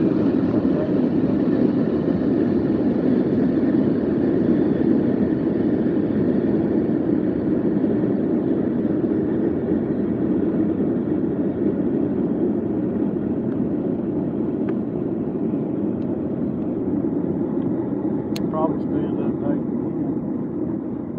Probably been about a year since I updated.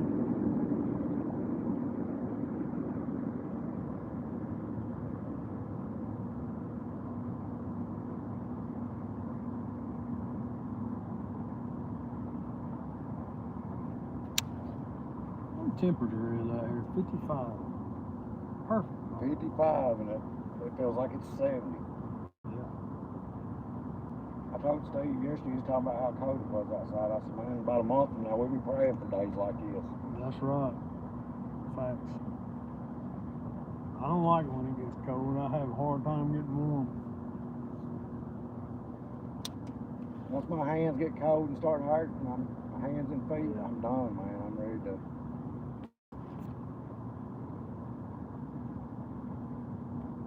Everybody starts talking about how pretty the leaves are. I'm like, that looks like death. Well, that's really what it is.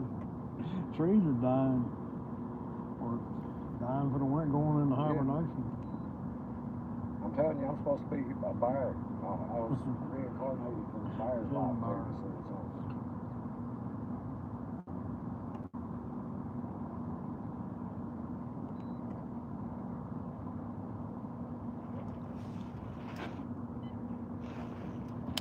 Yeah, I knew that fish was, something was different when it, because it was pulling straight down. It wasn't trying to. Flathead pipe fish. It's all blown up yet. Back there, huh?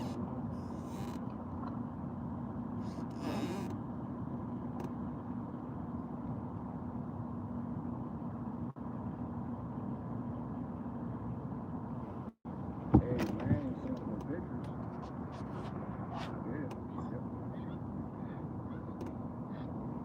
There's still 18 people hanging out here. Put one on the boat. We're trying, Kelvin. Slow when they ain't moving no water up here. We're catching fish. They just ain't feeding heavily.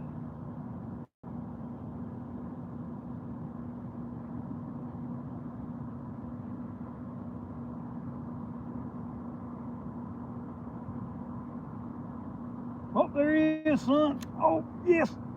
There you go, Kelvin. There you go, Kelvin. Got a lot of head shake. This must be a little tamer. He won't drag. He's at the surface.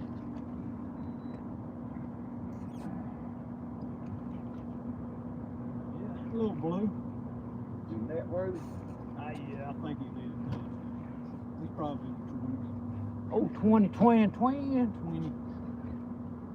Remember where I was at? We about even with that spill gate there. And we pick up where we left this off. Yeah, a little fat rascal rolling around. I'll say 18, 14. 15. Yeah, Tanner. One of them you need a glove for because he's going to tear your hand off. Oh, yeah. He's going to do it.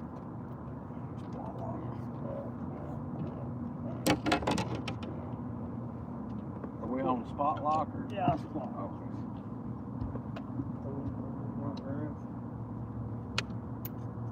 You told me to check my phone just so I'd, Yeah, that's right. A distraction. Yeah. I know the art of distraction.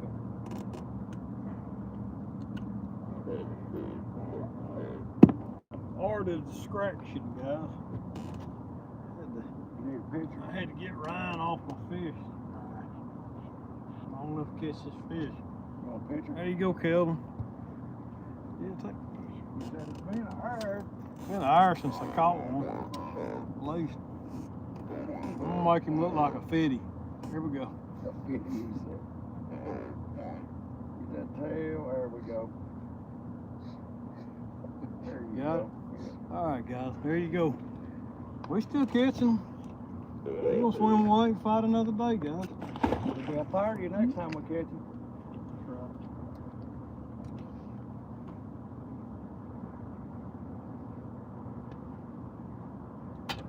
I'd real wet about it. Yes, sir.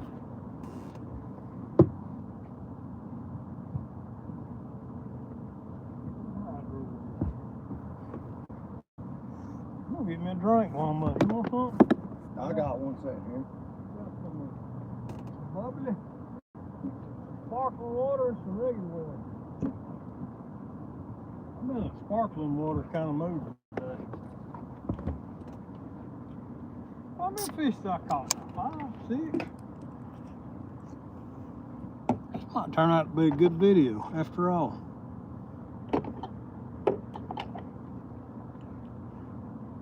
"21 fine folks in the house. I appreciate y'all hanging out with me.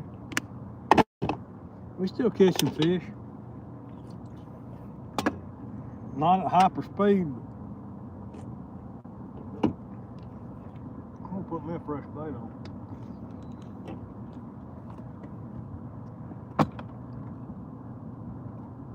Ryan's leaving me scraps in here.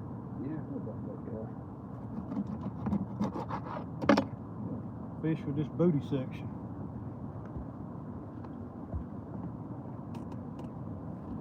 see if I can catch fish on a crappie booty. Hind end of a crappie.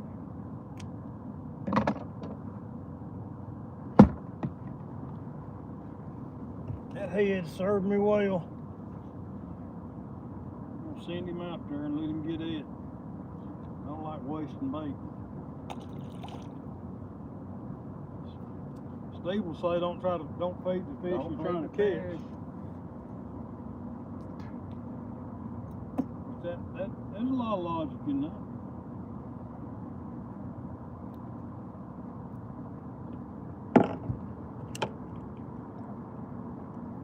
Daddy always taught me if you're gonna kill something, put it to use.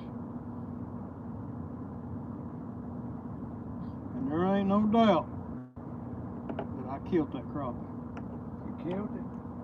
Killed her dead. What do you want to do that for? I killed her.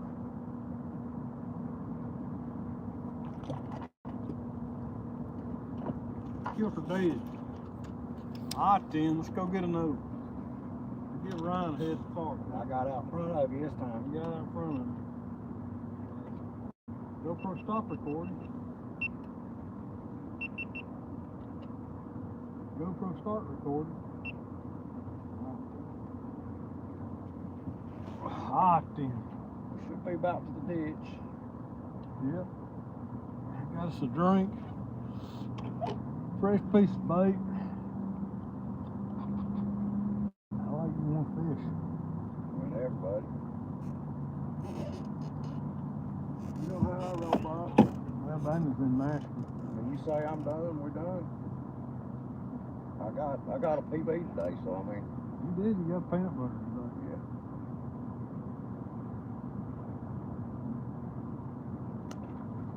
Dang. Be nice if I skip it.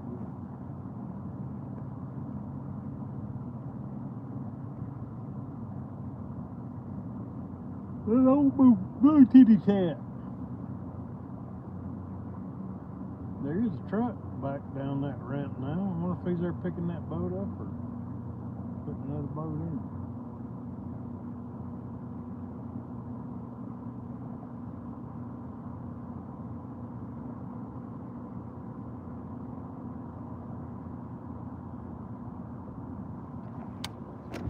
Blue titty tat.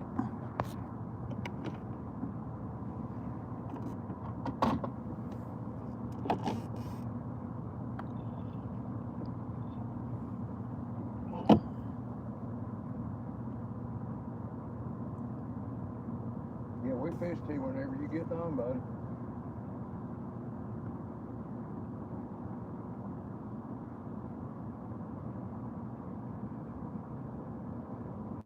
How's your daughter liking Lexington? Oh, she likes it all right. She's enjoying her internship there. She don't like it when the football game comes to town. Matter of fact, last weekend she left and drove down here just to avoid the mess created by that. Yep. She's right there on the campus, you know. Big concerts come through, it's the same way. It's 2 times a day when that happens, though. Football game's a weekend deal. Right. They start on Friday and quit on Sunday for them up there. It's like Knoxville. It's Yeah.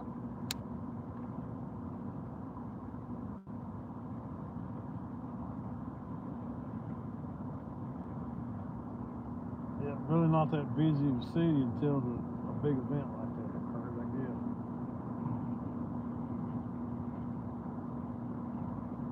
Which where she's at, it's some of the most traffic of the whole city, just for regular daily traffic.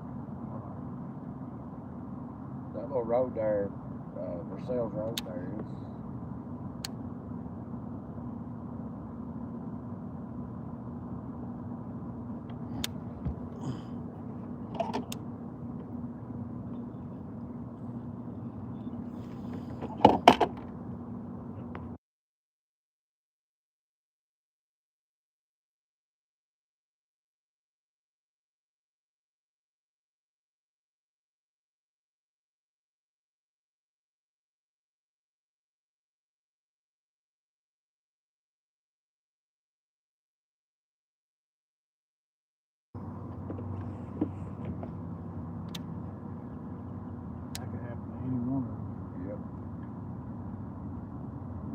crazy people in this world, man.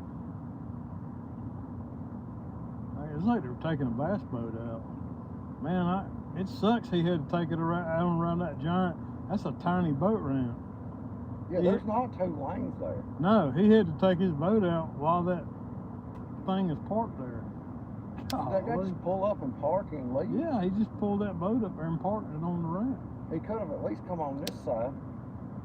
That's crazy. I don't know how that guy got his boat out, honestly. He had to use the rocks.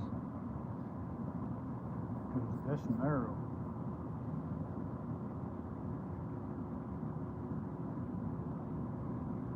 I think I'm up against that rock pile.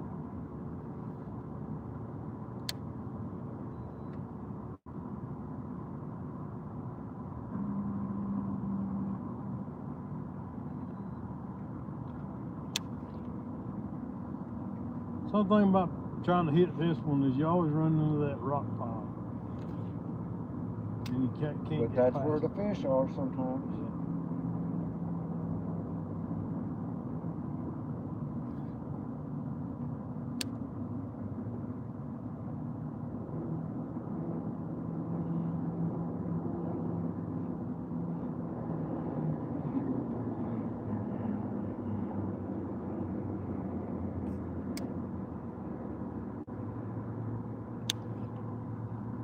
That old school Ranger. Yeah, I think so. Yeah. I remember when that was the top of the line bass Oh, boat, yeah. man. Back they wasn't. That's That was probably the king of the early water 2000s. right there back in the day. Well, Rangers always built good boats.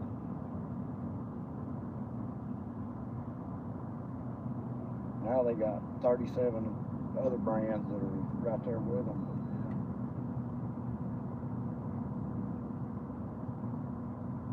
Ranger and Bullet was the 2. Yeah, there's one in Tennessee. It's made in Tennessee. I can't remember Norse the name of Crab. it now. Yeah, it was Norse Crab.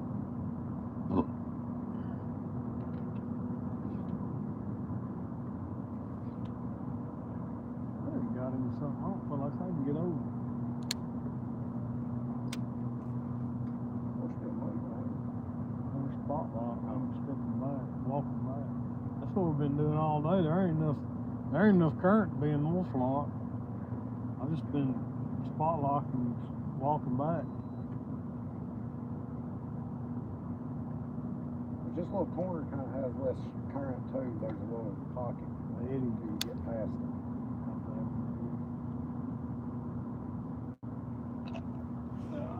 I need to wash this boat, man. I really do need to pressure wash it bad. It's so dirty.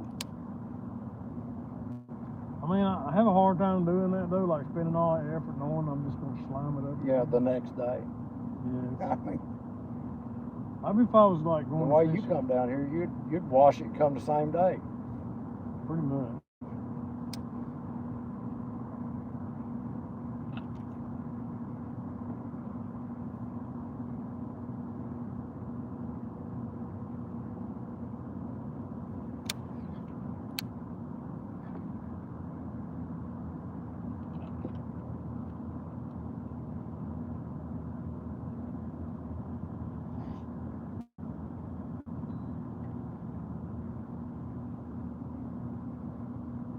That guy just parked his crap all in the way.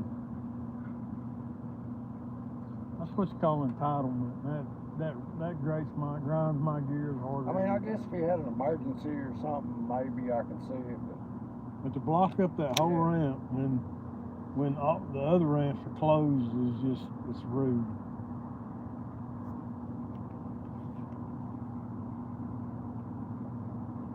I mean, they have to. They probably parked right there and went to eat lunch. That's what I was thinking, but maybe they went up there to the shelter. Or, but they have to, like, even if they're at the shelter, they have to be able to see trucks trying to get in and out.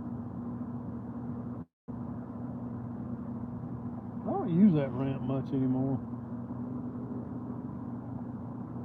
I used to use it a lot in my G3. I feel like your stuff's safe up there, though, because there's always security guards and stuff around. They left me a hateful note one day. I parked my kayak up here. I parked sideways up here and walked down with skipjack fishing. Yeah. And I got back up to my truck. The Flegel said, somebody left a note on your window. I thought it was him just messing with me. When I got back up there, the security guard guy had left me a note. If he caught me there again, he was going to have it towed off. Well, Trammell told me yesterday he got a note because from parking on the grass up there at River Park because all the spaces were full, and he pulled his truck and trailer up on the grass, you know, drove over a curb, and he got a note. I mean, they've got really strict about, like, somebody told me they got a ticket up there one day. Now it might have been a warning about like parking on the line, like the white line. That's been a little bit. He parked on the line and he got a ticket or a note for parking on the line. So I got to where if I pull through and I look at my trailer and the tires are on the line, I'll try to pull up and back. Bump right there, rock pop. I'll try to make sure I ain't touching the line.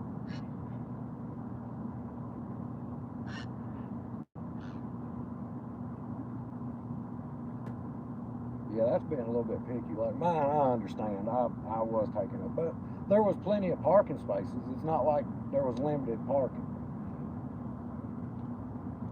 There was all kinds of parking around me. So I mean,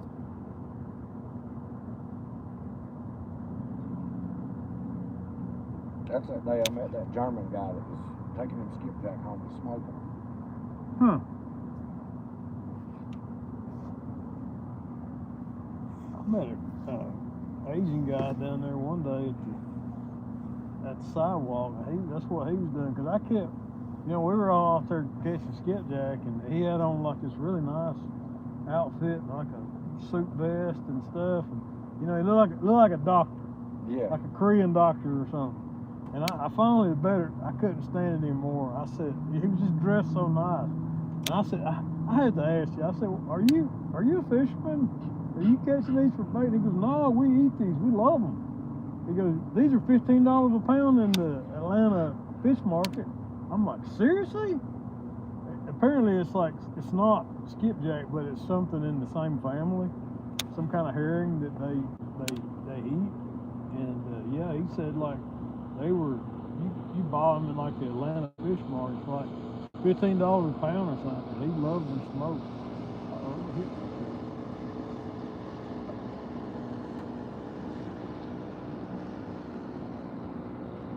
I was like, hey, each to their own.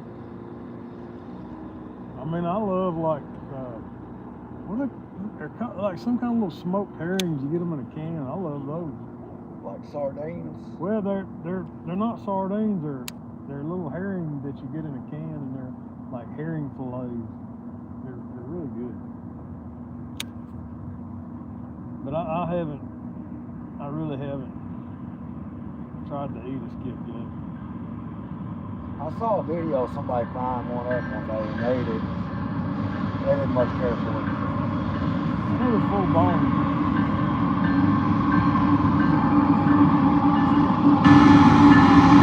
I think it's just so oily there, yeah.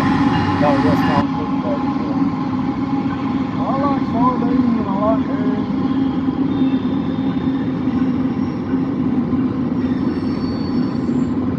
Who knows?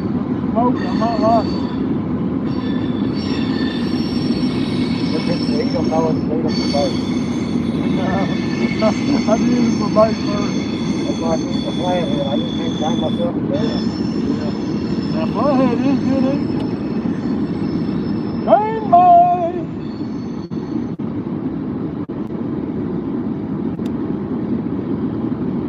I said that a while ago when I worked there. Yeah. That's like the 6th train today.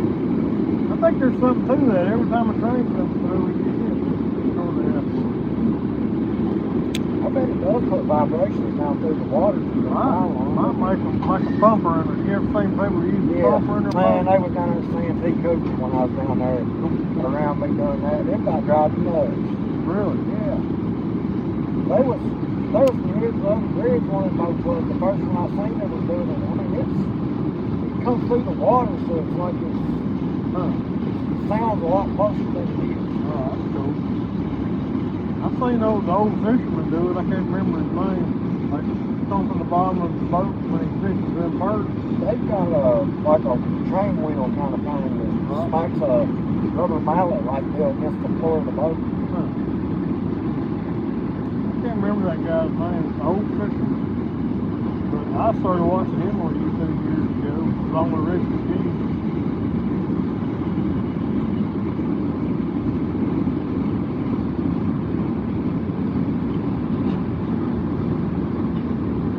It would be cool to live in an area where you had those perks where they were so, plentiful and you can just catch a bunch real quick for bait. All them white perch down there saying they cook. When you find them, they'll change colors on the fish finder. It'll read the bottom at half of the depth of the water. Right. It thinks the fish are the bottom. Huh. When you drop a night color down there, a little piece about that big on a hook, on some stitches, and you'll pull up 4 or 5 of them at a time. I never could catch the bigger ones. I was catching, about this big.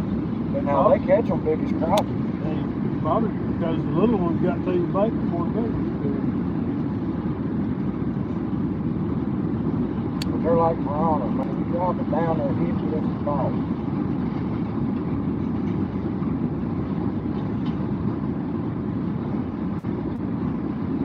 And I couldn't figure out how to find where they were, why they were in one area and not the other. So while I was dragging, I just left my perch rings down. And when I'd hit them, I'd just slow my drag down until I ran out of them.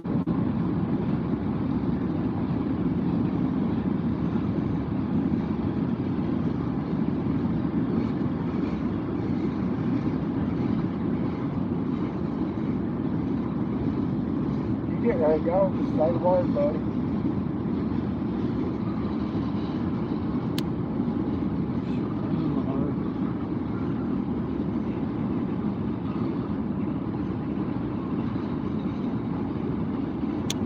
Nowhere to be till in the morning. Goes on and make a bunch of summer sausage tomorrow. Oh yeah? Yeah. Got a neighbor that kills a bunch of deer every year. Oh, They give them food. I think Sylvester might be some. He's got a bunch of deer. I could get us some deer sausage. Johnny gets into that. Big old hiccup up there. Old hiccup. Oh, hiccup. Hiccup. That's fun.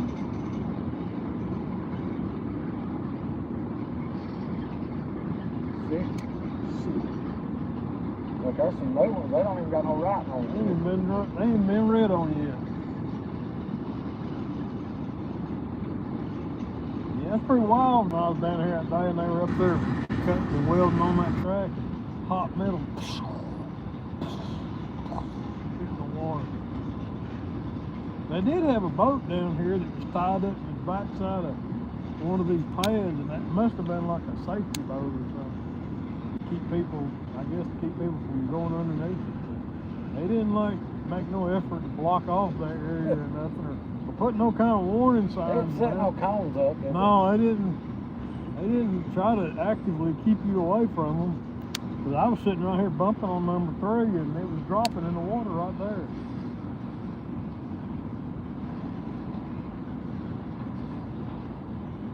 And you can see that cherry red metal falling through the air. It hit the water and just exploded. It made a loud explosion-like sound.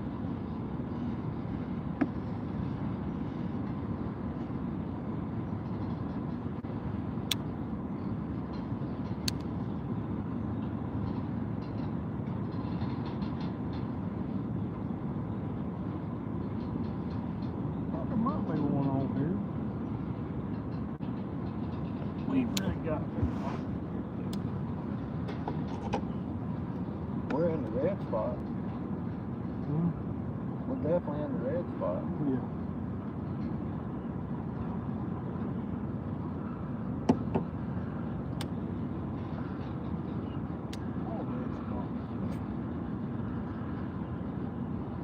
The water's red.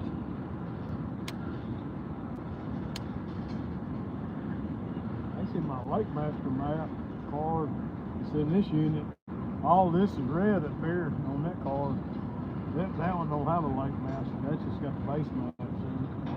I'd love to have another Lake Master card for that unit right there, but I ain't gonna pay what they asked me for. Well, $150, $200, ain't it? That final unit I'm not buying.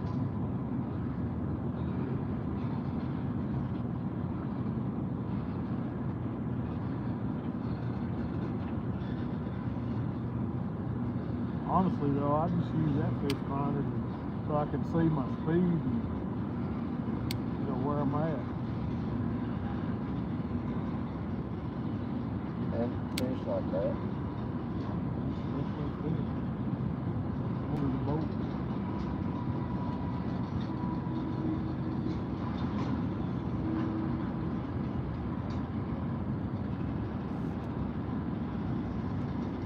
Is your kayak buddy still up there? Yeah, he's up there bouncing around. Wonder if they'll leave these pylons up when they open the lock up. They'll take them down. I'll take him down. Eventually. They'll change everything completely up on it. It will. It'll definitely change things up. I wonder if they're going to take that rock jetty out too. I mean, I assume they would. Or maybe they'll leave it there to Block the lock. yeah, to keep people away from the lock. I don't know.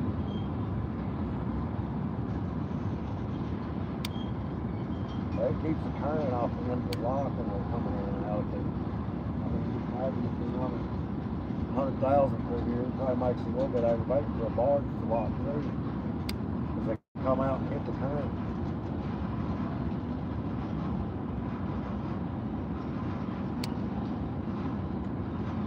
I know they'll be able to go too wide through there once they finish this new lock. They can't right now.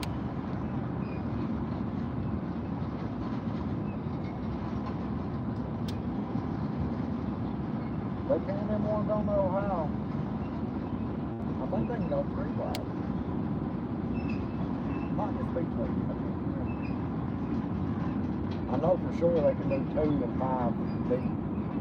I've never seen the likes of the size of the barges on the Mississippi. Oh, 5 wide, yeah. 3 or 4 long. I mean, it'd blow my mind. It's like the scale of everything down there is just unbelievable.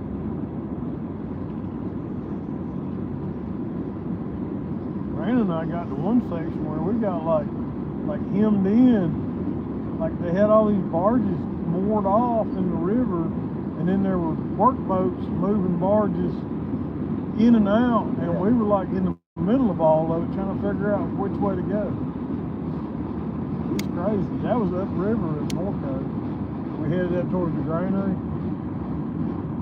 They take one barge and put it out in the middle of the river, holding them still, and then they'll be going to pushing them over to it, tying them up. That's what they were doing. They were building these giant like islands of barge rafts in the middle of the river. And we were like right in the middle of all of that while they were doing it. I didn't see them do it, but they were telling me down there that they'll take them big ships and roll platforms out there with things on them and unload the ship in the middle of the river.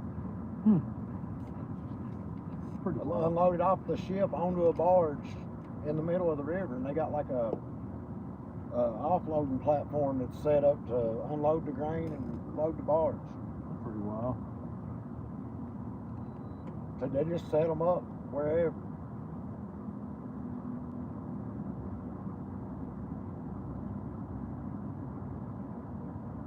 Yeah, we didn't see none of that. But those workboats on the Friday we were down there, like, man, they were wrecking us.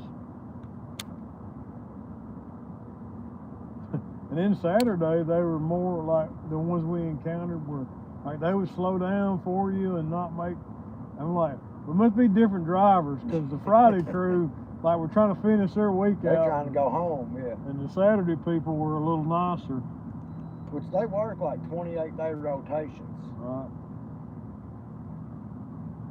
That's what Hannon, the one that runs the Rising Sun tournament, that's what he does. He's a barge pilot. Huh.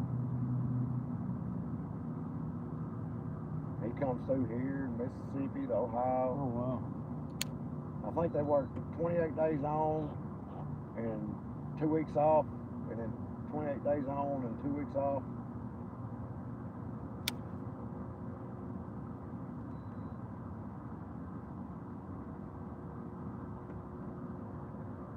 They do a lot of crew changes there at Norco. You see them. They're at the boat ramp? Yeah. They'll park vans up at the top, and there'll be like a John boat skiff or whatever, go out to the barge and get the crew and swap them out. Yeah, we didn't see that either. I know that was one of the sketchiest dang boat ramps I've ever put in there. I was like, remember, walk down there and like you can see down in the revetment. Yeah. Like like if you fell in it, you'd have a hard time getting out. It's like, what in the world is this crazy apocalyptic looking crap we're fixing? I put my van down there Golly. several times. Yeah, you dropped the axle off in that crap, you'd been stuck You there. have to pick your route well ahead of time. Yeah. And Brandon made a video making fun of me because I was having a hard time backing the trailer down that thing. You know, the angle that It's ramp a is weird- at, like I was When like you go struggling. across the hill, the ramp don't go the way it looks like No. it does. It goes. I couldn't figure out which, I'm like, which, and I knew, you know, I couldn't be too far to one side or the other because of them deep holes in the scoured out in the revetment. And I was like, In the well, I know I middle- got to be on this side. The middle of it, you got that hump, so you got to kind of go to one Yeah. side and then back in the middle. And It was just crazy place to put a boat in. there's some other ramps down toward New Orleans too. And there's one in Baton Rouge right under the bridge. And then Plankton or Plaquemines boat ramp is between Baton Rouge and Norco. I went there. That was a pretty cool place. That was the nicest ramp I've seen anywhere down there. They're definitely not like set up and used to recreational motor down that far. I guess because it's just such an industrialized area, highly Yeah, industrialized. they don't want the boat traffic down there. I mean, their boat traffic's in their way of making a living. True that.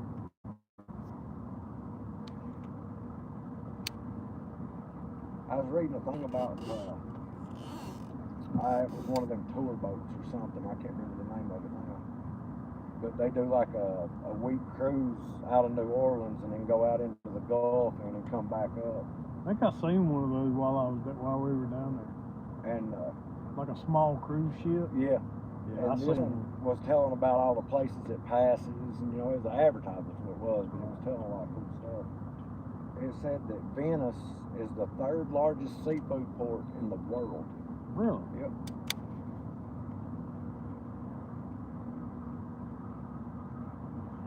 Yeah, I remember when Brandon and I went down there seeing all them rotten tuna carcasses just thrown up on the banks, man.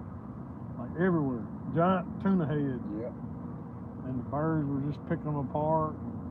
I mean, the ones we seen were like they've been there a while. I went over to the cleaning station and got one of them. Was gonna put a double hook rig in it for bait. Yeah, we There didn't. it is. Get it, buddy, get it. And he ain't nowhere near big enough to eat that piece of bait. No, yeah, we went down there and the only person we seen, they weren't cleaning many. We asked a couple different people about it, and they were act like we were idiots for asking for Yeah. scraps. Oh, you ought to see them with the kayaks down there. They ain't never seen nothing like that. A couple of them guides down there recognized us this time from last year.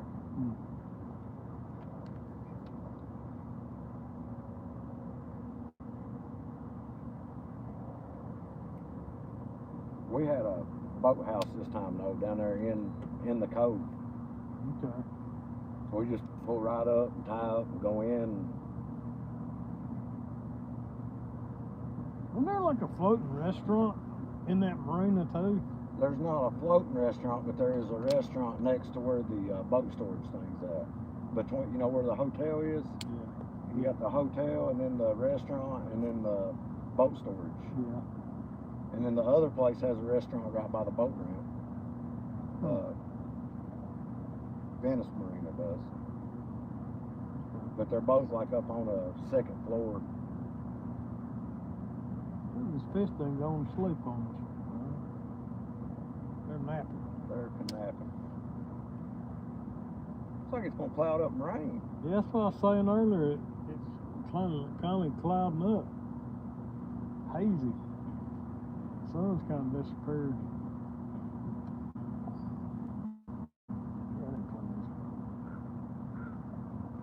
Well, yours don't even get rained in because you back it in under the cover, and It's got a wood floor. I don't.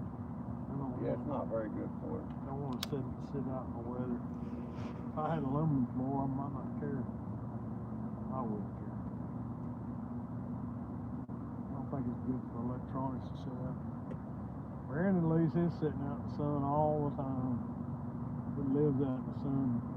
Everything on it's UV damage. Of course, it's mostly metal. It's aluminum floor. Everything. There's no wood in that boat. That's something else Ricky does. He even takes the wood transom out of them and builds an aluminum transom out.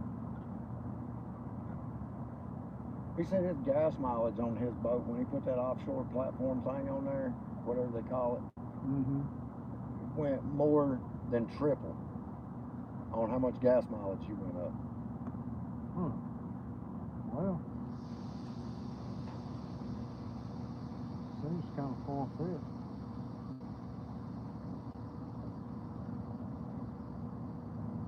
A little tickle right there. This must be the nursery over here. This is the nursery. See if there's any mamas in here. Grandparents.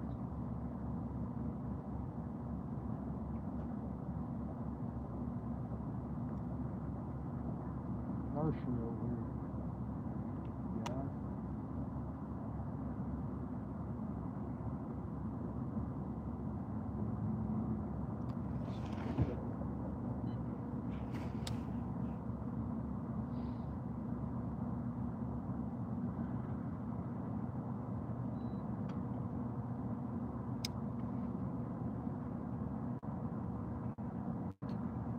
Yeah, that boat's been parked there for hours.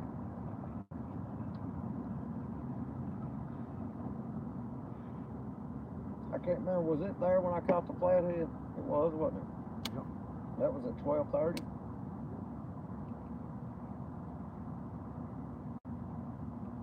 was there before that too. Big enough.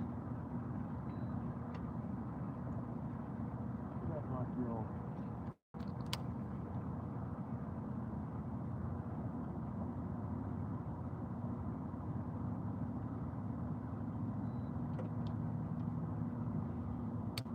I just wonder if they'll turn the flow back up this season.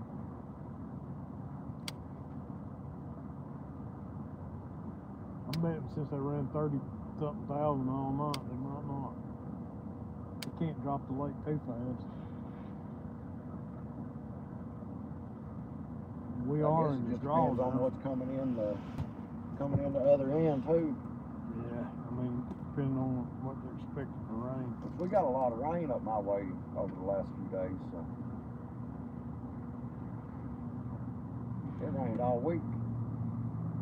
It pretty much did here too, except on Tuesday. It just kind of lightly misted all day on Tuesday. Because I was out helping my friend dig ditches, put in sewer drain lines, sewer, what do you call them? Comes off the tail end of the septic system. Oh, leach line. Leach line.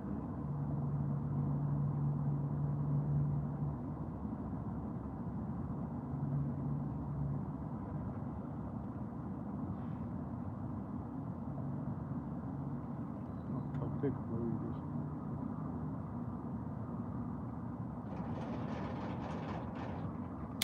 hear him take the brakes off the train. Yeah.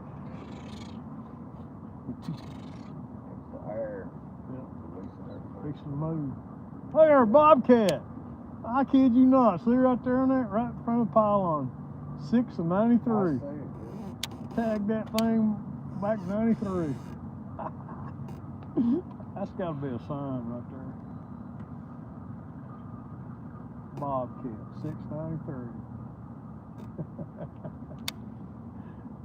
Oh, that's funny. I'm fishing catching fish. It's got to be I a got it sign. zoomed in so far I can't find it. You and your fancy phone. He moving. He rolling.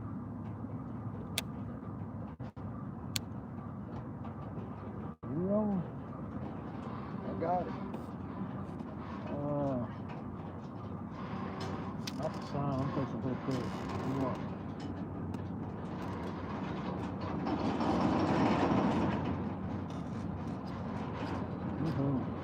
Oh, that's good. Trying to do some on good fish.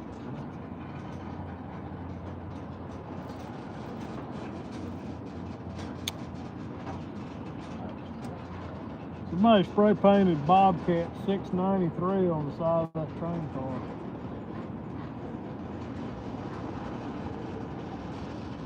All right, I'm fixing to catch a fish. Got that sign. Here's your sign.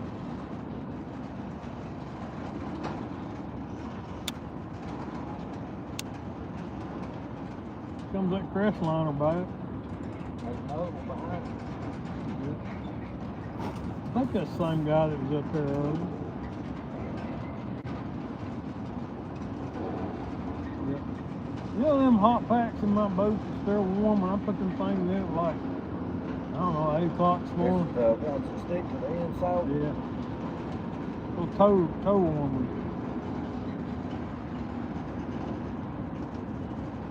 They're still hot. Hours later, that guy was up there earlier too.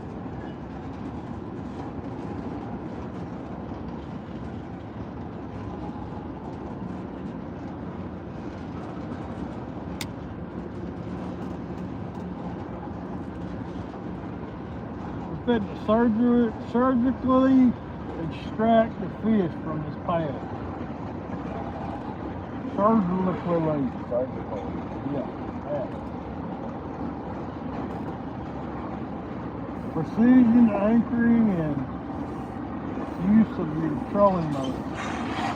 101.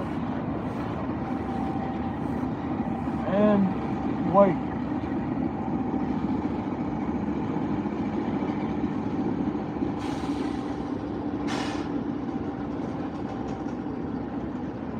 Well, you gotta be up against that thing now. Right there. Yeah.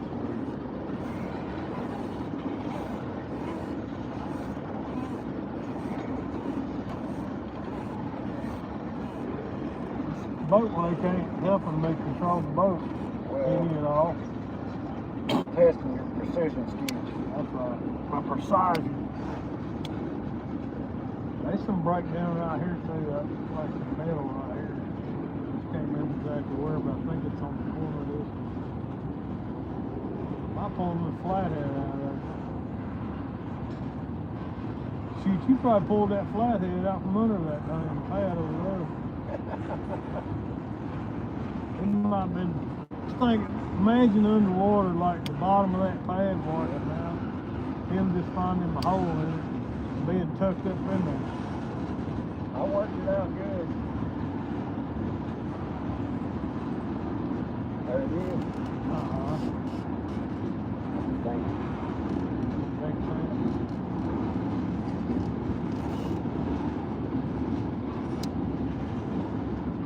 You get this flathead, man. Yeah,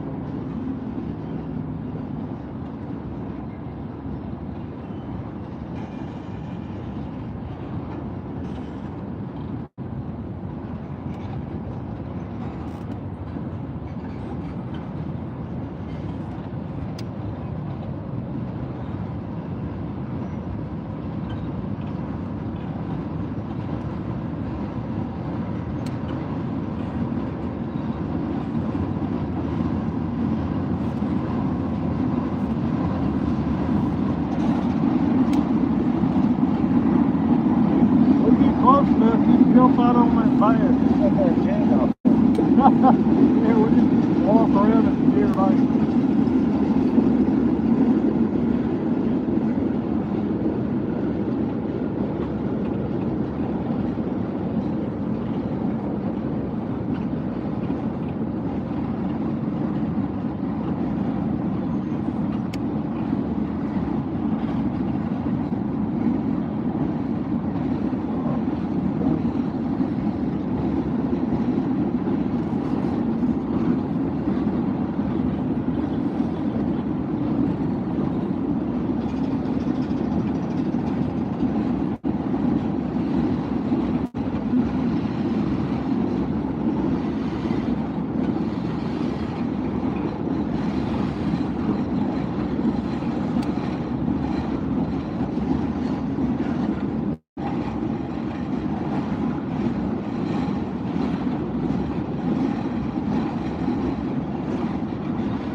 Look at the fish right there.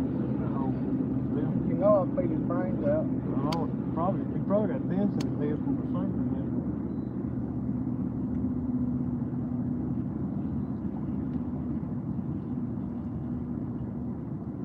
He may be on the back corner.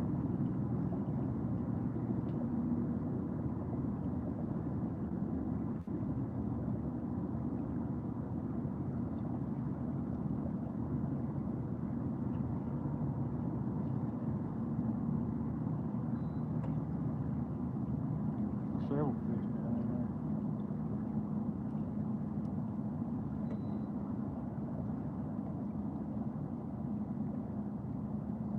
Who'll get one first? Me or Ryan? There's one here. Just gotta be patient. And poke around in this hole and find him. Poke around till you get a hold of it.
Hold on now, fish. Oh, you gotta be one back there. We in the sweet spot now. I've caught some nice fish out of this eddy. There's one sitting on this. He's just sitting there chilling. Just waiting on something to come by. Waiting on an easy meal.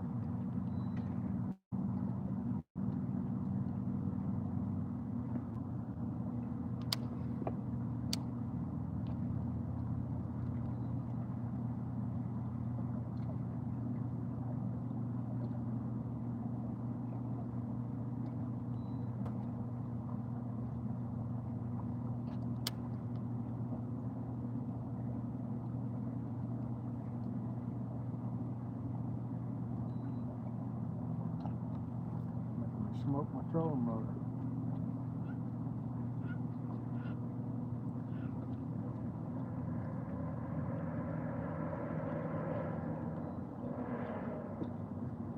Get it, boy.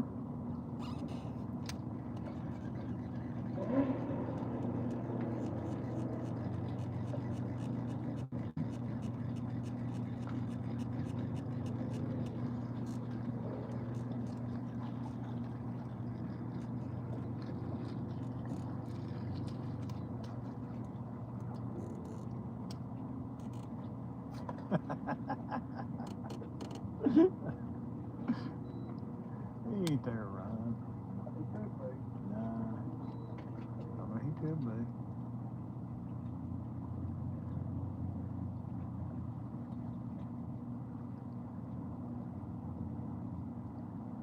Never know if you don't throw it over there. That's right.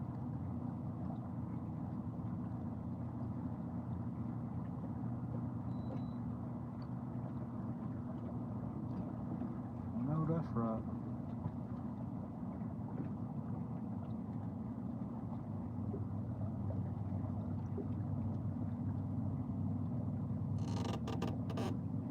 This is where I like that bigger 400 reel. I can bump way back there. It got more line. This one you'll Then you run have out to of reel line it with in, though. 300, huh? Then you have to reel it in. Yeah.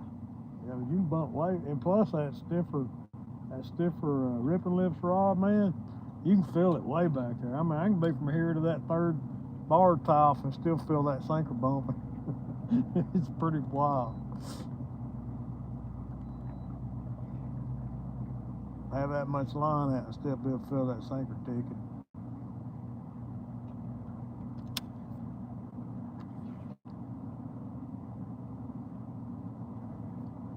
There he is. Uh-oh, no. Hey, let go. Let it go. Oh, man, that's 80. Doubt about it. That was not what we're looking for. Went for Uncle Jasper and the Blue Man crew. Yeah. I'm gonna work us past through these eddies.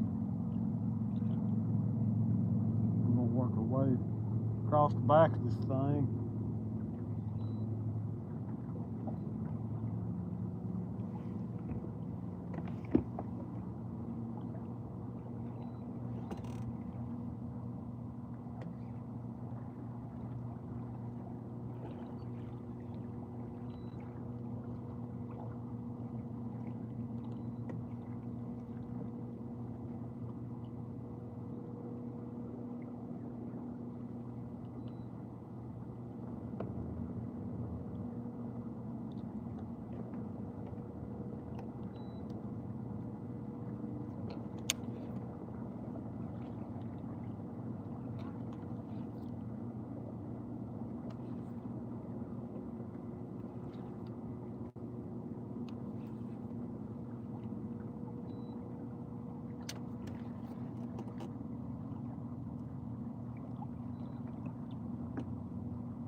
Yeah, I don't know what year they plan on finishing that thing in. Interested to see what it's gonna be like when they do finish it, how it changes things.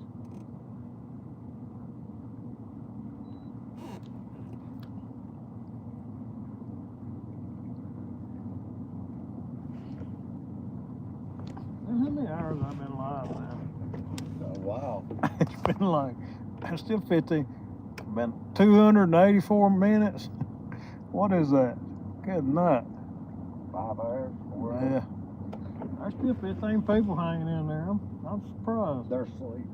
Yeah, they're taking a nap. Look. There he is. Oh, you got him? Uh-oh, fish on, guys. Hey, come on. No, tell me your line. Come on. Doggone you. Did you see the rock piles right under the boat? It was 4 feet right here. Man, that was a good one too. Dang, man. He did exactly what he was supposed to do. That rock pile was right under the boat. I got the rock pile.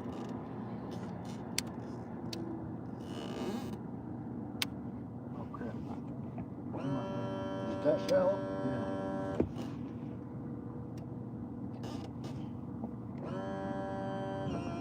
I didn't know it got that shallow. Yeah. I forgot about it. I forgot where I was at, bro.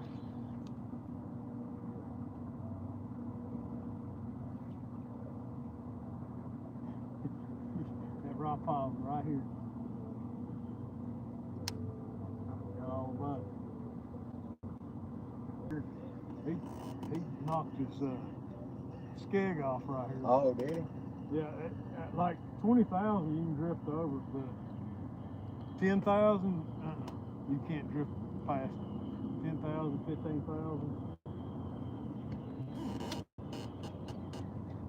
Can't believe you lost that fish. That was a good shot too, buddy. It was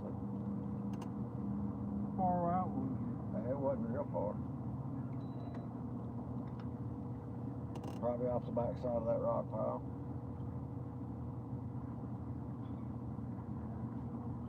yeah, I forgot all about that rock. Yeah, that's why I never drift through this one.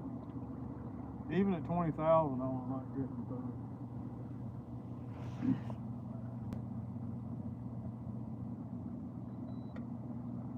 Like 4 foot under the boat. Yeah, I think like not long after he got that sea off, he knocked the skeg off of it. Which my skeg on this boat when I bought it's all beat all the crap and it's bent, and I straightened it out the best I could and without breaking it, and then put a skeg guard on it. Yeah, it's on cast aluminum anyway, so. Not very strong.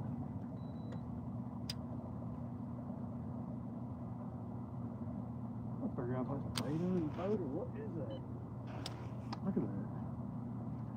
Shed, maybe?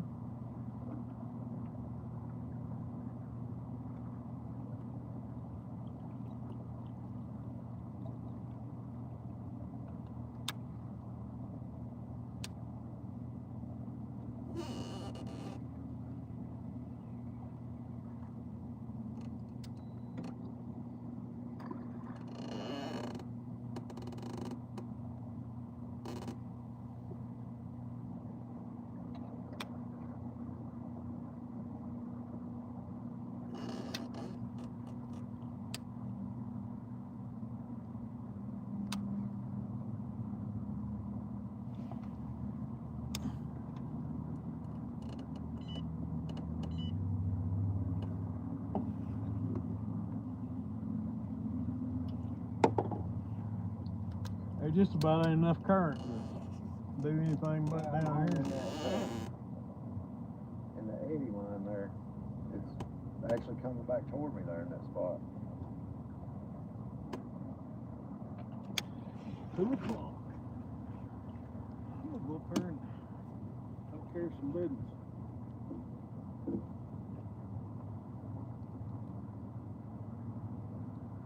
And my mic is about dead.